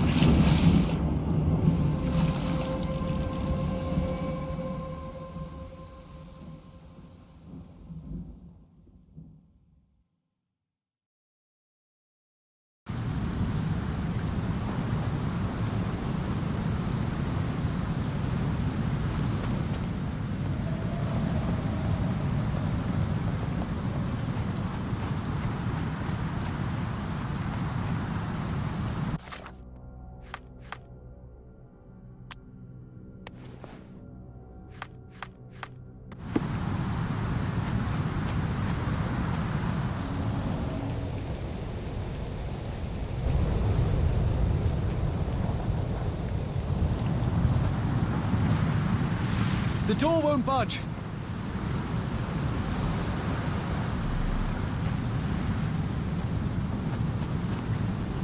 Barred and barricaded from the inside. Barred and barricaded from the inside.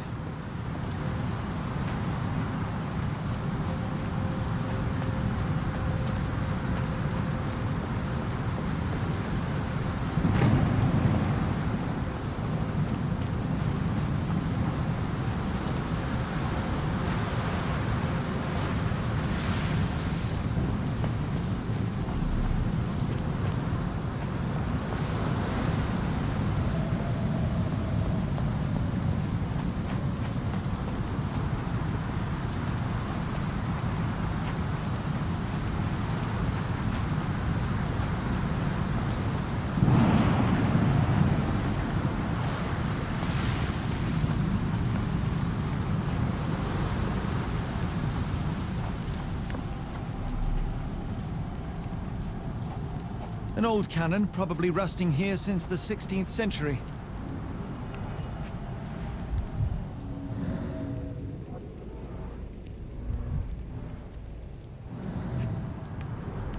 Ouroboros, a snake eating itself. An ancient symbol of eternal renewal.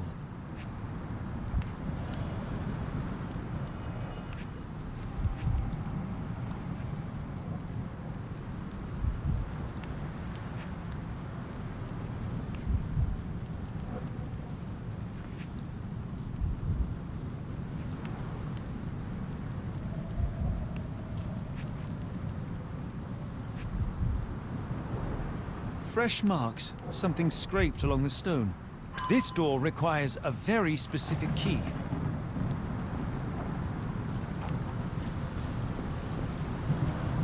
Where did the shirt come from? Holmes, look! There's a body here! Not just any body, it's Ashmat. The body is still soft to the touch. He died recently. Oh, his eyes are gouged out. The infamous curved dagger. It's tied firmly to his hand. Scratches, bruises, and stabs, all self-inflicted. A broken chain, something was attached to the end. His body succumbed to all those wounds.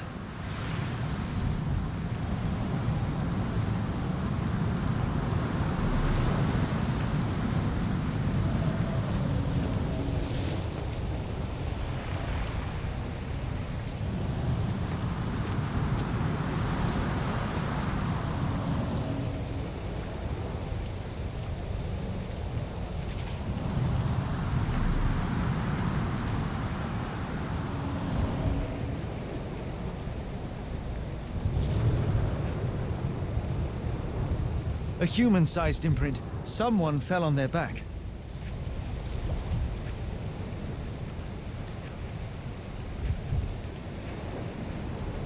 This branch was recently broken. The wood is still green. Whatever Ashmat had secured to his chain, he lost it here.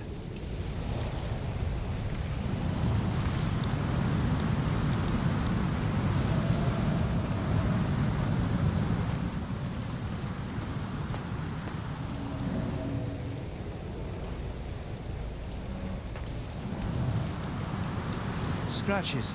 This medallion saw frequent use. Interesting occult pattern. What drove him to this dreadful act? I fear we are about to see for ourselves.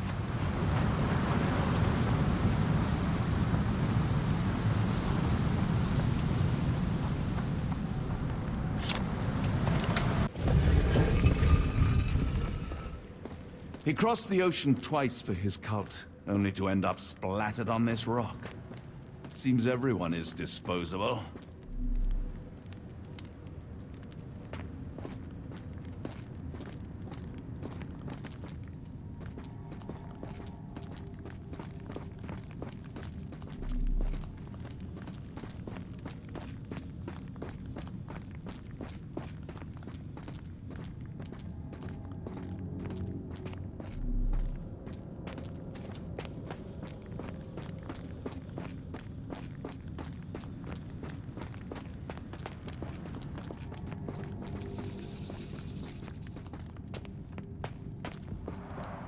An obsidian heart. Masterful work.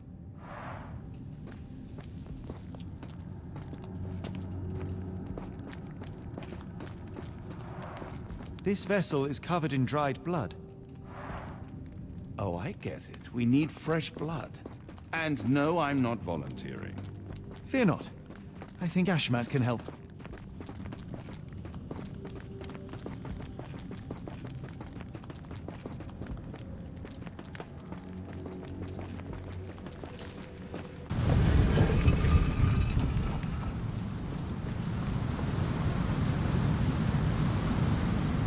Do you have anything to hold blood, Watson?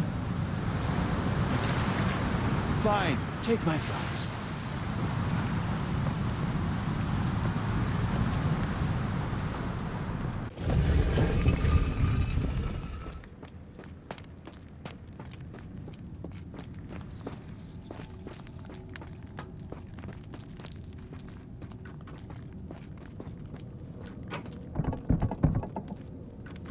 The lever doesn't want to stay on its own.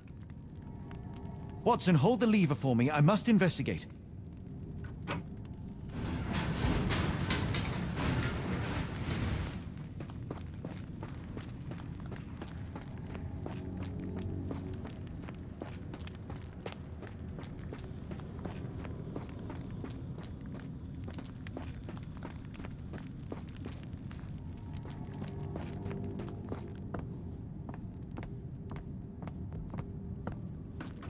Holmes, watch out! My lever went back up.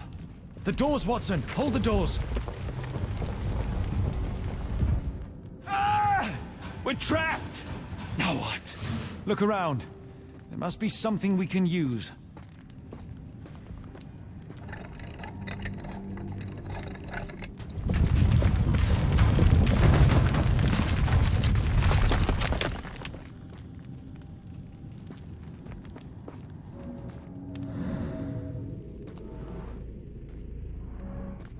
Those holes seem to have a purpose, but I won't risk my arm to find out what.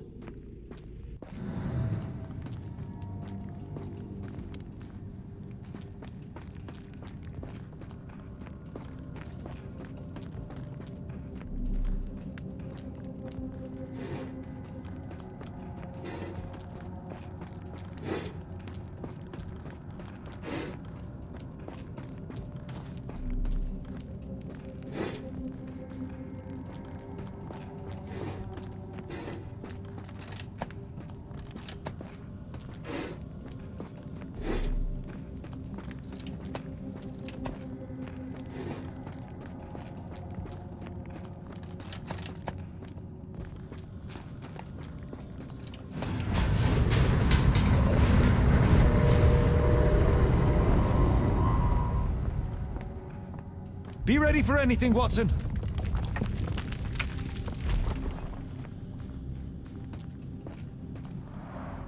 It's all right, Watson.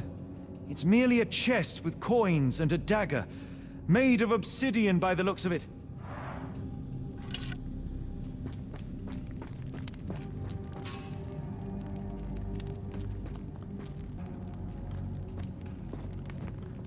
Use these with care. Let us be the first adventurers to raid a tomb without destroying it.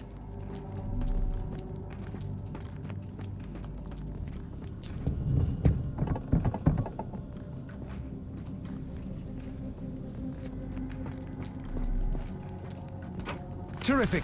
Now, onward before they close again. Let us hope our paths converge, Holmes.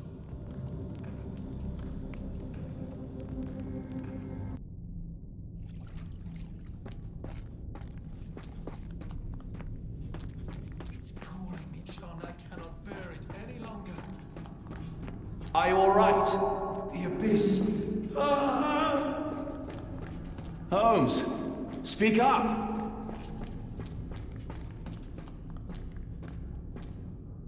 Holmes!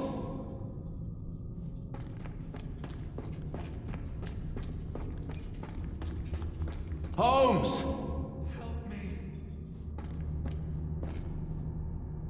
Holmes, speak up.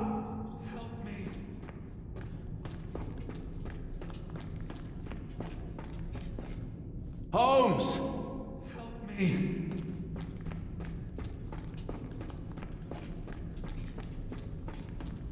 Holmes! Speak up! John, I'm falling! Sherlock? John, I'm falling!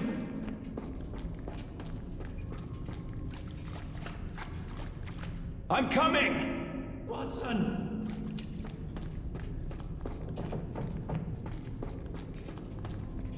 Keep talking! Watson! Keep talking! John, I'm falling!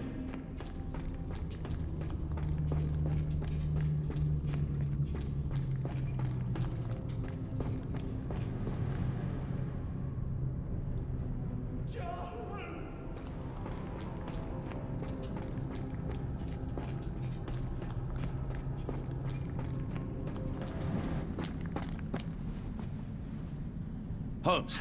Holmes, come on, wake up! Thank heavens. What were you doing? What happened?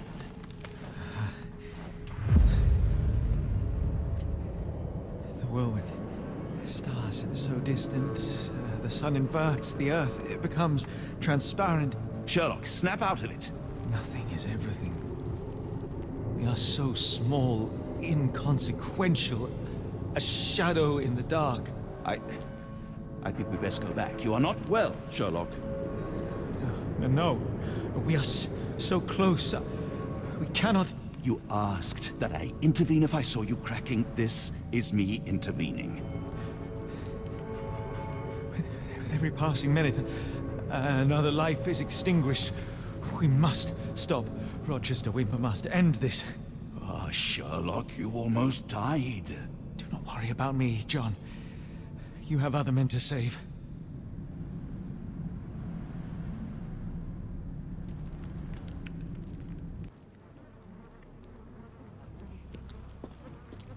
I thought that I'd seen horrors during the war, but careful, Holmes. Sir, are you all right? No response.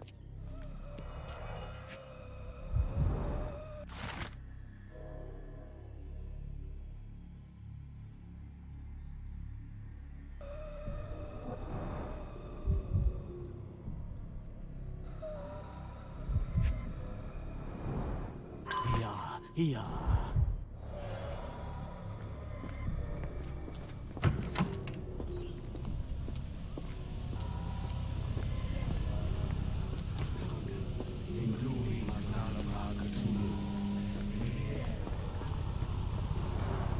The base appears to rotate. Hands off, Holmes. We have no idea of its purpose.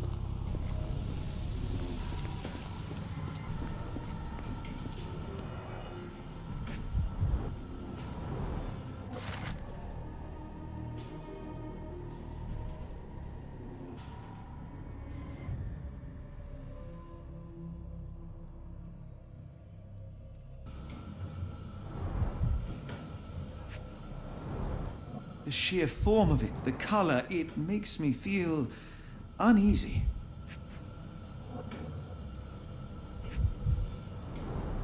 This material feels very sturdy. It would take an enormous effort to break like that. Black, metallic, and with a characteristic hue. Obsidian yet again.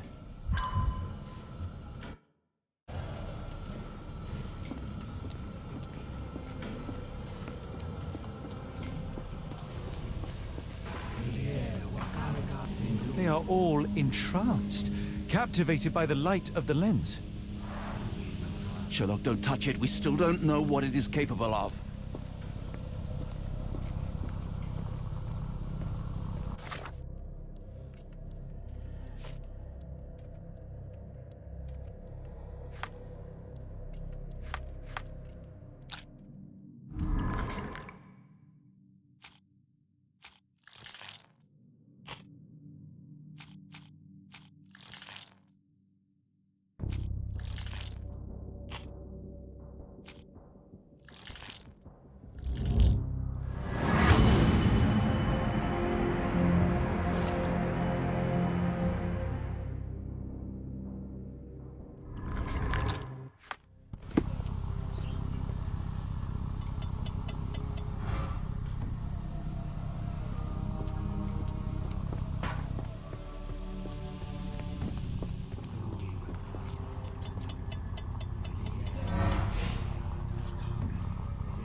That's it! You did it!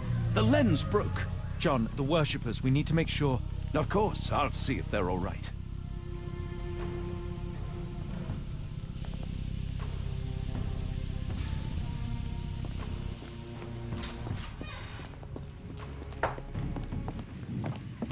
Stop there, shipmates! A storm awakens and we've battened down the hatches. Dirty Summers, I presume. Nice to put a filthy, sweat-covered face to a name. That's no way to speak to a captain. Sherlock, get down!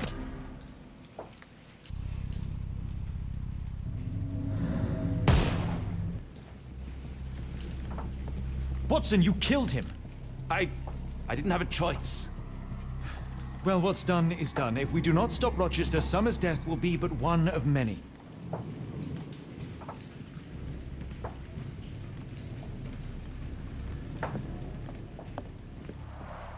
The sailor who didn't survive the storm. The port of London feels so long ago. Forgive me, Summers.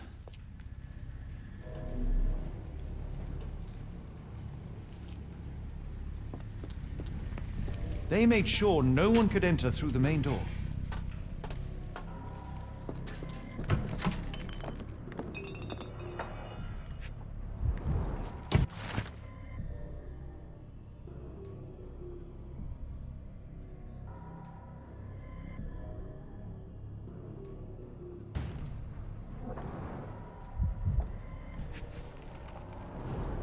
It seems they have placed beam emitters all over the main gallery. Khalid lenses are placed inside the lantern room.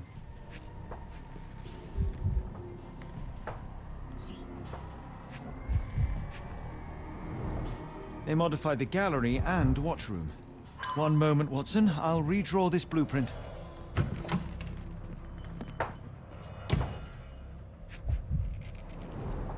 I know this company. They make Fresnel lenses, essential for any modern lighthouse lantern.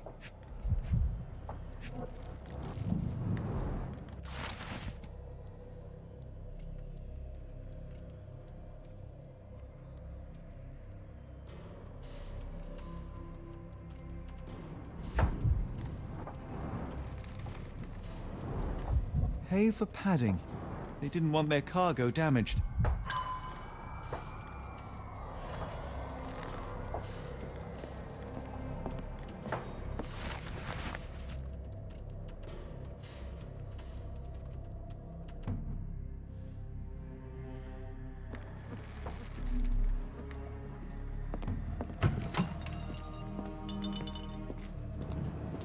Hold on.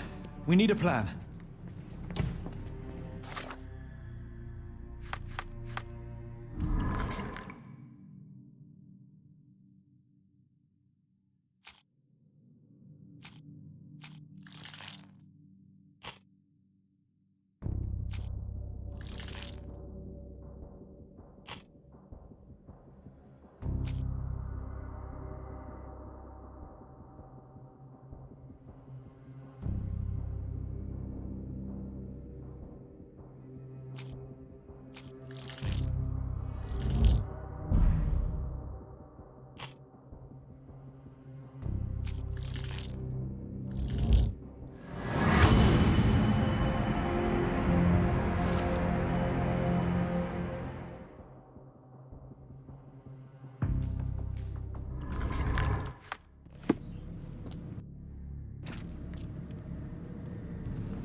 Tell me you have a plan.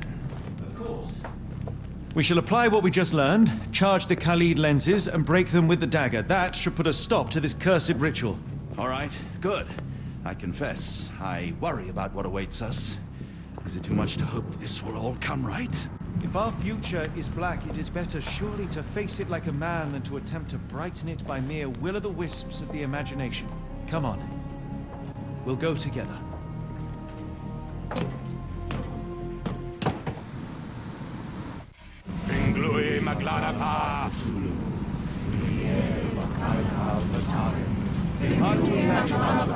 Look at them all. We have to help them. Watson, stop. Rochester will see you. What should we do? We get answers. Stay here, see to the lenses. I shall confront Rochester. He owes me the truth. Sherlock! Sherlock! Mr. Holmes, you are late. Was the path here not as you anticipated? You expected me? We've stood here before, Mr. Holmes. Another you, another me. Many years ago. I wonder what will happen this time. What? What are you talking about? Join me. Bear witness to the end.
You cannot bear witness to anything, Lord Rochester. You are blind. How could you... It is what I do. No. How could you be so ignorant? For I have never seen more clearly than in this moment. Never felt more than I feel right now. Every fiber of the earth, every molecule reverberates in anticipation of the awakening. The bile of madness rises in our throats just as our master rises below. I see moon beasts, night gaunts, a witch doctor in Arkham. I see what the stars themselves are dreaming. I know more than any man has ever known. You are delusional. How did you do it? The compulsions, the visions, was it some form of hypnosis or no? A drug, perhaps, tell me. Bah! There is no ruse. There is no big reveal. It is exactly what it seems. You still fight so desperately against this truth, but you feel it too. Yes? Yes? You are mad. You have mistaken hallucinations for reality. Are you really want to talk, Mr. Holmes? Speak truthfully now. In the port, in the swamp, what did you see?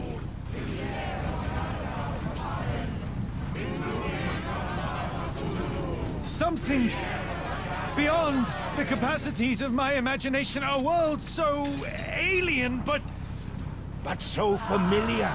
Yes, I see it too, in your mind's eye. Untold horrors lick their lips in the shimmering dreamlands as Sarnath sinks eternal.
This could prove useful.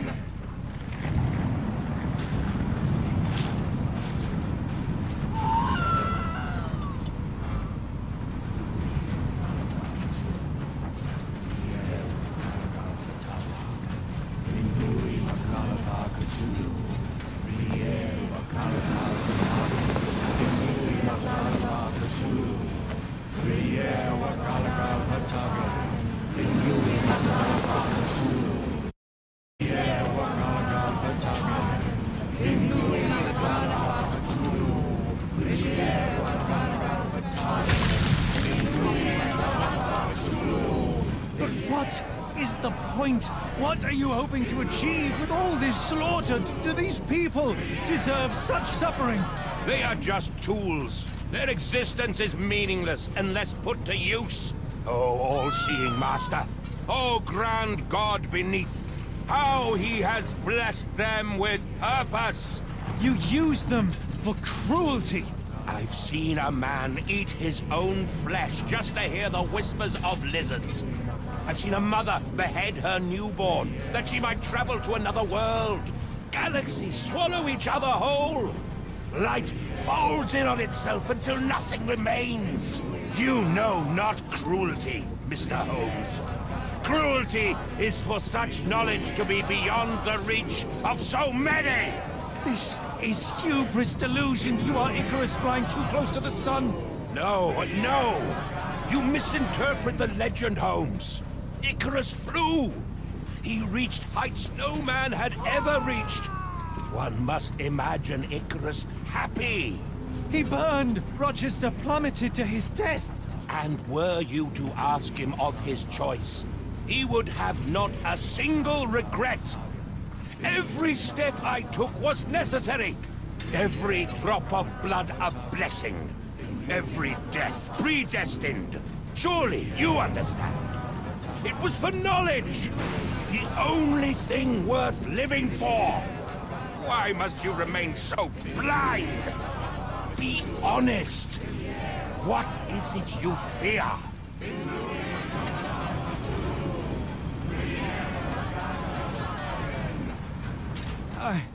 I'm afraid that it will cost me my sanity, much as it has cost you yours. There is no such thing as sanity. There is only the world as it is, and one's willingness to accept it.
truly believe it? That a god arises from below, that the world shall end? There is only nothingness. Only chaos and torture and endless time, stretching its wings, baring its teeth. It's preposterous. It's nonsense. It's... You've drugged me. The fumes in the temple, narcotics, a bad reaction. Oh, you're one of my cross agents. This has the stink of my brother all over it. No, wait. Of course, I am dreaming in the asylum. In Black Edelweiss, tied to a chair. You are standing right here, Holmes, as you always do. You said that before. You said we had met, but I've never seen you before in my life. The cycle repeats. Old becomes new, and we remain pawns in the hands of a god. Submit! Submit to your inconsequence! It is unthinkable. It is undeniable. I cannot. When you have eliminated all which is impossible, then whatever remains, however improbable, must be the truth. Now, Holmes! Now is the moment! You know it in your heart! Say it! Say it! It's real. All of it, it's real.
Maybe your god is unstoppable, but you are merely a man.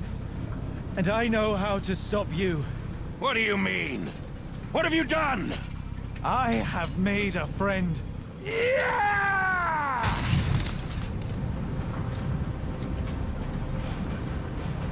No! Curse you! Oh, Great One, forgive me! It is over, Rochester. I thought this time would be different. But the gods laugh at man's arrogance. Sherlock, come back down! The wave! Come with us! Turn yourself in, save yourself! The abyss calls for me, Mr. Holmes, as it does for you. The final problem approaches, and you too shall fall. Sherlock, please! Rochester, don't! Such heights we reach! No! God! Sherlock, we must get inside! I have to see it, John. I have to know.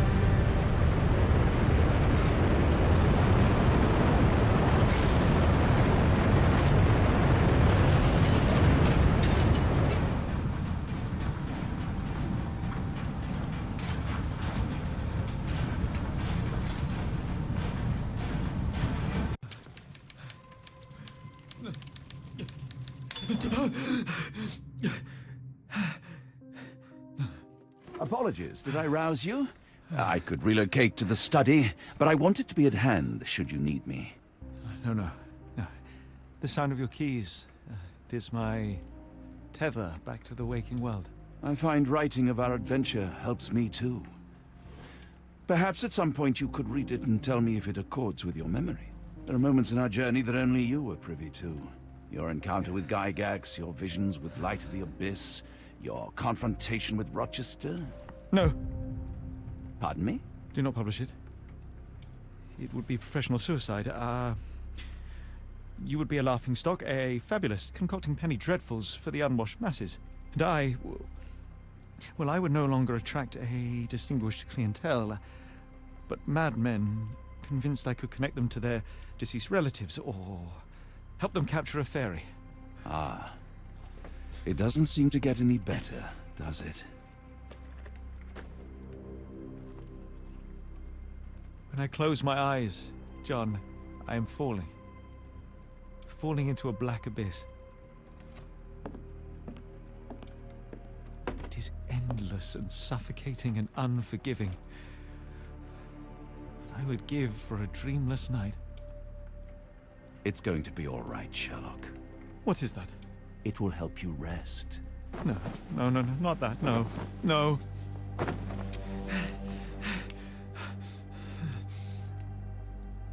I say, Watson, would you be afraid to sleep in the same home as a lunatic, a man with softening of the brain, an idiot whose mind has lost its grip? Not in the least.